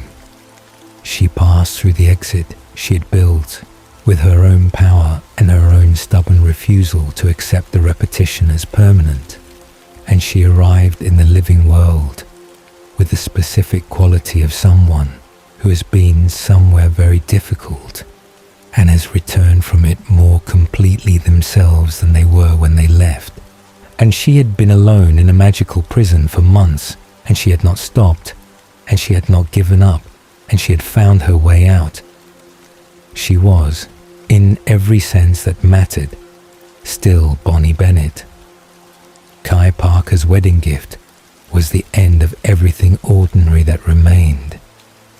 Joe and Alaric were married on a warm evening in May, in the specific atmosphere of a celebration that everyone present understood was fragile without quite being willing to say so out loud. Alaric had spent years believing that the life available to him was a reduced one, shaped by loss and by the particular damage of having loved someone who had chosen vampirism over him, of having died and returned and died again and returned again, of having been a person that the supernatural world used as a resource and occasionally as a weapon. Joe had been the evidence that the reduced life was a wrong assessment. She was warm and capable and possessed of a history of her own that gave her understanding of what Alaric carried without requiring him to explain it. They were good together in the unglamorous and durable way that matters more than the dramatic way.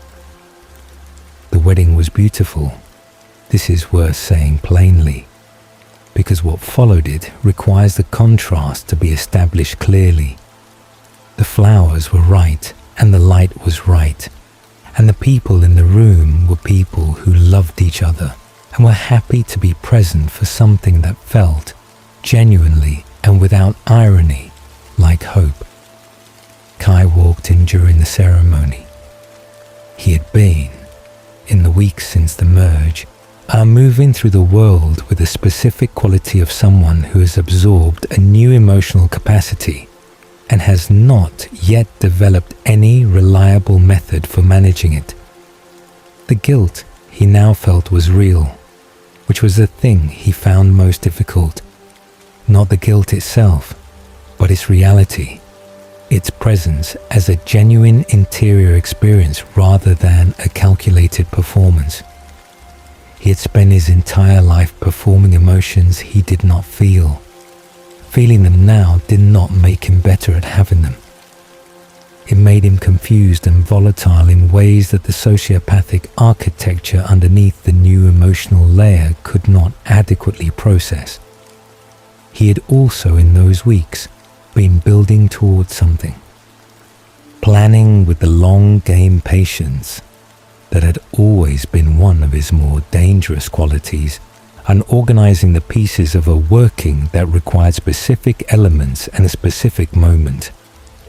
He had not come to the wedding to make peace or to participate in the celebration or to demonstrate his reformed nature to the people who had reason to fear him. He had come to merge with the Gemini Coven. The merge that Kai performed at the wedding was not between himself and another individual twin. It was between himself and the entire coven simultaneously, which was not a thing that was supposed to be possible, and which demonstrated both the scope of what a siphoner with access to sufficient power could accomplish, and the specific direction Kai's planning had taken across the weeks since his return. He absorbed the coven. Every living member of the Gemini Coven died in the moment of the merge, their power and life force drawn into Kai with the completeness of a working that had been designed with precision rather than improvisation. He became, in that moment, the most powerful witch connected to the Gemini line. The coven's entire accumulated power now residing in a siphoner who could access it without the ordinary limitations that governed how much power a single practitioner could hold. He stabbed Jo. She was pregnant. This was something Alaric had known and Kai apparently had known. Twins in her womb. The next generation of the Gemini line continuing in the body of the woman who was bleeding on the floor of her own wedding reception. She died there, in her wedding dress, in the moment that had been the beginning of something and was instead the end of it. And the expression on her face in the final moment was not fear, but a specific and heartbreaking surprise, as though some part of her had not believed, until the knife arrived, that this was actually happening. Alaric held her. He was still wearing his wedding suit. The people around him were dying or had died, the coven members collapsing across the reception space, and Alaric was on the floor with his wife and the children he had not yet met and would not meet, and the particular quality of his grief in that moment was the kind that does not produce sound because it is too large for the body to process into any audible form. Kai's final act before his eventual capture was the curse. Elena was present at the wedding. Bonnie was present at the wedding. And Kai, who had absorbed the Gemini Coven's power and was now operating with a scope of magical ability that gave him access to workings he would not previously have been capable of, performed one last piece of deliberate cruelty that was specific and surgical and aimed precisely at the people he knew it would hurt most. He linked Elena to Bonnie's life force. He constructed the curse with the particular elegance of someone who wants their work to be legible, to be understood as intentional. Elena would sleep. She would remain alive, her body sustained, her mind inaccessible, in a state that was neither death nor waking, and she would remain in that state until Bonnie Bennett died. As long as Bonnie lived, Elena slept. The only way Elena could wake was if Bonnie died first. The curse was a masterpiece of targeted cruelty. It did not harm Elena physically. It did not harm Bonnie physically. It simply made their lives mutually incompatible. Ensure that the love between them, the friendship that had been one of the show's most consistent and genuine relationships across 6 years, became the mechanism of their separation. Bonnie living meant Eleanor sleeping. Bonnie dying meant Eleanor waking. Every day of Bonnie's survival was another day of Eleanor's absence, and this was the thing Kai had designed, this specific and permanent ache. Elena said goodbye. The farewell sequences were extended and careful and given the weight they deserved, which was considerable. She said goodbye to everyone who mattered to her, and each goodbye had the particular quality of a conversation happening at 2 registers simultaneously. The surface register of a temporary parting, and the deeper register of people who understand that temporary, in this context, means the entire remainder of Bonnie's natural life. Elena was a vampire. She would not age. She would sleep in a coffin and wait, and Damon would be in the world without her, and Bonnie would be alive, and that aliveness would be the cost of Elena's unconsciousness. She said goodbye to Damon last. What passed between them in that final conversation, before she was placed in the coffin, was not recorded in the kind of detail that would allow for an exhaustive account, but it was long and it was honest, and it was the kind of exchange between 2 people who love each other that is shaped by the knowledge that It is the last one for a long time, and therefore can't afford to be anything less than entirely real. Damon put her in the coffin. He was the one who stayed until the end, who remained present as the sleep took on her, who stood in the room after it was done and understood what the years ahead of him actually contained. He was going to be in the world without Eleanor for as long as Bonnie chose to stay alive. He had not asked Bonnie to die. He would not ask Bonnie to die. He was not, despite all the evidence his earlier self might have provided to the contrary, the person who would ask that. He was going to wait. Again. This time with full knowledge of what he was waiting for, and this time waiting for someone who was actually there. Lily Salvatore had been in the 1903 prison world. The discovery of Stefan and Damon's mother's existence was one of the season's most significant revelations, and arriving with the particular force of something that rewrites a character's history retroactively. Lily Salvatore had not died of consumption in the way that her sons had been told, in the way that the family's history recorded. She had died of consumption in the process of transitioning into a vampire, had completed that transition in 1858, and had subsequently been imprisoned by the Gemini Coven in a prison world, anchored to 1903 for reasons that were not immediately fully clear, but that involved the company she had been keeping. She had been in Europe. She had encountered a community of witches who were siphoners, who had been cast out from their covens and their communities for being what they were, and who had found each other in the specific way of outcasts, who recognized in each other the shape of a shared exclusion. Lily had turned them. She had given them her vampire blood and facilitated their transitions, which meant they were now something that had not existed before in the organized way they existed as a group.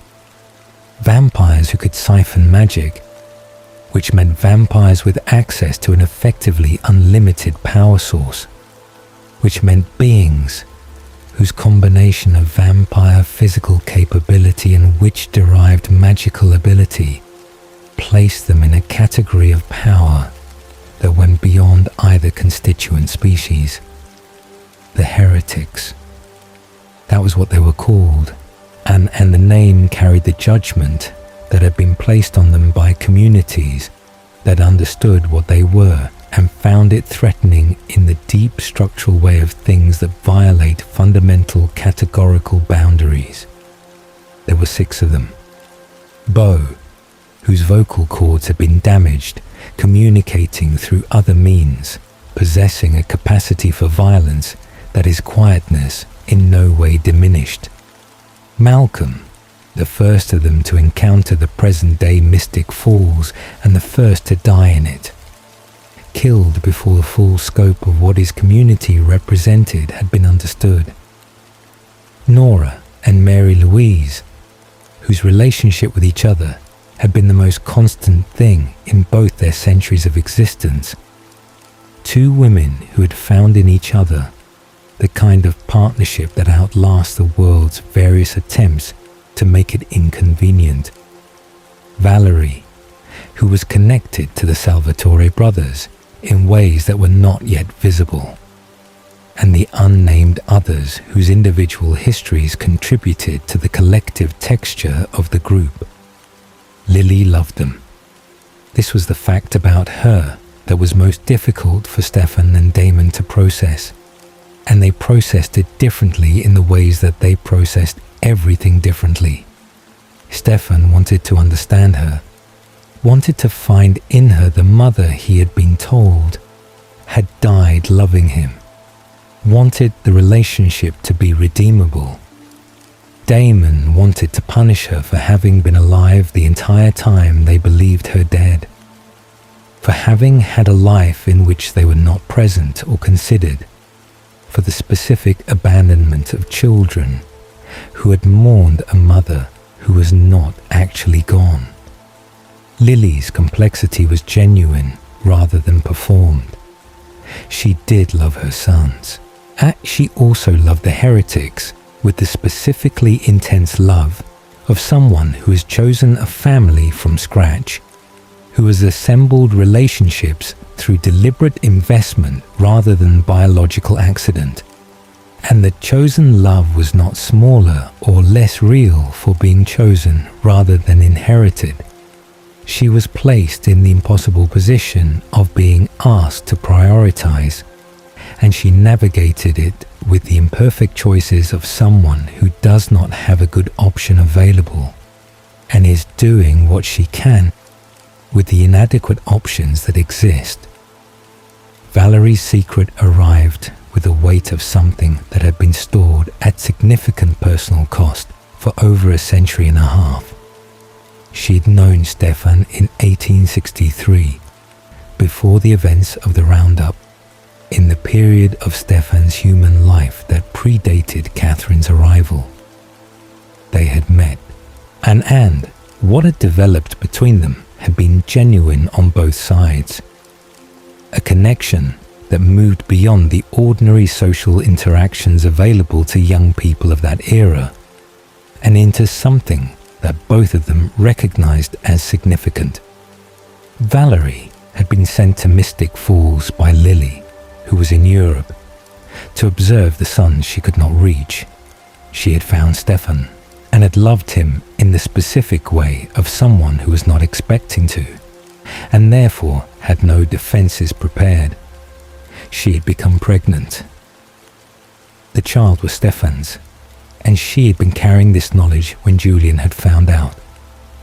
Julian was Lily's companion, her great love in the European years, the person around whom she had organized the non-heretic portion of her long existence after her imprisonment, and he was charming and physically beautiful, and possessed of a violence that he wore as casually as clothing. A man for whom cruelty was not an aberration, but a baseline. The default mode of a person who'd been doing what he wanted for long enough that the concept of restraint had become genuinely foreign to him. He had beaten Valerie. He had done it with the specific intention of ending the pregnancy, which he had viewed as an inconvenience and a complication, and possibly a threat to the arrangement he had with Lily. The child had not survived. Valerie had survived, and she had carried the knowledge of what Julian had done for 150 years. And she had carried it in the specific way of someone who cannot share it, because sharing it would require explaining to Lily that the man she loves is responsible for the death of her grandchild, and Lily was not, for a significant portion of the time Valerie held this, in a position to receive that information without catastrophic consequences. Stefan received it with the quiet devastation of someone encountering a loss they did not know they had sustained.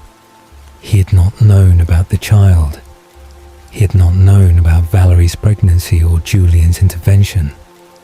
Learning both simultaneously, the existence of the loss and its cause, produced a grief that did not have a clean shape, that did not map onto existing emotional categories, because it was grief for something he had never had the chance to know he had. Julian arrived in Mystic Falls with the ease of someone who considers himself the most significant person in any room he enters, and has not been significantly challenged in that assessment for long enough that the assessment has become foundational rather than provisional. He was magnetic and dangerous in the combination that makes people most difficult to dislodge from situations. He was genuinely enjoyable to be around right up until the moment he was doing something unforgivable, which meant that the unforgivable things kept arriving before anyone was adequately prepared for them. The Phoenix Stone, was a supernatural object of considerable age and unclear origin, a dark reddish gem that had been used as a weapon in the form of a sword, the stone embedded in the blade. Its property was specific and terrible. It captured the souls of vampires who were killed by it and imprisoned them inside it, in a hell dimension generated by the stone's magic, where the imprisoned souls experience an endless loop of their worst memories and worst actions, reliving their darkest moments in a repetition that had no exit and no mercy. Damon and Stefan were both trapped in the Phoenix Stone. The specifics of how the stone was used against them were less important than the experience inside it, which the show rendered with the specific horror of something that targets not the body, but the self. Inside the stone, Damon experienced a Civil War battlefield. A version of his worst self played out across an unending repetition that forced him to watch what he was capable of, stripped of every context that allowed him to frame it as survivable. Stefan experienced something that struck at the particular wound of the Ripper. He lived inside the stone as the worst version of himself, enacting harm against people he loved in a repetition he could not stop and could not escape. The psychological damage of the Phoenix Stone experience was not something that resolved when they were retrieved. Stefan in particular came out of it changed in ways that required significant time and significant relationship to process. The stone had not shown him anything that wasn't real, and that was the specific nature of its cruelty. It used truth rather than fiction, at the genuine record of what a person had done and what they were capable of, and it used it without the mercy of forgetting or the comfort of distance. Julian's death came through Lily, which was the only ending available to him that could have been both complete and earned. She performed the spell that killed him, knowing what performing it would cost, knowing that the magic required was the kind that doesn't leave the person who uses it intact. She made the choice with a full awareness of its consequences, which was perhaps the most complete expression of who Lily Salvatore actually was underneath the centuries of complicated survival. Someone capable, when the stakes were correctly identified, of the definitive choice. She died almost immediately after Julian did. The magic took what remained. Stefan and Damon stood at another grave.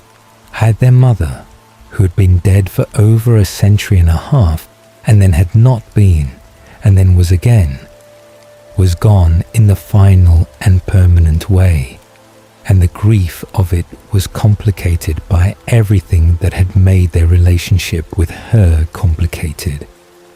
The love and the resentment and the lost years and the unanswered questions and the things she had done well and the things she had done badly, and the impossibility of sorting any of it into clean categories now that the opportunity for further conversation was closed. The flash-forward sequences that had been threaded through the season's present-day narrative now resolved into their context. 3 years ahead of the main storyline, Stefan was running, carrying a scar on his chest that pulsed with supernatural significance, and being hunted by something connected to the Phoenix Stone's after effects.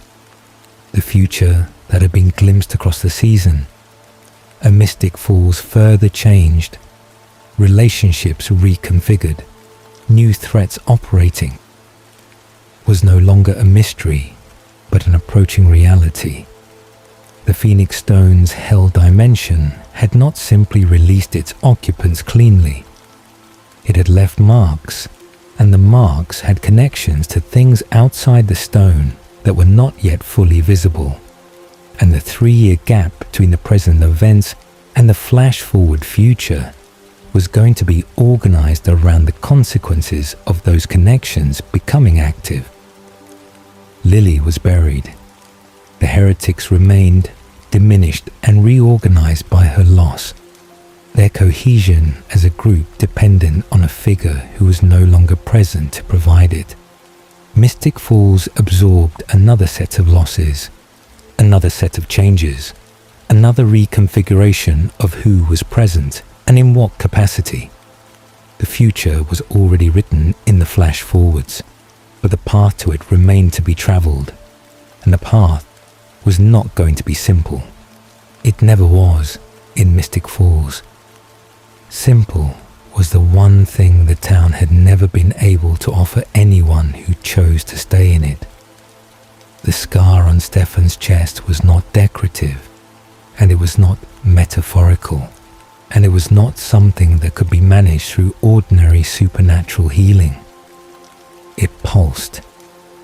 That was the word that came closest to describing what it did, though the pulsing was not rhythmic in the way of a heartbeat, but erratic, responsive, tied to something external that was tracking him across whatever distance he put between himself and it. He had come out of the Phoenix Stone with it already present, already active, already doing the thing it was designed to do, and the people around him had needed time to understand what that thing was before they could begin to address it. The scar was a mark. It was the specific brand of a supernatural huntress, burned into him through the mechanism of the Phoenix Stone sword, and it connected him to her the way a compass needle connects to magnetic north. She would always know which direction he was in, and she would always be moving toward him, and there was no geographic solution to this problem, because the mark moved with him. The flash-forward sequences from the previous season resolved into their full context across this one. 3 years had passed in the world of Mystic Falls, and the passage had not been gentle. Stefan had been running for most of those 3 years, keeping himself away from the people he loved, because proximity to him meant proximity to what was hunting him, and what was hunting him was not something that accepted collateral damage as a reason to disengage. He'd been in contact with Damon intermittently, and with almost no one else, maintaining the isolation of someone who understands that their presence is a danger and has chosen to be the one who pays the cost of managing that danger, rather than distributing it to the people around them. Raina Cruz was the huntress. Her origin was specific and layered and connected to the Brotherhood of the Five in ways that expanded the mythology of supernatural hunters beyond what the show had previously established. The Brotherhood had been the organization that produced Jeremy's hunter mark, the ancient group whose purpose was the hunting and elimination of supernatural beings, whose members were marked at activation with the growing tattoo that constituted the hunter's mark. Raina's connection to the Brotherhood was not through activation, but through a ritual that went beyond the Brotherhood's ordinary methodology. She had been human once. She had been the daughter of a Brotherhood member, raised in the context of that life, shaped by its purposes and its losses. Her father had been killed by vampires, which was the specific biographical detail that the Brotherhood's mythology produced with reliable frequency. The dead parent, the inherited purpose, the grief that becomes vocation. She had gone to a group of shamans, the original source of the Brotherhood's power, and she had participated in a ritual that the shamans had performed with the specific intention of creating something more permanent and more powerful than the ordinary hunter. The ritual had given her multiple lives. The shamans had sacrificed themselves, 8 of them, their life forces bound into her each one giving her an additional span of existence beyond the first. She had lived and died and lived again, each life dedicated to the same purpose, the same hunt, the same absolute commitment to the elimination of the supernatural beings she had been created to destroy. She carried the Phoenix Stone sword, the weapon whose mark on Stefan had created the connection she was now following, and she had been using it for longer than most of the people in Mystic Falls had been alive. She was also dying. She was on what the mythology designated as her final life, the last of the shaman's sacrificed life forces exhausted, and the approach of her final death was not something she was managing with equanimity. She had been a huntress for so long that the concept of not being one was essentially meaningless to her, and the concept of simply ceasing, of death arriving without another life waiting on the other side of it, was an abstraction she had not developed adequate relationship with. She hunted because she had always hunted. Stopping was not a category she could easily inhabit. The scar transferal was the act that created the season's central fracture between the brothers. Stefan, in the 3-year interim, had transferred the Phoenix Stone scar to Damon. The mechanism of the transfer was a specific piece of magic, complex and not available through ordinary channels, that moved the huntress's mark from one host to another. Stefan had done it because the situation had become untenable. Rainer was too close. The risk to the people around Stefan was too immediate, and he had made the calculation that transferring the mark to Damon was the solution that protected the most people. Damon was a vampire who had survived extraordinary circumstances. Damon could run. Damon had demonstrated across a century and a half of existence that he was very difficult to catch. The calculation was not wrong in its tactical reasoning. The execution of it was a betrayal of the specific kind that comes from making a decision about someone else's life without asking them, from deciding that your assessment of what someone can handle outweighs their right to be consulted. And Damon had been living his 3-year interim in a particular way, managing Elena's absence, building something that resembled a sustainable existence. And Stefan had transferred the thing being hunted into him without warning and without consent. This sat between them. The season did not pretend it away or resolve it quickly, because it was not the kind of thing that resolves quickly. Brothers who love each other are capable of the specific betrayals that require intimacy to execute, the violations that only the people closest to you can reach close enough to commit, and this was one of those. They managed it the way they managed most things that existed between them, imperfectly and with the ongoing difficulty of people who cannot quite be done with each other, regardless of what has happened. Omni Armory was an organization that had been operating in the background of Mystic Falls' supernatural history for longer than most of the people currently living in the town had been aware of.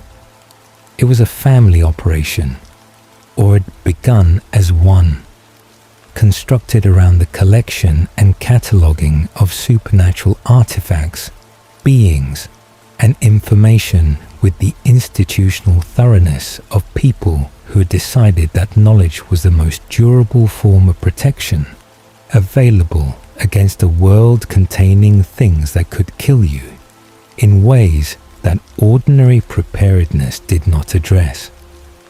They had a physical facility, large and organized, full of the accumulated material of generations of collection. They had researchers, operatives, a bull chain of institutional knowledge that gave them access to information about the supernatural world that the people of Mystic Falls had been piecing together for years from sources considerably less comprehensive. Alex and John ran the armory in the present, carrying the family's legacy with the specific combination of genuine belief in the mission and institutional pragmatism about the methods required to pursue it. She was not simply a bureaucrat of the supernatural. She had her own investments in the outcomes, her own losses that had shaped her commitment to the organization's work, her own reasons for the urgency she brought to the vault. The vault was the armory's central preoccupation, and the thing that had organized their recent activity in ways that extended outward from their facility into Mystic Falls and into the lives of the people there.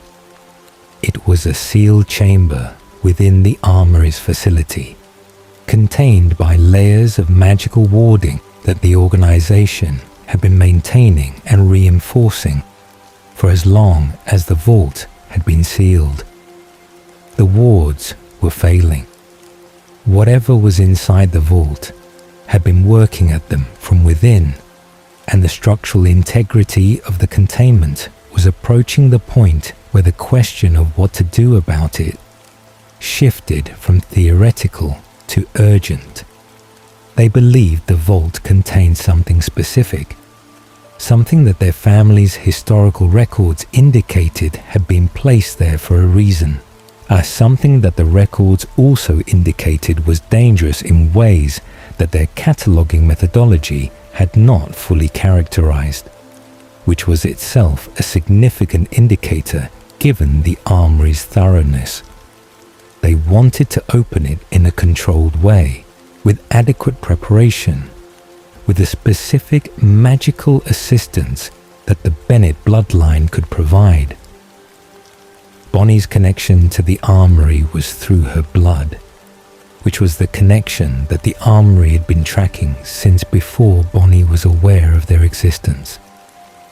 The Bennett witches had been involved in the vault's original sealing, which meant Bennett magic was threaded into the wards in ways that made a Bennett witch both the most useful possible assistant in managing the vault and the most useful possible tool in breaching it, depending on whose agenda was operative. The armory had been watching Bonnie for years, and the discovery of this surveillance was not something she received warmly, for the obvious reasons that anyone who has been observed without their knowledge has for receiving that information.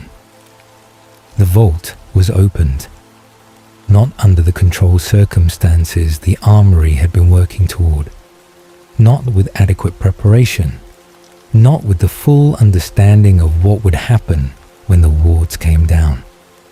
It was opened in the chaos of events that moved faster than the armory's institutional caution could accommodate, and what was released from it was not something their historical records had adequately described.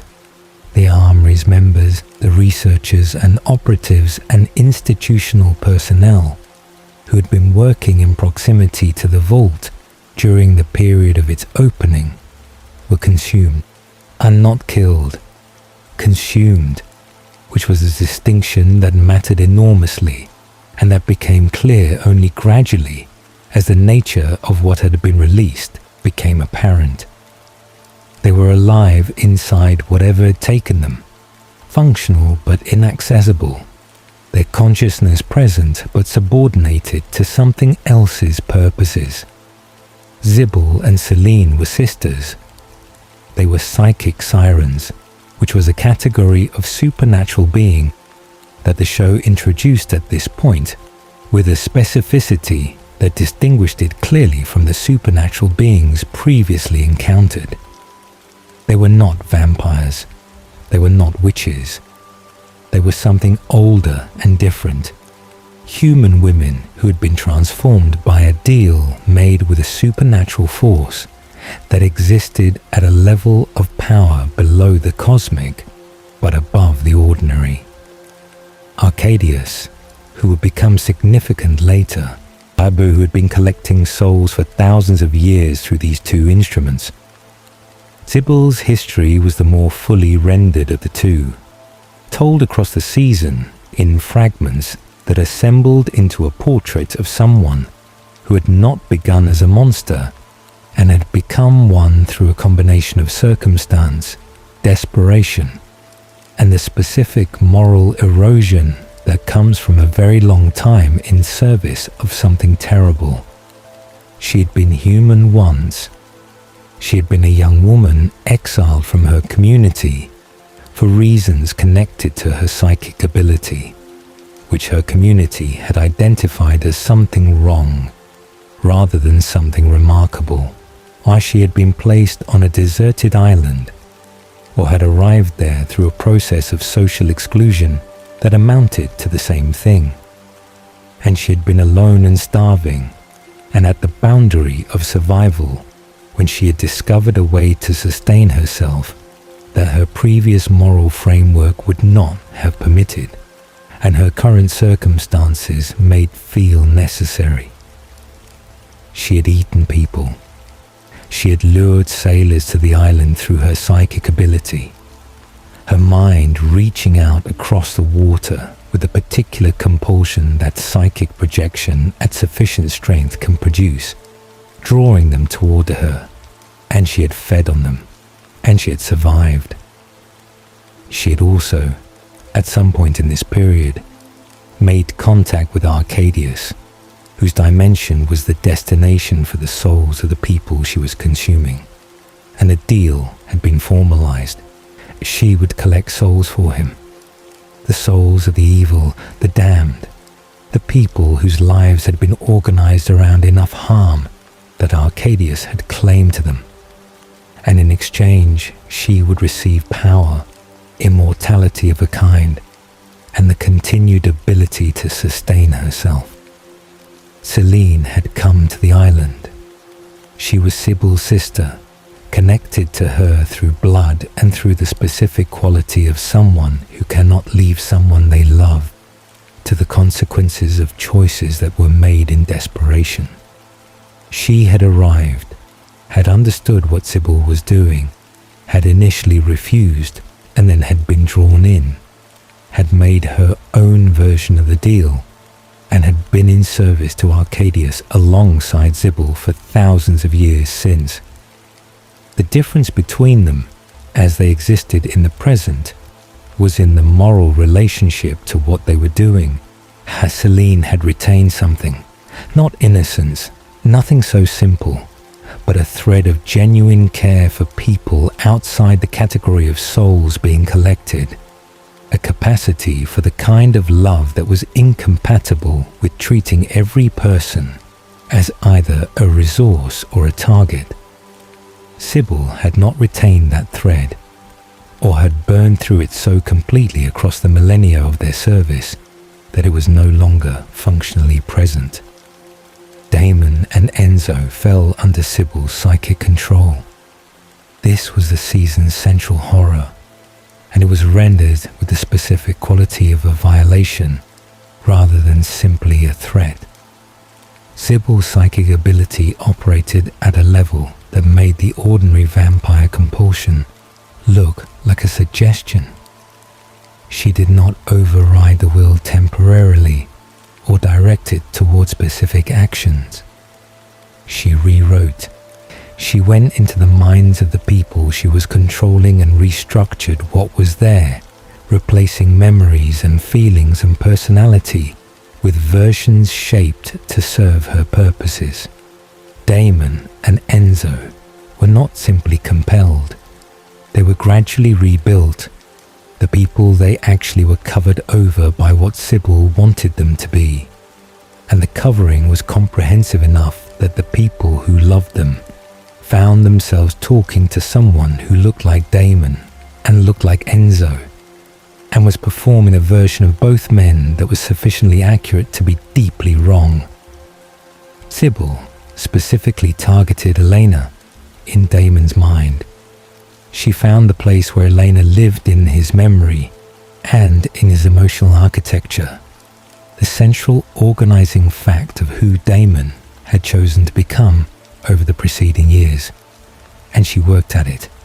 She replaced Elena's image with her own, restructuring Damon's internal landscape so that the love that had been pointed at Elena was redirected, so that the person who occupied the space most important to him was no longer the person who actually occupied it.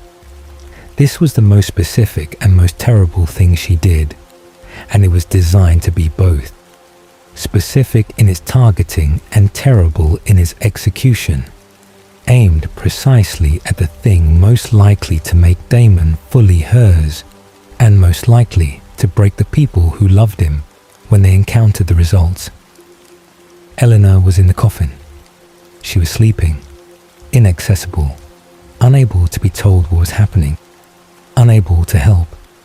Bonnie was in the world and awake and watching Damon become someone she could not reach, and the helplessness of it sat in the particular place where Bonnie's helplessness always sat, directly adjacent to her extraordinary capability, the gap between what she could do magically and what she could not do for the people she loved most, creating a specific and recurring anguish. Enzo's situation was different from Damon's in one crucial respect. He and Bonnie had built something in the 3-year interim that the show handled with the quiet care reserved for relationships the narrative genuinely values. It had developed out of the specific circumstances of people thrown together by the absence of the people they were more obviously supposed to be close to. Enzo without his chosen allegiances, Bonnie without Elena, both of them in a world that had reorganized itself around losses and absences and the requirement to keep going despite them. What they had found in each other was not compensatory in the way of something that replaces something else. It was its own thing, with its own texture and its own genuine investment. Enzo loved Bonnie with the specific quality of someone who had spent most of his long existence in circumstances that made love an inconvenience, and was now, for the first time in a very long time, in circumstances where it was not. He was present in the relationship with a completeness that his history had not suggested was available to him. Sybil's control of Enzo threatened this directly and specifically. When Bonnie looked at Enzo under Sybil's influence, she was looking at the person she loved having his essential character systematically covered over, and she was doing it while knowing that the covering was happening and being unable to reach him through it. She did not stop trying. This was Bonnie's consistent quality. The refusal to stop trying in the face of overwhelming evidence that trying is not currently working. The scar transferal's consequences caught up with both brothers through the season's events.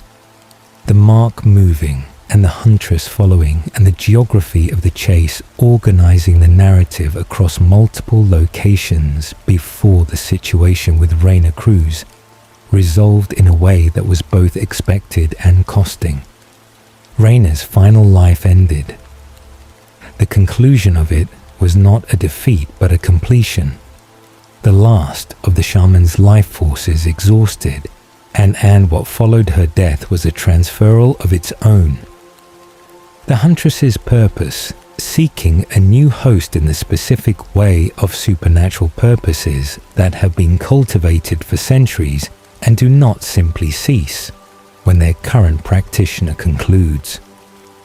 The huntress mythology needed to continue or be deliberately ended, and the people of Mystic Falls were involved in determining which of those outcomes occurred and at what cost. The armory remained in the background of the season, the vault's consequences continuing to ripple outward. The question of what Sybil and Celine were actually doing in Mystic Falls, and who they were doing it for, becoming gradually more legible as the season progressed. They were collectors. They had always been collectors. And what they were collecting was being delivered to someone specific, for purposes that were becoming increasingly clear as the mythology of the season assembled into its final shape. Arcadius was the name at the end of every thread. He had been mentioned, discussed, described in the context of Sybil and Celine's history, and the description had grown more specific and more concerning with each piece of information that arrived. He was not a character operating in the background because he was unimportant. He was operating in the background because the things that are most significant to a story are often the ones that take longest to fully appear. He was coming into focus. By the end of the season, he was no longer background. He was the foreground of everything that followed. The thing that had been behind Sybil and Celine for 3,000 years. The collector of damned souls. And the being whose existence had organized the supernatural underworld's relationship to death and damnation for longer than mystic fools, had been a settlement of any kind. The sirens had served him faithfully for 3,000 years. Their service was ending, or they wanted it to end. And what happens when instruments of an ancient and powerful force decide they are finished being instruments was the question that the final season would be organized around answering. Mystic fools had faced the original family and the collapse of the other side, and Kai Parker's particular cruelties, and the heretics, and Julian, and the Phoenix Stone, and Rainer Cruz, and the Armory, and the Sirens. It had absorbed all of these and continued and rebuilt and insisted on being a place where people chose to stay and fight rather than leaving. And what was coming next was the thing that all of those had been, in some sense, preparation for. Not in a designed way, not as a deliberate curriculum, but in the way that every hard thing you survive makes you slightly more capable of surviving the next hard thing. The accumulation of the town's supernatural history had produced, in the people who remained in it, something that was going to be necessary for what came next. Whether it was going to be sufficient was the question that the final chapter would answer. Arcadius had not always been what he became. This was the fact about him that the show rendered with the specific care reserved for antagonists whose monstrousness is comprehensible, rather than simply asserted, of villains whose origin illuminates something about the nature of the world that produced them, rather than simply explaining a personal grievance. He had been human once. He had been, by the available evidence, a genuinely extraordinary human. A psychic of a power level that had never been seen before in his community, capable of reaching into minds across distances that should have been impossible, experiencing the thoughts and feelings of people he had never met as clearly as if they were his own. His community had burned him alive for it. This was not metaphorical and not political in the abstracted sense, but literal. A mob, the specific and terrible mechanism of communities that encounter something they cannot categorize and respond to the inability to categorize it with destruction, had built a fire and put him in it. He had been alive when it started, and in the moment of his death, in the specific and unrepeatable moment when the pain reached its maximum, and his consciousness was burning away along with his body. Something had happened that the ordinary mathematics of human death do not produce. His psychic energy, vast and uncontained by the body that was being destroyed, had exploded outward, not in a physical way, but in a dimensional one. The force of his dying mind had created a place, had punched a hole in the ordinary architecture of what exists, and generated a space that had not previously been there. A dimension organized around the specific content of his final moment, which had been agony and fury, and the particular grief of someone being destroyed by the people they had been among. The dimension was a hell, not a theological one, and not the hell of any specific religious tradition, but a functional hell. A place where the experience of suffering was perpetual, where the souls that arrived there relived the worst of what they had done and what had been done to them without cessation or mercy. It was, in the way of things created by the mind in extremity, an expression of its creator's final state.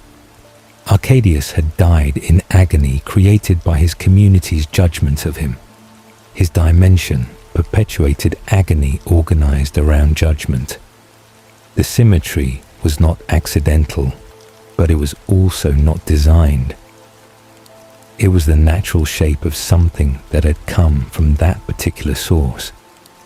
He had been collecting souls for 3,000 years, and this was the work that Sybil and Celine had been performing in his service across their thousands of years of contract.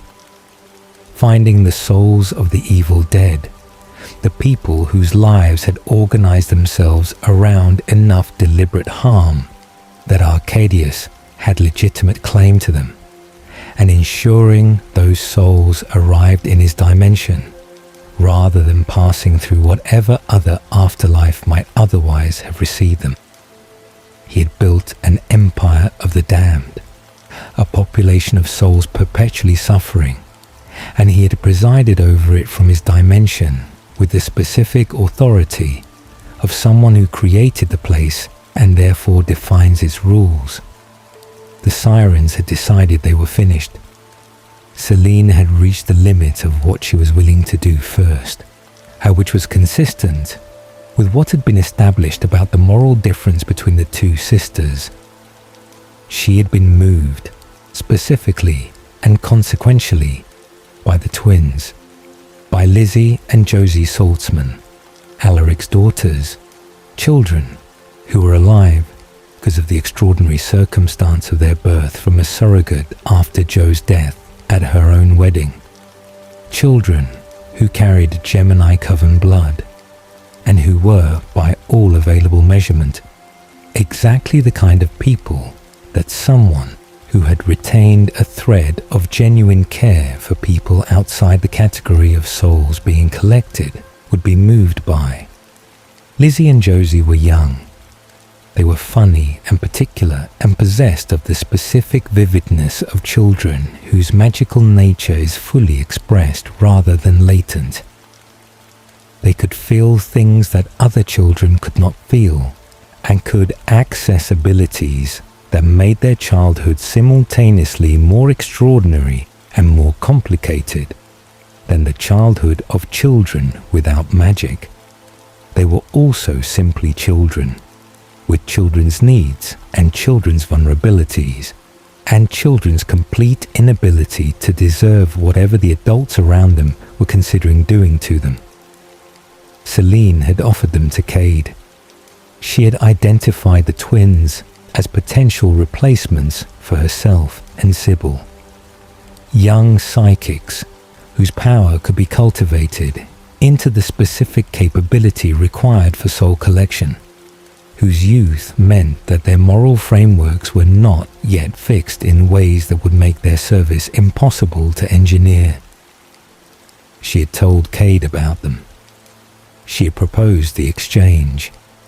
The twins for the sisters' retirement, and children for the freedom of two women who had been in service for 3,000 years. Alaric found out. The sequence of Alaric's response to learning what Celine had proposed was one of the more quietly devastating things the season produced. He had lost Joe at their wedding. He had lost the children she had been carrying at the moment of her death. he had rebuilt from those losses with the help of the people around him and the specific determination of someone who has decided that the losses do not get to be the final word on what his life contains. The twins were his, not biologically but completely, in every sense that matters more than biology. The children he had been given by the extraordinary circumstance of Caroline's willingness to carry them and the Coven's magic that had made it possible. And the idea of them being offered to a dimension of perpetual suffering as replacement soul collectors was not something he processed with the measured pragmatism he had learned to apply to supernatural threats. It was something he processed as a father, which meant it bypassed every layer of acquired coping mechanism and went directly to the deepest and most ungovernable thing in him. Stefan's deal with Cade was the season's most significant moral transaction. Damon had been under Sybil's influence, had been doing Cade's work, collecting souls, finding people whose darkness gave Cade legitimate claim to them, and ensuring those people ended their lives in ways that delivered their souls to his dimension. The work had been damaging in ways that went beyond the individual acts, and because Damon under Sybil's control was not Damon making choices. He was Damon's capabilities being operated by someone else's agenda, which meant the harm being done was being done with his hands, but not with his will. And the distinction mattered enormously to the people who loved him, and somewhat less than it should have to the people being harmed. Stefan went to Cade and offered himself. The offer was complete. His service, his soul, his willingness to do what Cade required of him, in exchange for Damon's freedom from Sybil's influence. It was a negotiation conducted with the clarity of someone who has thought it through and arrived at a conclusion that is both freely chosen and devastating. The specific quality of sacrifice that comes from genuinely preferring another person's freedom to your own. Cade accepted.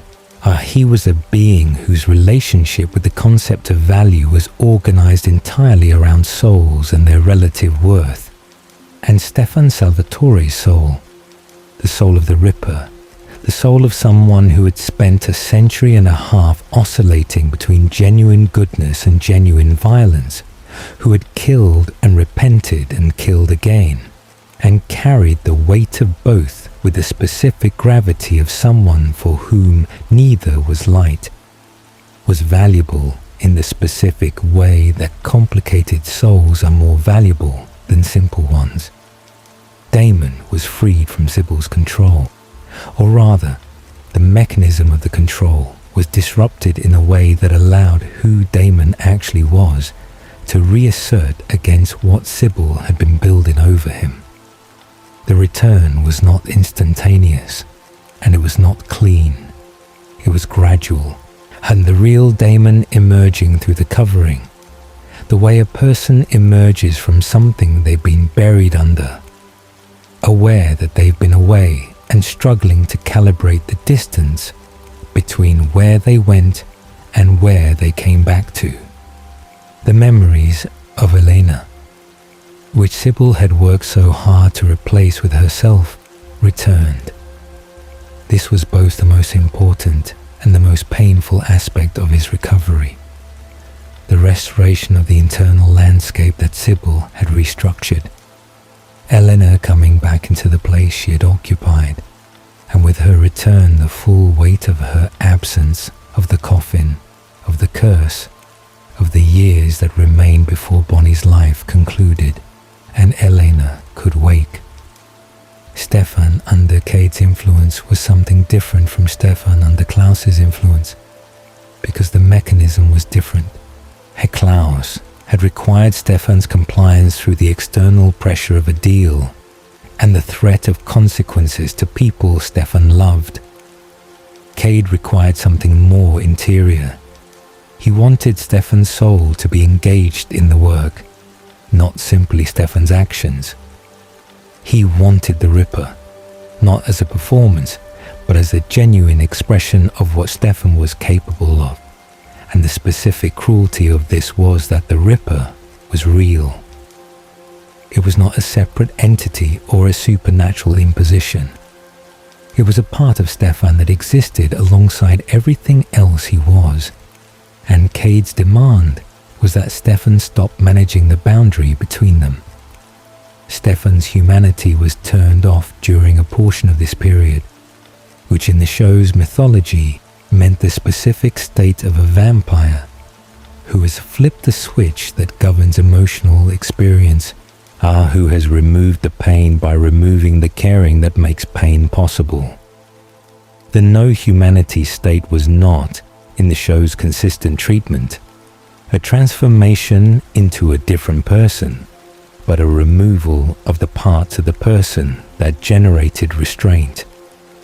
The same person, the same intelligence, the same capabilities, but without the investment in other people's well-being that had always been the weight against which those capabilities were measured. What Stefan did during this period was real and left real marks. Bonnie found a way to kill Cade.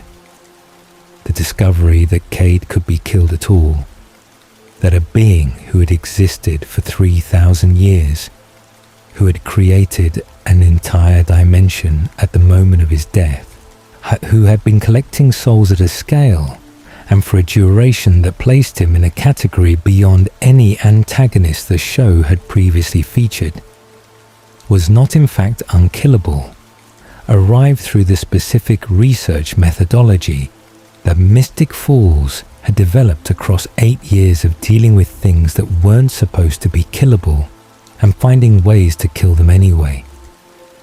The Maxwell Bell was the mechanism.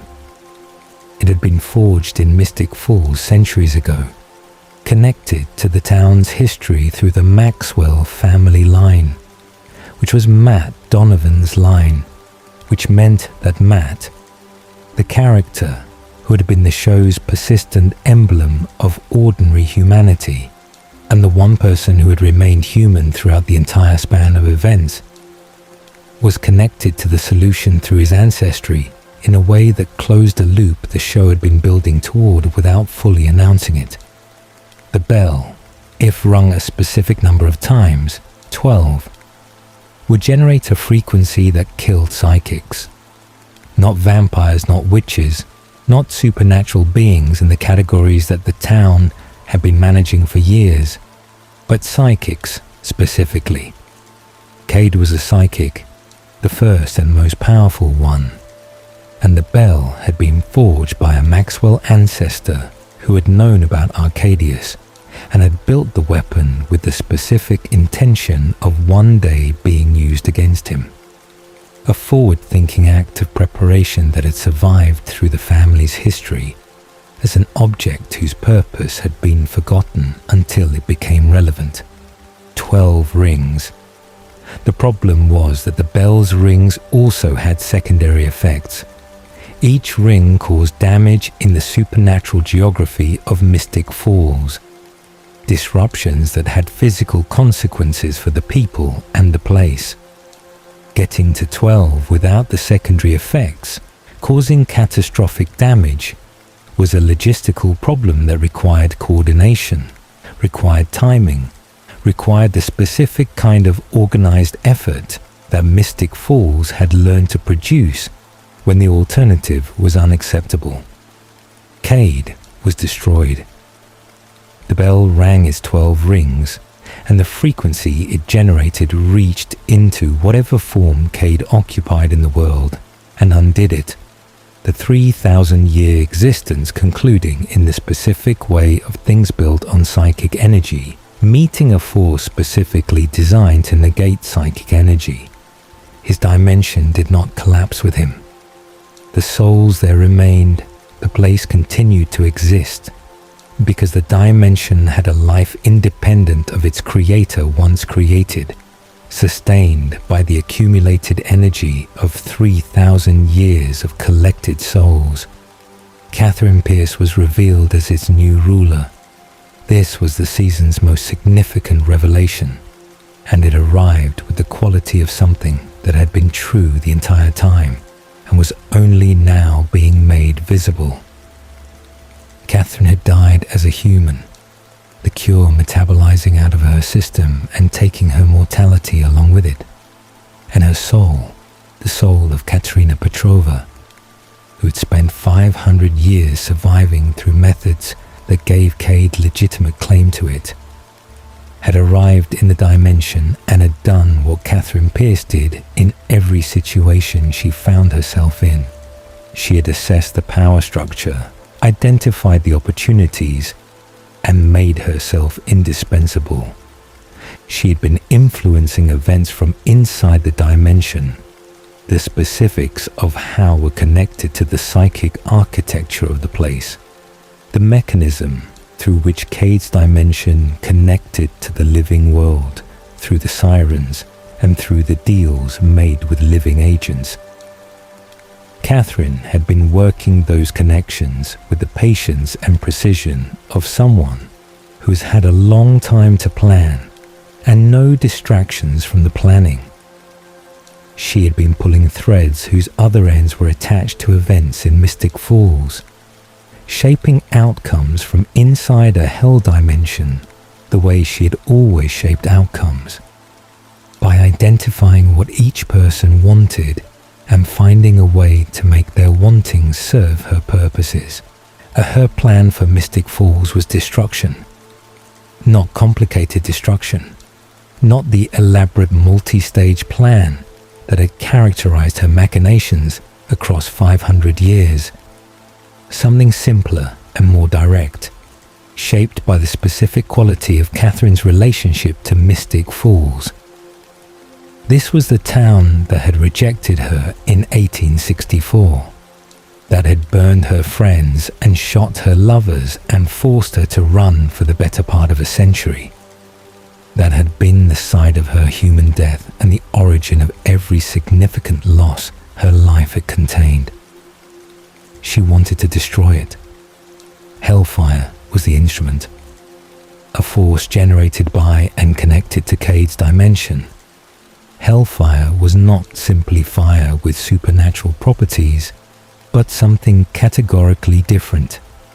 It consumed not just the physical, but the metaphysical, a destroying not just matter, but the supernatural fabric threaded through a place, the kind of annihilation that would remove Mystic Falls not just as a physical location, but as a supernatural one, erasing everything that had made it significant for the past 200 years and everyone in it at the time of its arrival.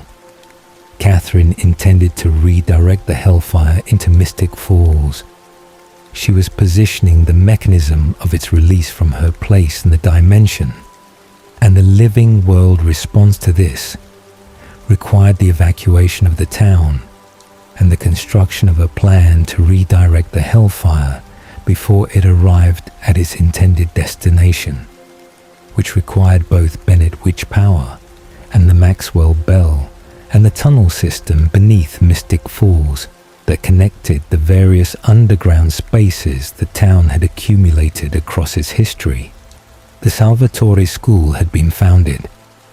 This was the season's most significant act of forward-looking construction, Stefan and Caroline's project, the school for supernatural children that had been discussed and planned and finally brought into existence.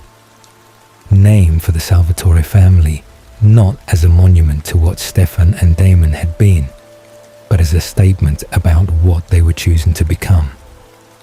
A school where children like the twins, children who existed in the complicated territory between human and supernatural, could receive the specific guidance and community that the ordinary world could not provide.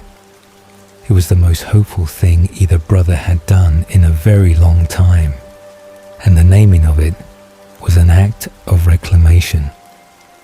taking the Salvatore name, which had been attached to so much destruction across so many decades, and attaching it instead to something that helped children become capable of managing what they were without being defined by the worst of it. The final confrontation was building across all of this, the pieces organizing themselves toward the moment when Catherine's plan would either succeed or be stopped, and everything that came after would be shaped by which of those outcomes the people of Mystic Falls managed to produce. Damon had the cure. He had taken it from Elena's bloodstream in a medical procedure that had been conducted while she slept, and he had been carrying it with the intention of becoming human, of choosing mortality and the human life that Elena had always wanted for herself and for him, the future where they aged together, and the immortality that had defined both of them was exchanged for the ordinary and precious limitation of a life with an end. He had been going to be human for Elena, and then Stefan found the cure in his possession, and something passed between the brothers in the moment of that discovery. The specific understanding that moves between people who have known each other long enough that the understanding does not require words. Stefan took the cure from him. He took it, and he drank it, and he became human, mortal, vulnerable in every way he had not been for 162 years. The act was a gift and a theft simultaneously. It was Stefan giving Damon the future that Damon had been building toward, and it was Stefan taking the future that Damon had planned, and it was Stefan choosing M in the specific way that he had been making this kind of choice his entire immortal life, to be the one who pays. Damon had given his freedom for Stefan. Stefan gave his immortality for Damon. The accounting between brothers who love each other is never clean, and the Salvatores had stopped trying to make it clean a very long time ago. Bonnie Bennett had died more times than any person should be asked to die. This is not a metaphor.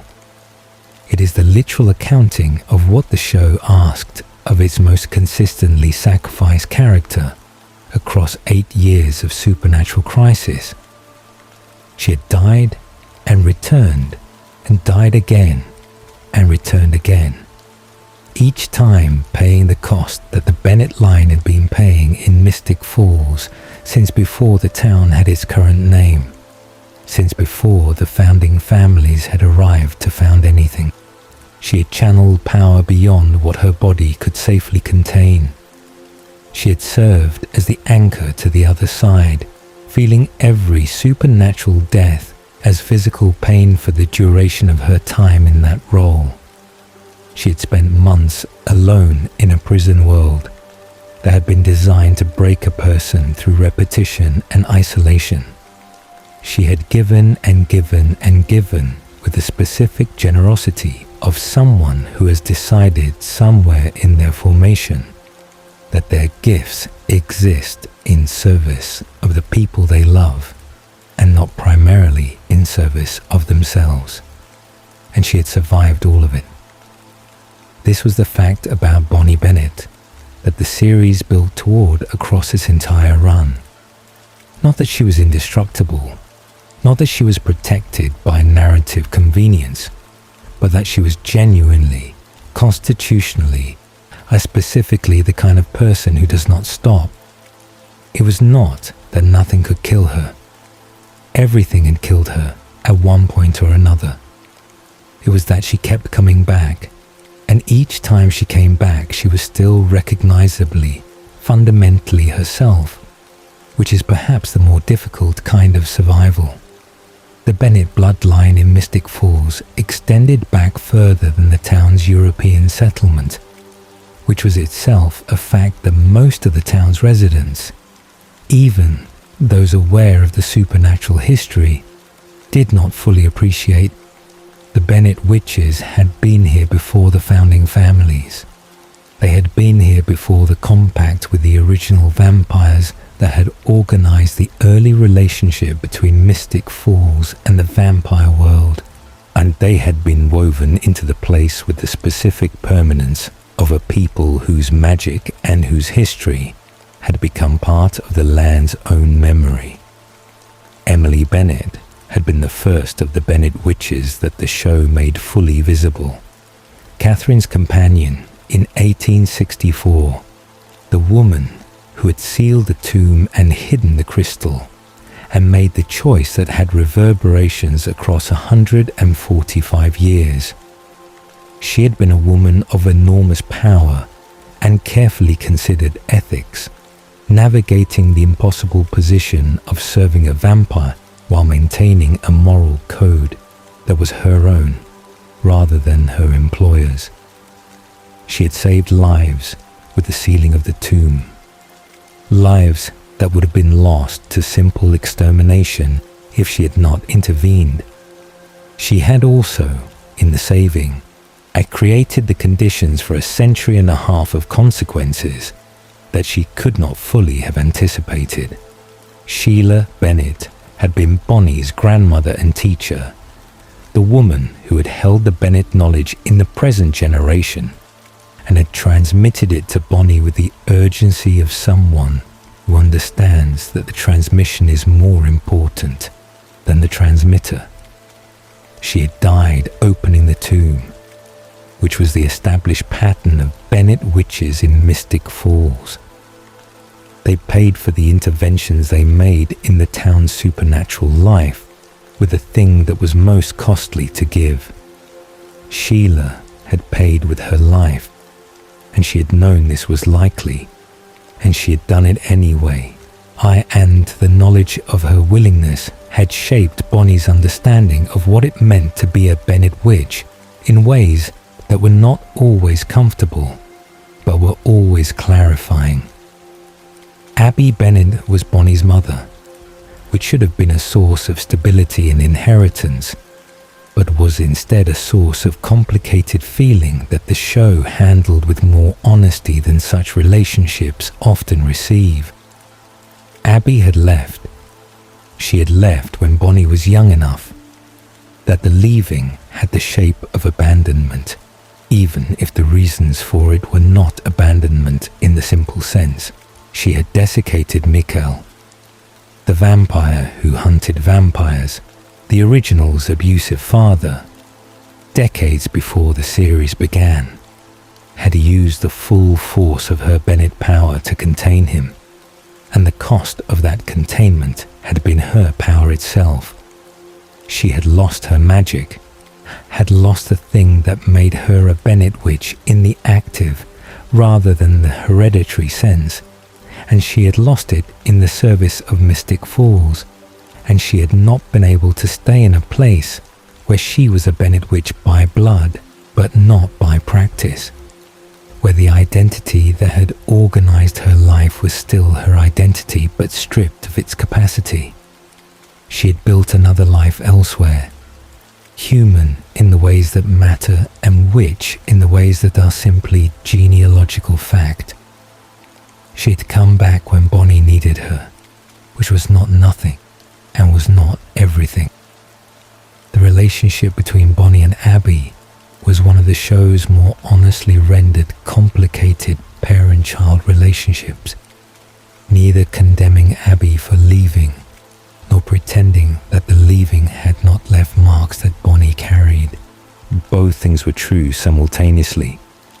The understanding and the hurt, the reconciliation and the ongoing need for something that was not fully available. The cost of the Bennett line's service to Mystic Falls was not simply individual. It was cumulative, generational, a debt that kept being added to without ever being fully settled.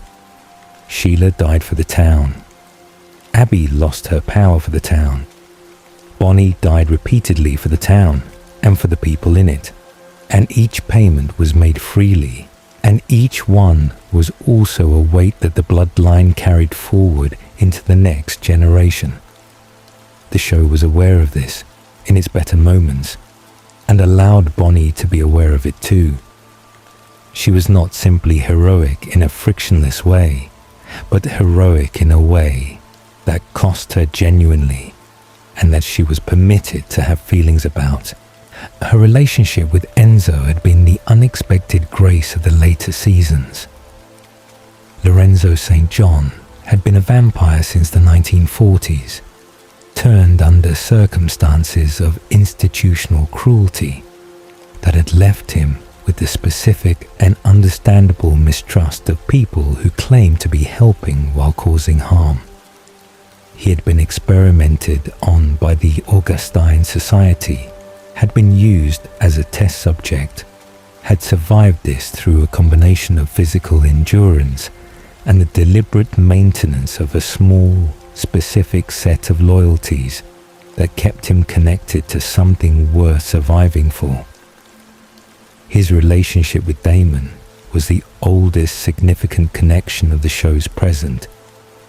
They had been imprisoned together, had built the specific bond of people who survived something terrible by holding on to each other, and the later deterioration and recovery of that bond was one of the show's longer and more honestly developed male friendships. What he and Bonnie found in each other had the quality of something neither of them had been looking for and both of them needed. He was direct and specific in his affections in the way of someone who had learned that indirection was a luxury of people who expected to have time. She was warm and clear-eyed and possessed of the kind of steadiness that made Enzo, who had not always had access to steadiness, find her company genuinely restful in the deepest sense of that word. They were funny together, which was not a small thing. They were honest together, which was not a small thing either. What they built across the 3-year interim was quiet and real, and the most uncomplicated love story the show's later seasons contained, which was exactly what both of them deserved after what they had been through. Zibel's control of Enzo was therefore the most specifically targeted harm available to Bonnie, and the show knew this and used it without apology. Caroline Forbes had spent the first season being overlooked. This was not an authorial accident, but a characterological fact. She had been, in the first year, the character who tried hardest to be seen and was most consistently seen as something other than what she actually was. She was the one whose feelings were treated as less serious than Elena's feelings, whose relationships were treated as less significant than Elena's relationships, or whose pain was treated as a subplot rather than a main narrative. She had organized her social life around the anxious project of mattering to the right people in the right ways, because she was not, in the deepest, most private part of herself, sure that she mattered to anyone in any way. Her transition into a vampire had been, among other things, the removal of the pretense that she could continue managing this uncertainty through social performance. Vampirism amplified what was already there, and what was already there in Caroline was both the anxiety and, underneath the anxiety, something much more substantial, an intelligence and a capability and a genuine warmth that the anxiety had been partially obscuring. The transition stripped away some of the obscuring. It also gave her access to physical abilities and a version of confidence built on actual competence, rather than on social approval, which was an entirely different and far more durable kind of confidence. Stefan had been her mentor through the early transition period with the specific patience of someone who understood, from intimate personal experience, what the early days were and what they required.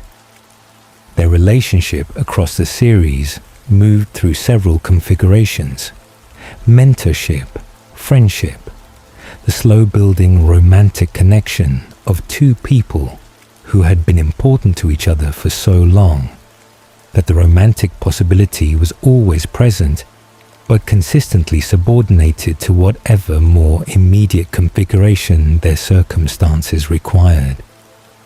They were not the show's central love story, but they were one of its most genuine ones, and built on years of genuine knowledge of each other and genuine respect for what each had survived.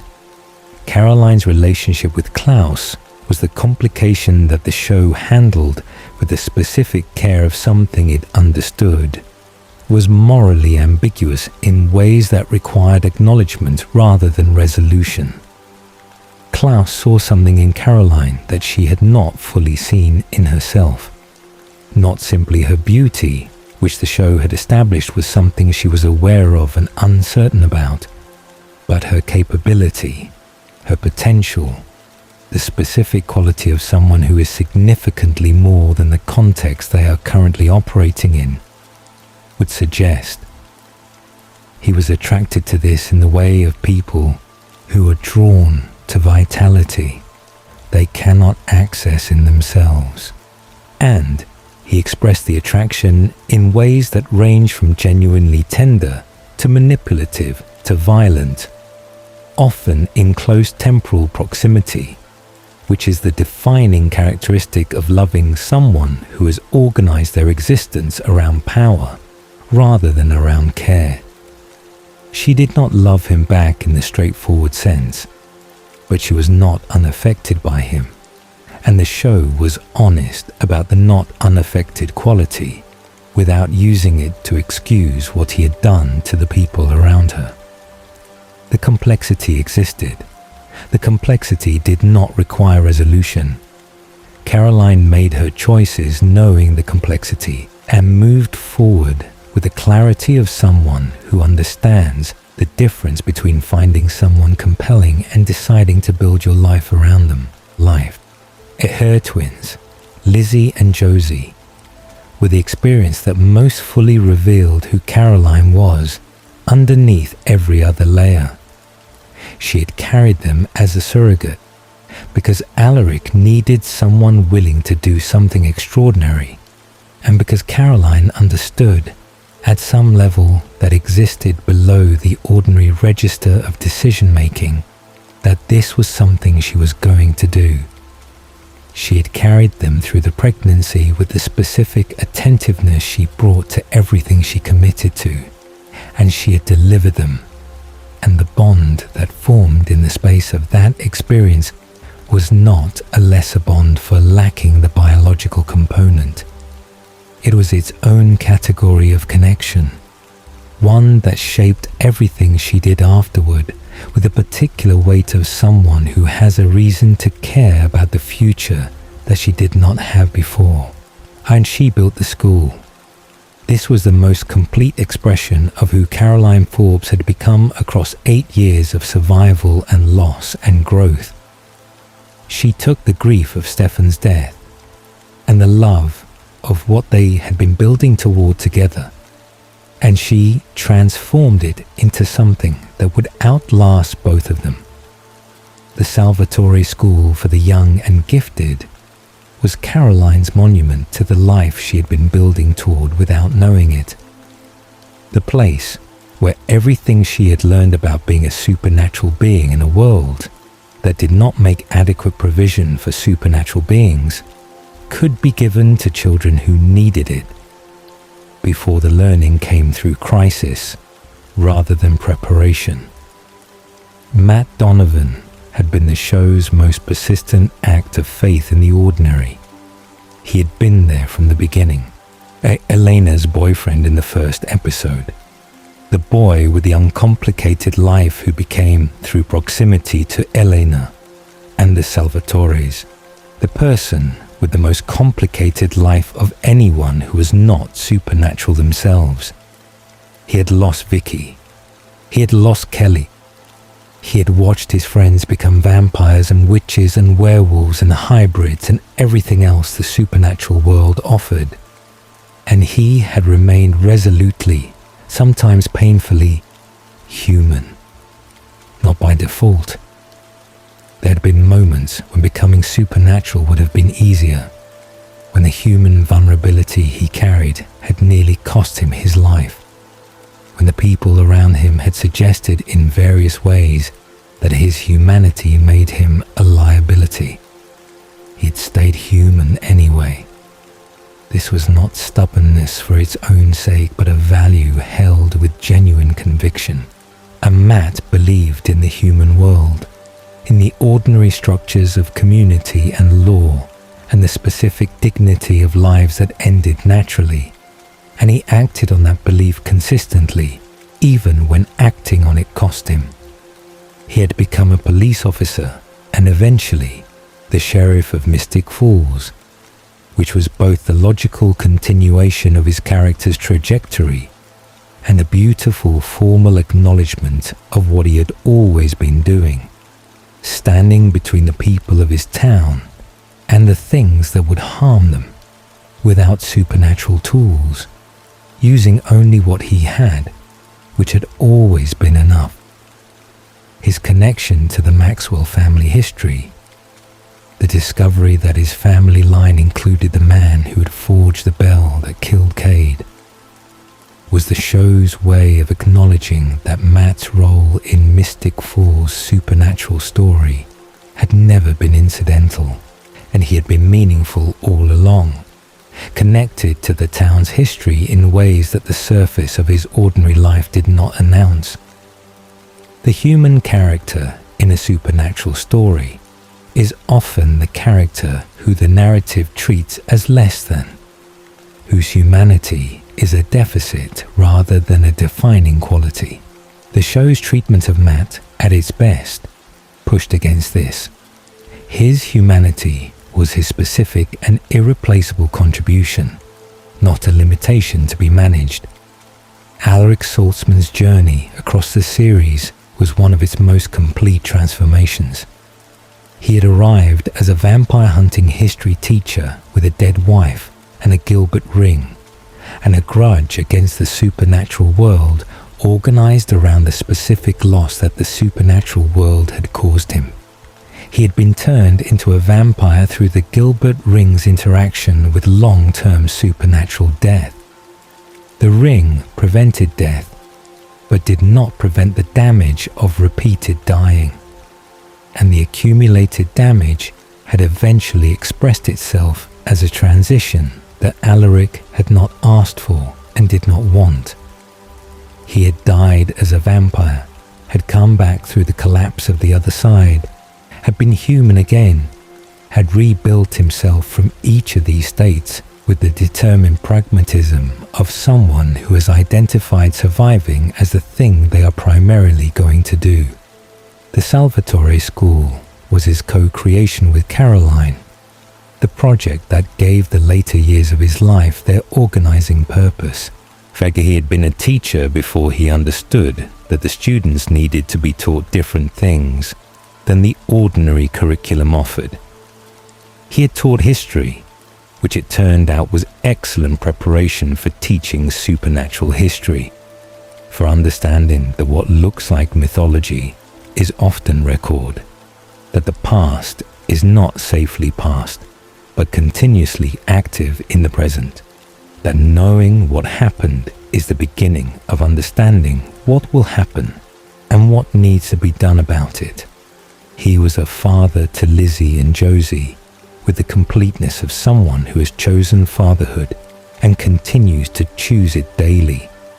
The threat that Celine had posed to them, the offer to Cade that would have delivered them to a hell dimension as replacement soul collectors, had clarified for Alaric what the school existed to prevent. Children born into the supernatural world being consumed by it, being defined by its worst applications of their abilities, rather than by their own choices about what those abilities meant. The school was his answer to that threat, the institutional form of his determination that Lizzie and Josie and every child like them would have access to something better than the education by crisis that had formed everyone in their generation. The Bennett legacy and the Forbes capability and the Donovan constancy and the Saltzman persistence were the human and semi-human heart of a show that was, at its foundation, about what people choose to become in the face of extraordinary pressure.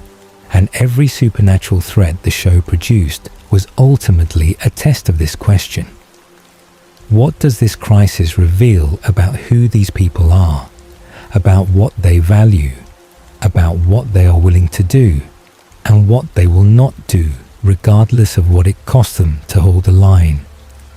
Bonnie Bennett, Caroline Forbes, Matt Donovan, Alaric Saltzman. They had been tested by everything the show could produce, and they had come through it still recognizably themselves, still choosing care over safety, still building things rather than simply surviving, still insisting that the town of Mystic Falls and the people in it were worth the effort of protection. The school existed because they had all survived long enough to build it. Somewhere in it, in the curriculum and the architecture, and the daily rhythms of a community organized around helping supernatural children become capable and compassionate adults, were the accumulated lessons of 8 years of crises that had been survived at enormous cost. The school was the cost, converted into usefulness, the losses transmuted into preparation, the grief made into something that could help the next generation face what was coming, without having to learn it all from scratch, without having to pay the same price again. It was not a small thing.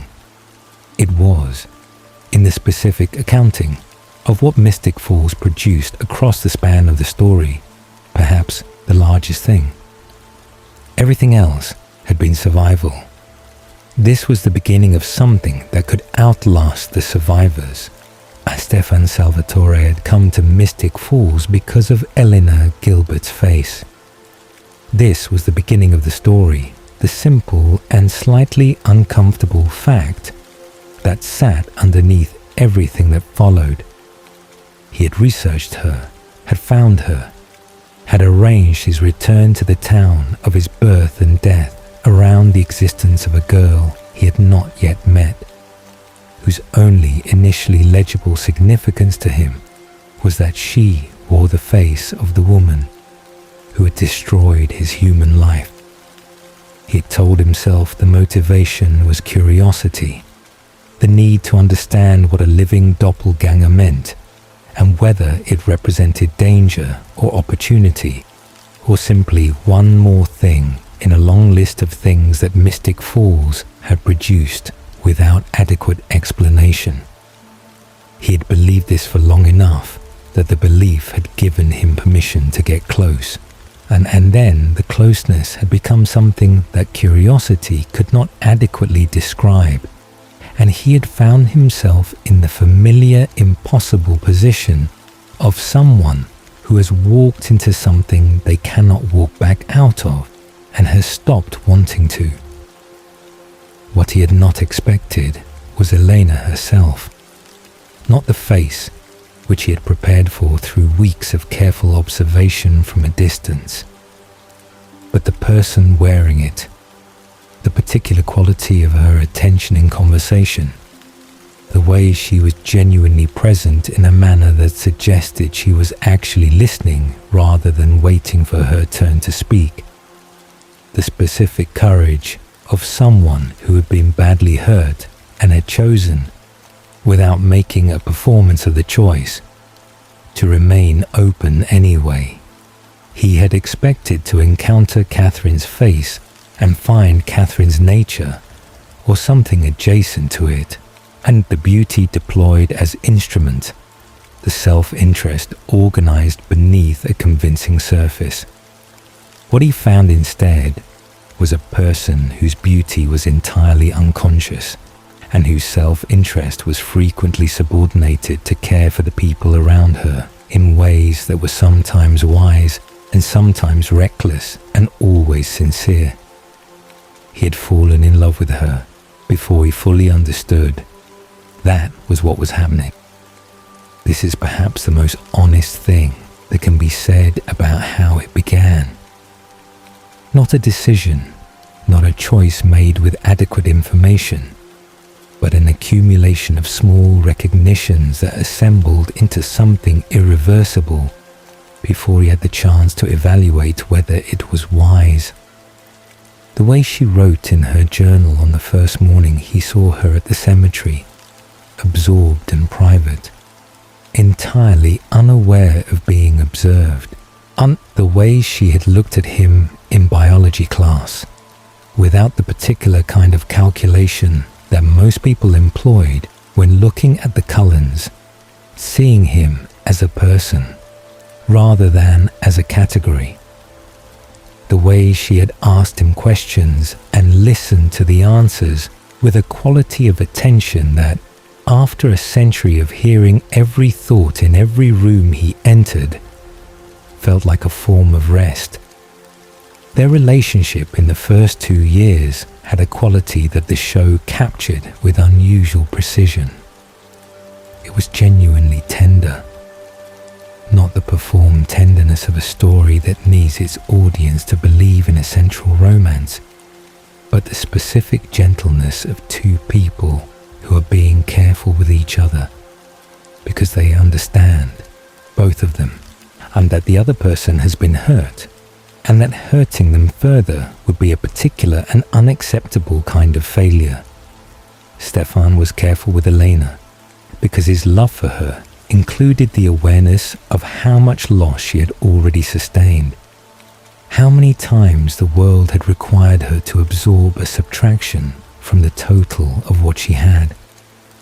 Elena was careful with Stefan because she understood from the beginning that what he was and what he had lived through and what he continued to struggle against every day was not simple, and that demanding simplicity from him would be a failure of the understanding she had committed to offering. The Catherine shadow was always present in the early years, not as jealousy exactly because jealousy requires competition, and Catherine had not been competing for Stefan's present-day attention in the first year. The shadow was more fundamental than that. It was the question of resemblance, the inescapable fact that Elena could not look in a mirror without seeing the face that had organized Stefan's most catastrophic experience, could not fully separate herself from the association, even knowing that she was entirely distinct from the woman whose appearance she shared. She had asked him about it early on, with a directness that was one of her most consistent qualities. She had needed to know whether he was with her, or whether he was with a memory wearing her face, whether what he saw when he looked at her was a person or a substitution. Stefan had answered with actions more than words, which was his characteristic mode. He demonstrated through the consistency of his attention and his care that what he saw was her, the specific and irreplaceable Elena Gilbert, with her journal and her grief and her stubborn belief in people and her tendency to put everyone else's well-being ahead of her own in ways that were admirable and occasionally infuriating. He had loved Catherine as a 17-year-old boy loves the first person who makes him feel chosen, with the uncritical intensity of someone who has not yet had enough experience to evaluate what he is being given. What he felt for Elena was different in every structural way. The love of someone who knows the cost of loving, who has lived long enough to understand what he is choosing, and who chooses anyway with full awareness of the weight of the choice. The Ripper complicated everything, and as the Ripper always complicated everything, Elena's relationship to Stefan's Ripper nature was one of the show's more honest treatments of loving someone whose capacity for self-destruction is real, and not simply a character flaw requiring patience and proper motivation to overcome. She did not pretend it was not there. She did not, in the early years, fully understand what it meant in its most extreme expression, because the Ripper that Stefan managed carefully in their early relationship was not the Ripper that Chicago had produced, or that Klaus's departure would eventually unleash. She knew he struggled. She knew the animal blood was a choice he made every day, and that the choice was not effortless. She knew the Ripper the way you know a story someone tells you about themselves, with genuine attention and genuine belief, but without the visceral understanding that comes only from witnessing. The visceral understanding came with Klaus. The year of Stefan's absence was the year that separated Elena's theoretical knowledge of what loving Stefan required from the actual lived experience of it. She had known, in the abstract, that Stefan's darkness was real. She discovered, across those months of searching for him across the country, while he moved through Klaus's world, leaving bodies in his wake, that real was a word she'd been using with insufficient weight.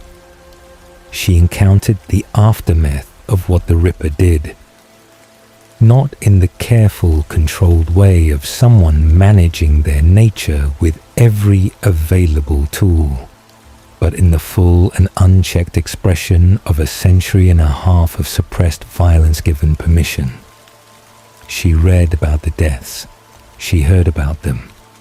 She drove toward them with Damon beside her, and she kept driving, because stopping meant accepting that Stefan was only what his worst moment suggested, and she had decided this was not something she was willing to accept.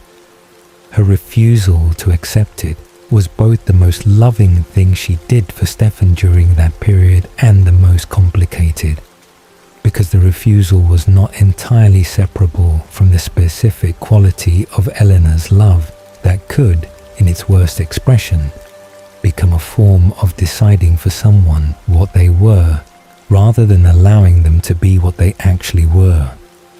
She believed in the best version of Stefan with a persistence that occasionally outpaced the evidence, and this belief was one of the things that pulled him back.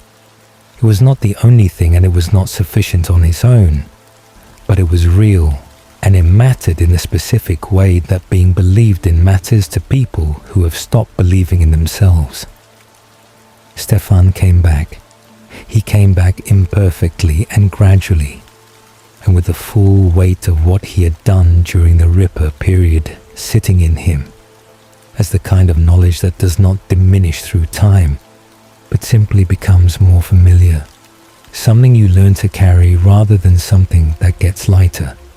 He came back to Elena changed, and she had changed during his absence, and the relationship they built after his return was different from the one that had existed before Klaus.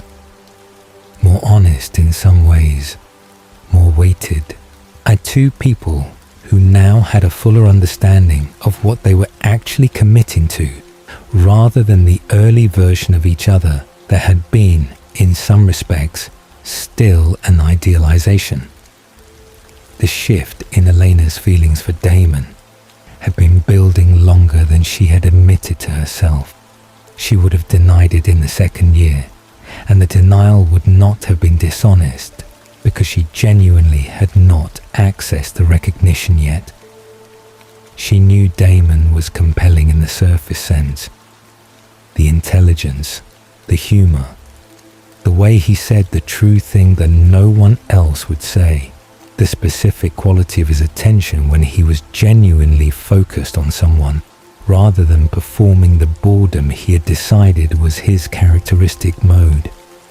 She had seen beneath the performance early and often, and what she had not done was examine what seeing beneath it meant about her, what it indicated about the direction her feelings were actually oriented in the spaces between the times she was paying conscious attention to them. the sire bond arrived as the worst possible complication at the worst possible moment, which was consistent with the supernatural world's general relationship to the people it involved. The question it raised was not whether Eleanor had feelings for Damon. She did, and this was not in serious dispute once the question was examined honestly. The question was whether those feelings were entirely her own, or whether the bond was shaping them in ways that went beyond the ordinary influence that any significant relationship exerts on the people within it. And this was a question that Elena could not answer with certainty from inside it, because the nature of the sire bond was precisely that it was not distinguishable from genuine desire by the person experiencing it. She felt what she felt. She could not stand outside her feelings and determine what percentage of them was her and what percentage was supernatural mechanics. She resolved it, eventually, by deciding that the question was less important than the consistent evidence of her own experience across time. She had been drawn to Damon before the transition. She had noticed him, had responded to him, had cared about what happened to him in ways that were not fully explicable through the category of Stefan's brother, or through the category of someone whose survival was instrumentally important to the people she loved, and the bond might have amplified or channeled what was already there. It had not created it from nothing, and the distinction mattered to her, even if it wasn't sufficient to silence everyone else's concerns. Damon's response to the sire bond was the most honest thing about him in that period. He did not want her feelings to be the product of supernatural mechanics. He wanted them to be real in the specific and unqualified way that love needs to be real in order to be what it claims to be. He had spent enough of his existence loving people who were performing rather than feeling, Catherine being the most comprehensive example, that the idea of finding himself in the same position from the other side was genuinely unbearable. He pulled back, and he created distance not as a manipulation, but as a genuine attempt to give her the freedom to determine what she actually felt, without the bond's influence shaping the determination. This restraint was one of the more remarkable things Damon Salvatore had done in a long life that contained relatively few examples of genuine restraint exercised in service of someone else's clarity rather than his own preferences. Elena as a vampire was Eleanor amplified, which was both gift and difficulty. Her empathy, which had always been enormous and occasionally overwhelming, was now operating at a volume she had not been designed to manage. Her love was bigger, her grief was bigger, her anger, and which she had always kept carefully controlled because she had understood from early on that her anger unchecked could damage the people she was angry with in ways she did not want to damage them, arrived without the lid she had developed for it over years of careful practice. She was Eleanor, but Eleanor turned up past the setting that human neurology naturally imposed, and learning to function at that volume without either shutting it down entirely or being consumed by it was the central challenge of her vampire life. She had turned her humanity off briefly during the period following Jeremy's death. This was the show's most honest examination of what losing someone genuinely irreplaceable cost someone for whom loss had already been the defining experience. She had lost her parents, she had lost Jenna, she had lost John, and each loss had been survived through the specific mechanism of Elena's genuine resilience, the capacity to hold grief and continue functioning that had been one of her defining qualities. Jeremy was the loss that exceeded that mechanism's load-bearing capacity. He was her brother in every sense that mattered, the person she had been protecting since the accident that had killed their parents, the responsibility and the love that had organized the domestic center of her life for 2 years of grief. Losing him broke something in the coping architecture that had always held before, and turning off her humanity was not a moral failure, but a survival response. The only available tool when the grief was too large for the container. Coming back from no humanity was Stefan's gift to her. He had known the territory, and had navigated the return from his own periods of emotional shutdown, and he had done for her what Lexi had done for him. Refused to accept the shutdown as the final word, sat with her in the worst of it, made her feel things she had been trying not to feel until feeling them was survivable.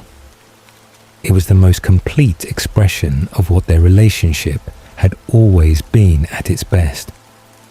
Two people who refused to abandon each other to the worst versions of themselves. Stefan and Elena's final romantic chapter was defined by his return from the Phoenix Stone and her growing clarity about what she wanted. They had been, across the seasons, the show's central love story in the specific sense of the love story that established the stakes. If Stefan and Elena could work, it suggested that the impossible could be navigated, and that love could cross the distance between human and supernatural without destroying both parties. When they did not work, when the accumulated weight of everything the supernatural world had put them through made their specific configuration no longer sustainable. That also felt true in the way that honest storytelling feels true.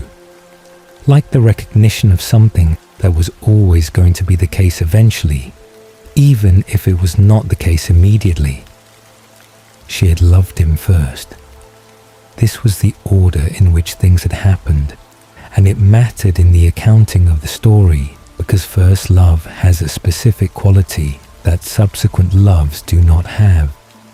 Not better or worse, but different. The love that establishes the pattern rather than following it. The love through which you learn what loving someone actually requires of you. Helena had learned love through Stefan.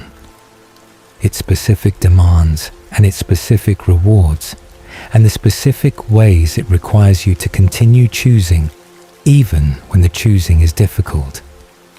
Everything she knew about loving someone difficult, about refusing to let the worst version of a person be the final version, she had learned in the context of what she felt for him. The goodbye between them, when it came, was not a failure. This is the thing about their ending that the show was careful to make clear. It was not a story about two people who had loved each other and been unable to make it work, which would have been a tragedy. It was a story about two people who had loved each other completely, had changed each other in ways that were lasting and good, and had arrived at a place where the most loving thing was to let the specific configuration of the relationship transform into something else, without diminishing what it had been. Stefan was at peace with Elena being with Damon, not because he had stopped loving her, but because his love for her had always included wanting her actual happiness, the happiness that existed in the real conditions of her real life, rather than the happiness he had imagined for her. He told her that she had reminded him of what being human meant. He had been 17 for 162 years when he met her, frozen at the age before he had adequately understood what the life he had lost actually contained. She had shown him, through the ordinary and precious texture of what they had shared, what a human life looked like from the inside, the dailiness of it, the specific beauty of impermanence, the way things matter more when they cannot last forever. She had given him a reason to grieve his own lost humanity, rather than simply accepting its loss as a condition, and the grief was a form of aliveness that his long vampiric existence had not always permitted. Elena chose medicine. She chose to study with the focused intention of someone who has finally arrived at the life she was always oriented toward after years of being redirected by forces she could not control. She chose it in the aftermath of everything, when the supernatural world had released her from its most acute demands, and she was permitted, finally, to choose based on what she actually wanted, rather than what the situation required. Her father had been a doctor, and she had loved him, and the choice to follow his path was both personal and practical. She was good with people in crisis, had been managing crisis for years, and the skills she had built through supernatural emergency translated into the ordinary human emergency of medicine with surprising directness. Her years with Damon were lived rather than narrated, which was the correct decision, and a rare one for a show that had spent 8 years narrating everything. They had earned the privacy of an ordinary life by spending 8 years in a life that had been anything but ordinary, and the show honored this by gesturing toward what came after rather than documenting it. They had decades. They had the specific texture of two people who love each other across time.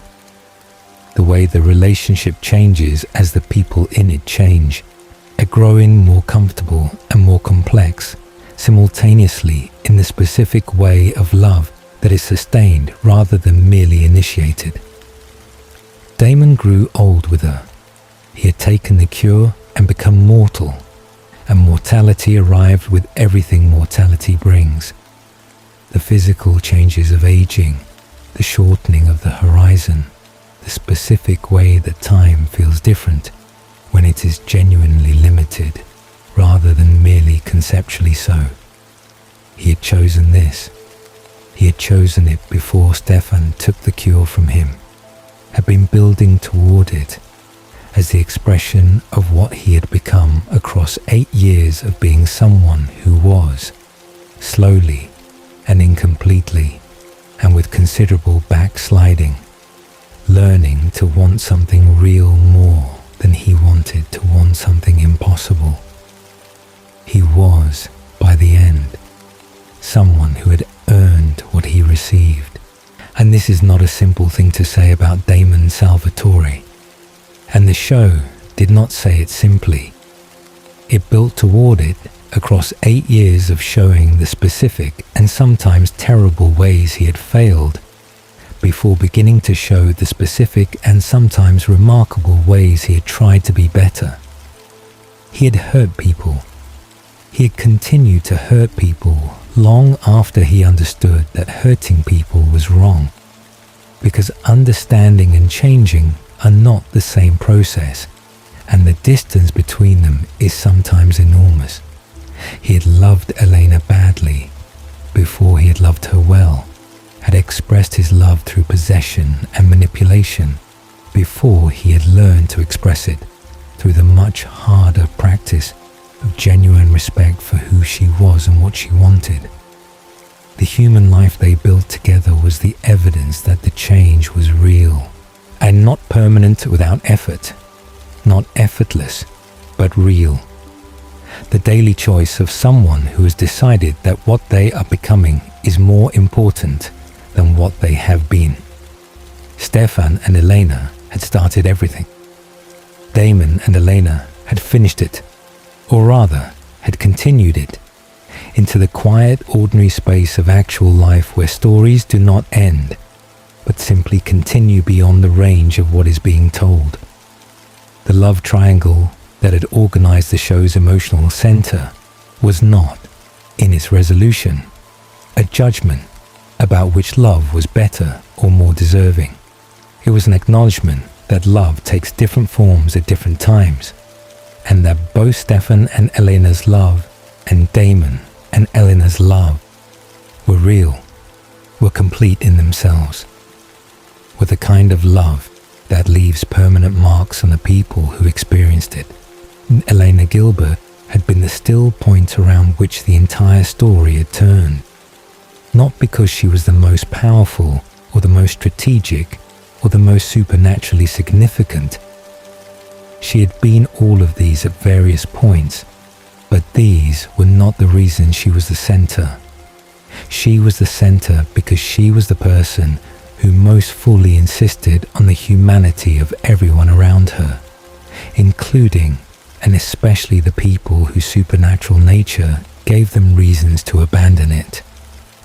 She had looked at Stefan and seen a person choosing to be good. She had looked at Damon and seen a person capable of being good. She had been right about both of them, imprecisely and at enormous personal cost. But right, she had been the reason the story was worth telling. And the life she built after it, on the ordinary and precious human life she had always deserved, was the story's most complete and most quietly stated argument that everything the people of Mystic Falls had done and survived and lost had been, finally, worth it. The plan to save Mystic Falls from hellfire was built on the specific logic that had always governed the town's relationship to catastrophe, not the prevention of the terrible thing, because the terrible thing was already in motion and could not be stopped at its source, but the redirection of it, the channeling of something destructive into a path where its destruction was less total. They had been doing this for 8 years. They were, by the time the finale arrived, very good at it. Catherine Pierce was in the dimension that Arcadius had created, ruling it with the specific competence of someone who had spent 500 years surviving through intelligence and audacity, and the absolute refusal to accept that the situation she was in was the situation she was required to stay in. She had arrived in the dimension as a damned soul, which by any reasonable accounting she was, and she had assessed the power structure and identified the opportunities and made herself central to the dimension's operation in the time between her arrival and Cade's destruction. When Cade died, the dimension did not collapse, and the person most positioned to fill the vacuum of its governance was the person who had been studying its mechanics from the inside with the focused attention of someone who always plays a longer game than anyone else in the room. She had been planning this since before anyone in Mystic Falls understood she was capable of planning anything from inside a hell dimension. This was the most Catherine thing about the finale's revelation.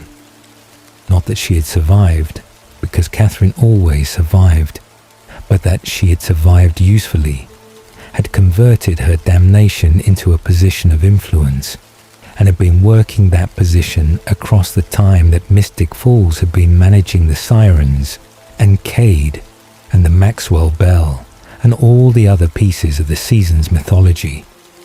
The people of Mystic Falls had been dealing with a threat they understood to be Cade's. The threat had been Catherine's all along.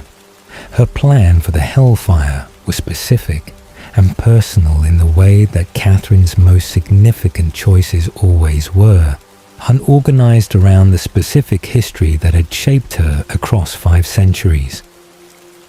Mystic Falls had rejected Katerina Petrova in 1864. It had participated in the capture of people she had used and cared about in the particular limited way she cared about people. It had been the site of her human death and the origin point of the losses that her long life had accumulated around. She wanted it gone, not simply disrupted or diminished but erased, removed from the geography of the supernatural world with the completeness of something that has never been there. Hellfire was the instrument she had been positioning since her arrival in the dimension. It would flow through the tunnels beneath Mystic Falls if she directed it correctly, would consume everything above and below, how it would reduce the town to something that could not be rebuilt, because what made it Mystic Falls? The supernatural history threaded into its earth, the Bennett magic woven into its foundation, the 200 years of accumulated consequence would be destroyed along with the physical structures. She had been patient about this. She could afford to be patient. She was already dead. The evacuation of Mystic Falls happened with the organized urgency of a community that had been through enough to know when the situation required putting personal attachment to physical location aside in favor of survival. The town that had always been the center of everything was emptied of its people. The streets going quiet in the specific way that familiar places go quiet when the familiar people are no longer in them. A silence that had a different quality from ordinary silence because it was populated by absence rather than by simple emptiness. Caroline organized. This was what Caroline did in every crisis. She organized, she managed, she kept track of the moving pieces and the people attached to them and the sequence in which things needed to happen in order for the outcome to be the one that everyone was working toward. She'd been doing this since the second year, since she'd discovered that her particular combination of capability and determination translated in a crisis from social anxiety into something genuinely useful. She made the calls. She confirmed the evacuations as she held the operational center of the finale's logistics together with the specific competence of someone who has found the version of herself that the crisis requires and is operating as that version without remainder. Alaric was with the twins. This was his first responsibility and it was not negotiable. Lizzie and Josie were not going to be in Mystic Falls when the Hellfire arrived, and ensuring that they were elsewhere was the thing Alaric organized his piece of the finale around with the absolute priority of a father who has already lost too much and has decided that the line stops here. He got them out. He stayed connected to the plan through the evacuation's operational channels, contributing what he could from the position of someone who was not going to be present for the most dangerous part, because the most dangerous part was not where his primary responsibility lay. Matt Donovan stood at the edge of his town and understood that what was about to happen would change it permanently regardless of whether the Hellfire was successfully redirected. Some things cannot be survived without being changed, and a town that has been emptied and threatened with supernatural annihilation and saved by the specific and costly intervention of the people who loved it is not the same town afterward, even if the physical structures remain intact. He understood this as the sheriff, as the Maxwell descendant, as the person who had remained most consistently connected to Mystic Falls as a place rather than as a supernatural location. And he stood there anyway, present for the thing he could not prevent and could only bear witness to, because bearing witness was itself a form of loyalty that he had never stopped offering. Bonnie was the magical center of the finale's plan. The Hellfire could not be stopped at its source, which was Catherine's position in the dimension. It could be redirected, its path altered, its destination changed from Mystic Falls to something that could absorb its destruction without destroying the thing being protected. The tunnel system beneath the town provided the infrastructure for the redirection. The underground channels running from beneath the town outward to distances that could serve as an exit point for the fire's energy if the magical channeling was sufficient to maintain the direction against the force of what was being redirected. Bonnie's power was the mechanism of the channeling. She alone, among the people currently alive and available, had the specific combination of magical strength and connection to the Bennett line's history that the working required. She had been the magical center of Mystic Falls' supernatural defenses for 8 years. This was the working toward which all of those previous workings had been building, not by design, but in the way that capability accumulates through practice. She was, by this point in her life, capable of things that the Bonnie Bennett of the first year would not have believed possible. And the distance between those two versions of her was the measure of everything she had survived and paid for and refused to let stop her. She channeled the Bennett line, not just her own power, but the accumulated power of every Bennett witch who had ever lived and died in connection to Mystic Falls. The generations of women who had paid the cost of being the witches of this specific and demanding place and whose power had not simply dissipated at their deaths, but had remained available to the line through the specific architecture of Bennett bloodline magic. Sheila was there. Her grandmother's presence felt through the channeling with the specific texture of something returning from a distance. Emily was there, of the woman whose choices in 1864 had set so much of the story in motion. Her power still resonant in the earth of a town she had helped make what it was. Others, unnamed and uncounted, the whole accumulated weight of the Bennett line flowing through Bonnie in the specific and enormous way of power that exceeds any individual and belongs instead to a lineage. She redirected the hellfire. She held the channeling against the force of what Catherine had set in motion, maintained the direction through the tunnels and out of the town and into the dispersal that prevented it from consuming what it had been sent to consume. And she did not die doing it. This was a thing the show had not done before. Bonnie Bennett had died for Mystic Falls repeatedly, as had paid with her life and her power and her time and her relationships and every other currency available to a person. And the show had always eventually restored her to the living world, but had always extracted the cost first. The finale chose not to extract it. She survived. She lived through the working, came out the other side of the most significant magical working she had ever performed with her life intact. And this was the show's most explicit statement about what Bonnie Bennett had always deserved. Not the martyrdom that the story had been rehearsing for years, but the survival, the actual continued presence in the world, the life continuing after the crisis, rather than ending in service of it. The Maxwell bell rang.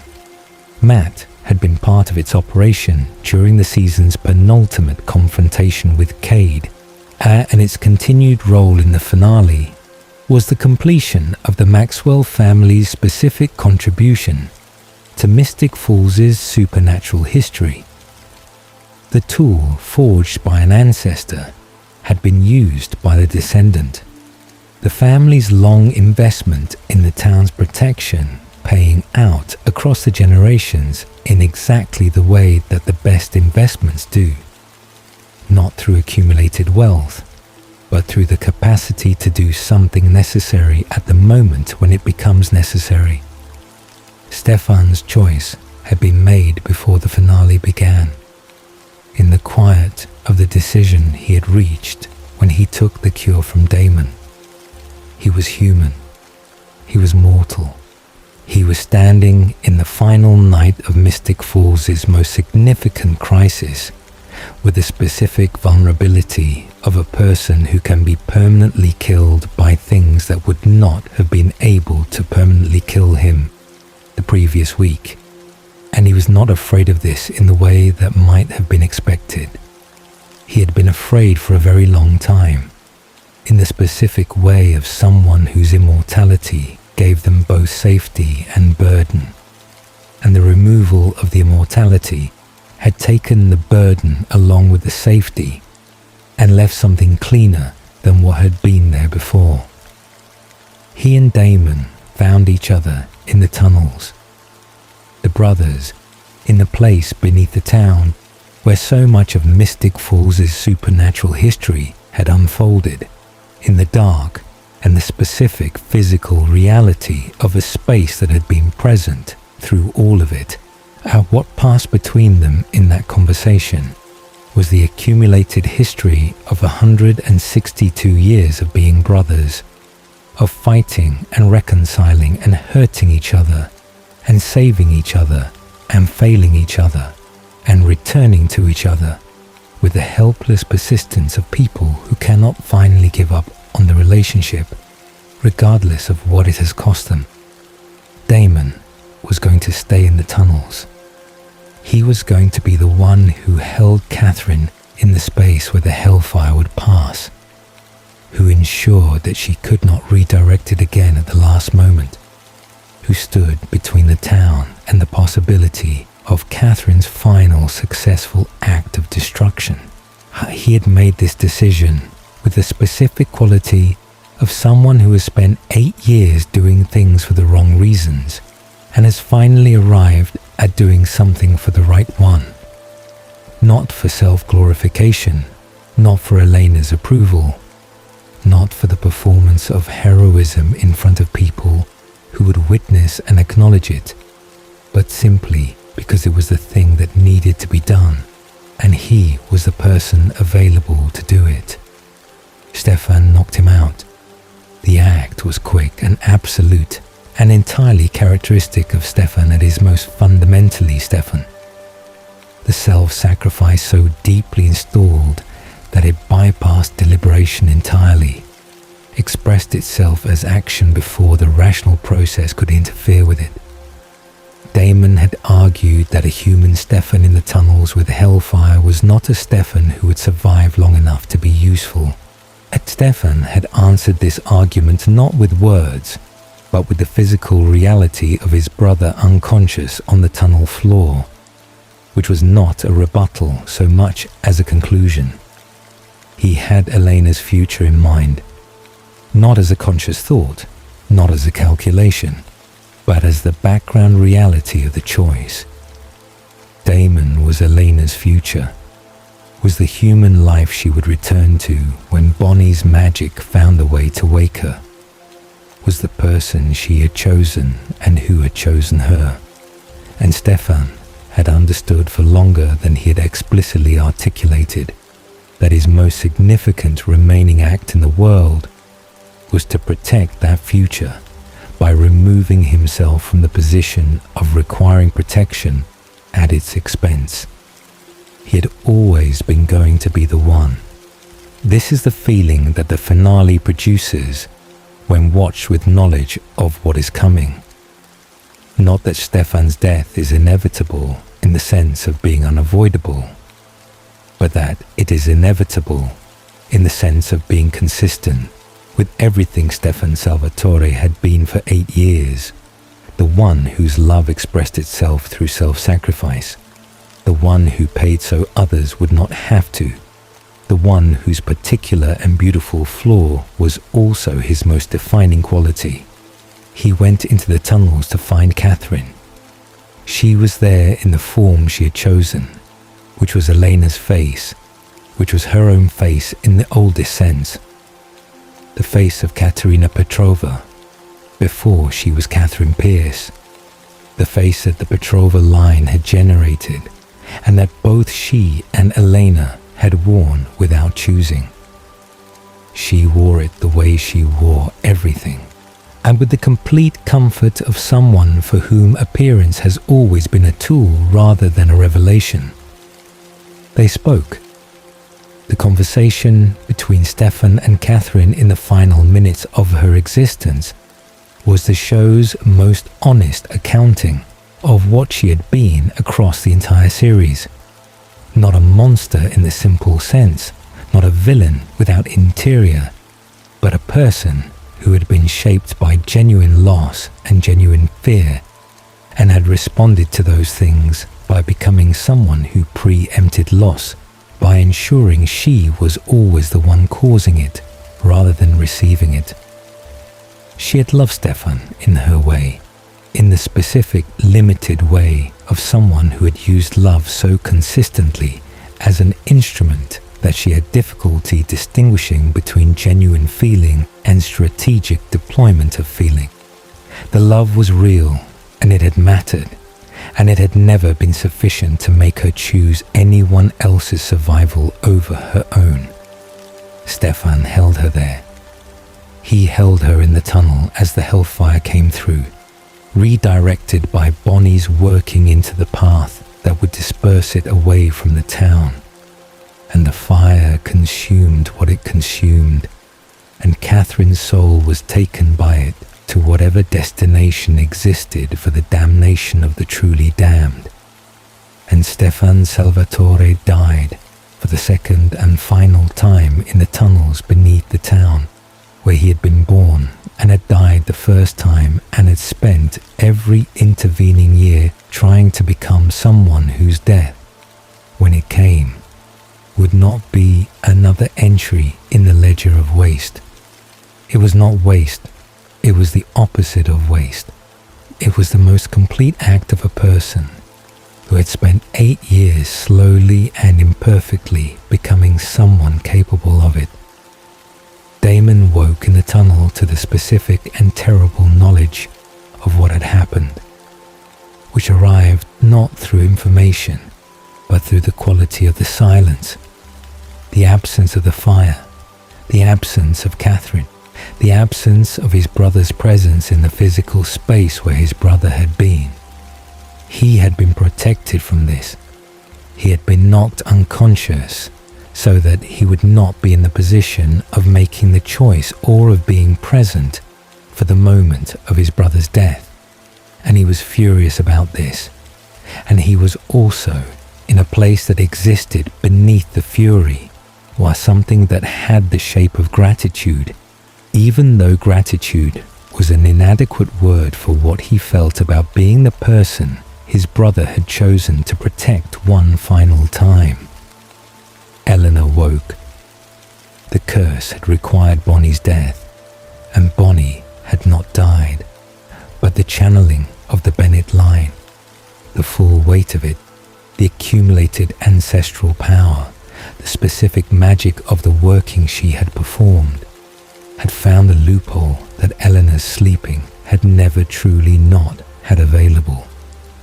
The curse was Kai's work, and Kai had been powerful, but not omniscient, and the specific mechanism by which Bonnie's survival had been tied to Elena's sleeping had a seam in it that the full force of the Bennett ancestral power, properly directed, could pass through.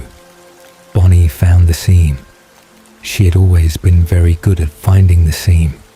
Elena woke in the specific way of someone returning from a very long distance, the consciousness arriving before the full inventory of what had changed, the first awareness being simply that she was awake rather than asleep, and that the world was present around her in the way it had not been for years. The return of memory and context came quickly after the initial waking. She was a vampire. Her processing was rapid, and the specific things she needed to know arrived in the order she needed to know them. Damon was there when she was ready to receive him. Not immediately, not in the first moments of waking, because those moments belonged to Bonnie, to the friend whose survival had made the waking possible, to the relationship that had always been one of the show's most genuine and most costly, as Elena and Bonnie, in the aftermath of the curse's breaking, was the reunion the show had been building toward since the wedding, the return of what Kai had intended to make permanent and what the Bennett line had refused to allow to be permanent. Damon and Elena found each other in the way of people who had been separated by something enormous and are now on the same side of it. The reunion was quiet and specific, and given the room to be what it was, without requiring performance of the magnitude of the feeling, because both of them were people who had always done their most significant emotional work quietly, in the private space of genuine exchange, rather than in the visible space of witness declaration. He was human, she was a vampire. These were the conditions of their reunion, and they were not, in the accounting of what they felt for each other, insurmountable conditions. They had time, the human time of Damon's remaining mortality, the years available to two people who have decided that the years they have are sufficient, and that the ending of those years is not a tragedy, but simply the shape of the life they have chosen. Stefan's peace was not shown but felt. The show communicated it through the places that peace goes, when someone who has been struggling for a very long time finally stops, in the specific quality of the absence he left in the people who had loved him, which had the particular texture of loss that is held alongside gratitude, rather than loss that is simply loss. He had found Lexi, the first person who had ever understood what he was and had refused to abandon him to it. He had found his parents and the human family that had been lost to him since 1864. The parents who had died and whose deaths had been part of what the transformation had cost him in addition to his own life. He had found peace, not metaphorically, literally, in the specific destination that the show had established across 8 seasons as the place where the good dead go. Not the other side, which was gone, but something beyond it. The genuine rest that exists past every form of supernatural purgatory and prison world and dimension of suffering. He was there, and he was with the people he had loved, and the long struggle that had been his defining quality across 162 years was finished. Damon found him there, eventually. This was the finale's final image, and its most quietly devastating. The brothers who had spent their immortal lives in the specific antagonism of people who love each other too much to be indifferent and have too much history to be uncomplicated, finding each other in the place that exists past all of it. No more history between them requiring navigation. No more Ripper, no more waiting for Catherine, no more 100-year-old resentments requiring management. Just the brothers, in the peace, as they might have been if the world had been different in 1864. Mystic Falls survived. The physical town, the streets and the houses, and the Mystic Grill and the high school where so much had happened, survived the hellfire because the people who loved it had been willing to pay what its survival required. Had the supernatural history threaded into its earth survived, which meant the Salvatore School could continue, which meant the work that Caroline and Alaric had built would outlast the crisis that had threatened to end everything. Elena's voiceover in the finale's final moments described the lives that followed, not in detail, not with the specificity of chronicle, but with the quality of someone looking back across a life that has been fully lived and finding it sufficient. She had become a doctor. Damon had grown old with her. The school had educated generations of supernatural children in the specific capability required to manage what they were without being managed by it. Matt had kept the town safe with the ordinary tools of an ordinary sheriff, and Alaric had raised his daughters into formidable and imperfect and entirely alive young women.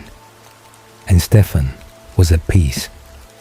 This was the thing that the voiceover returned to, the thing that Elena named as the most significant of the things she needed to say. He was at peace.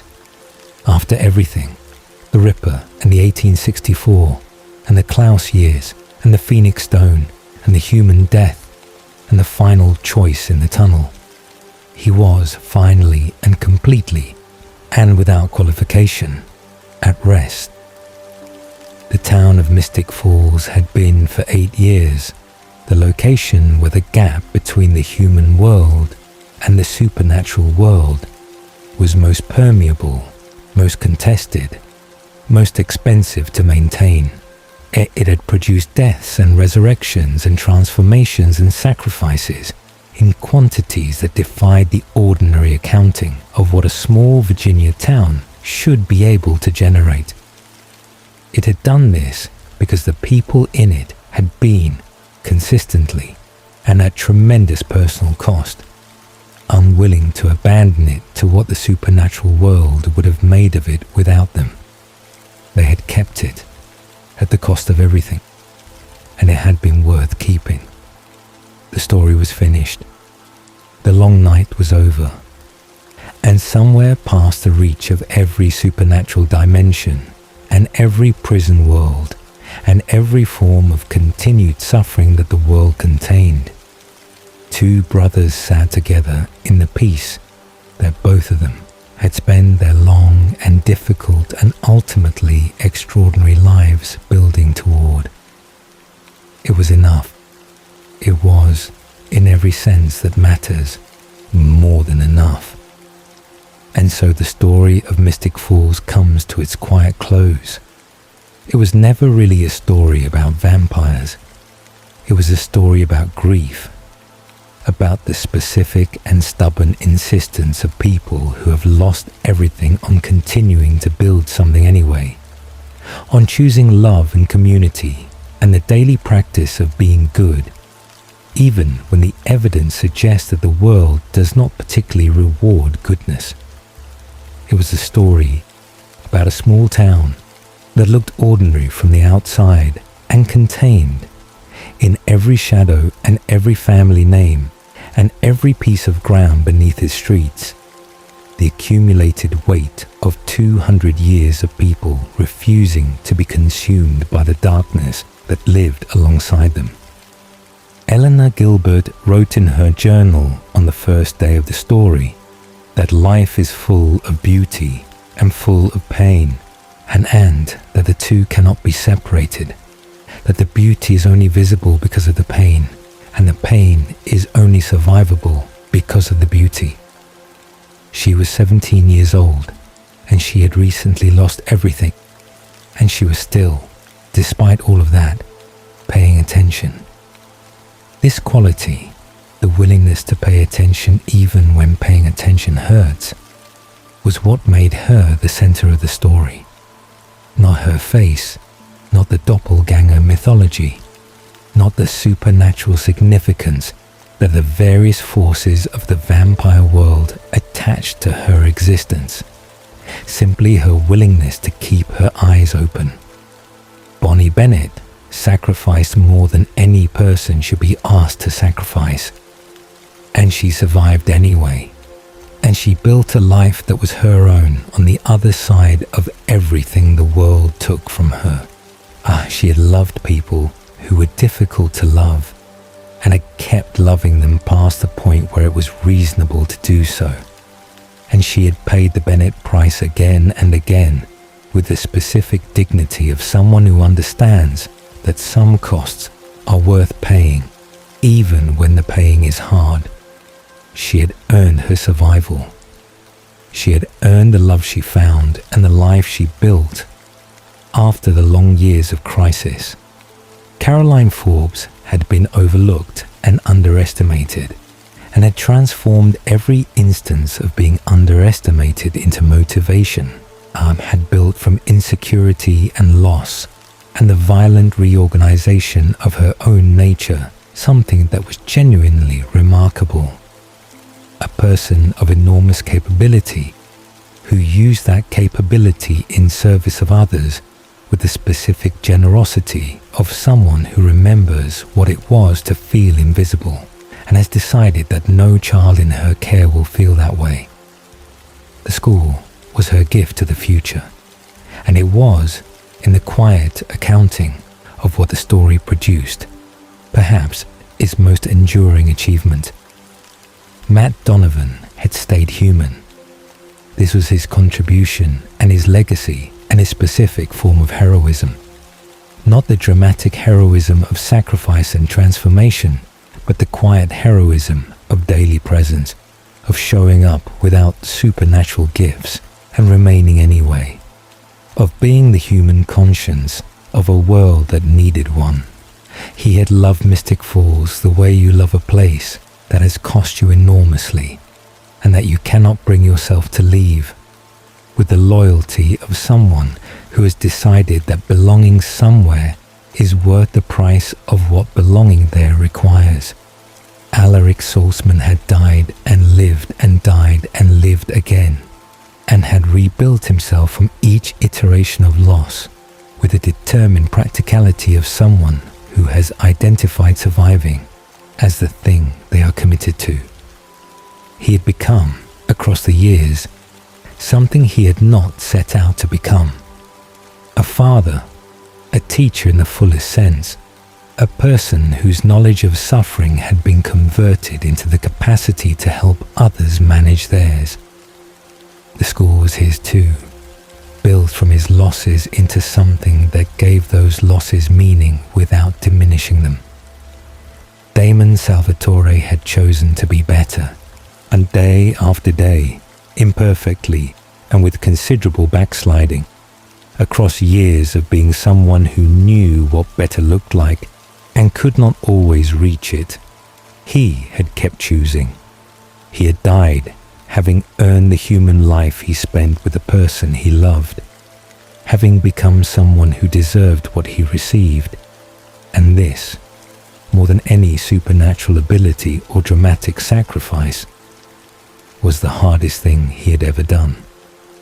Stefan Salvatore was at peace. This was the sentence that the story had been building toward from the very beginning, from the first moment we understood that he had been struggling since 1864, that the peace available to him in ordinary vampire existence was always provisional, always maintained against the pressure of what lived inside him. He was at rest. He had earned it. He was with the people he had loved who had gone before him, in the place that exists past all the suffering and all the fighting and all the long, difficult work of choosing to be good when being good is the harder thing. The town of Mystic Falls stands. Its streets are quiet now, or as quiet as they ever are, which is to say that the quiet has a history to it, a depth, the specific silence of a place that has been through things and has come out the other side still standing. The oak trees line the roads. The houses hold the families that have always held them. And beneath the streets, woven into the earth by generations of Bennett witches and the accumulated consequence of 200 years of supernatural life, something remains. The sense that this place is not ordinary, that it never was, and that the story it contains is not finished simply because this particular telling of it has reached its end. So close your eyes now, my starlit dreamers.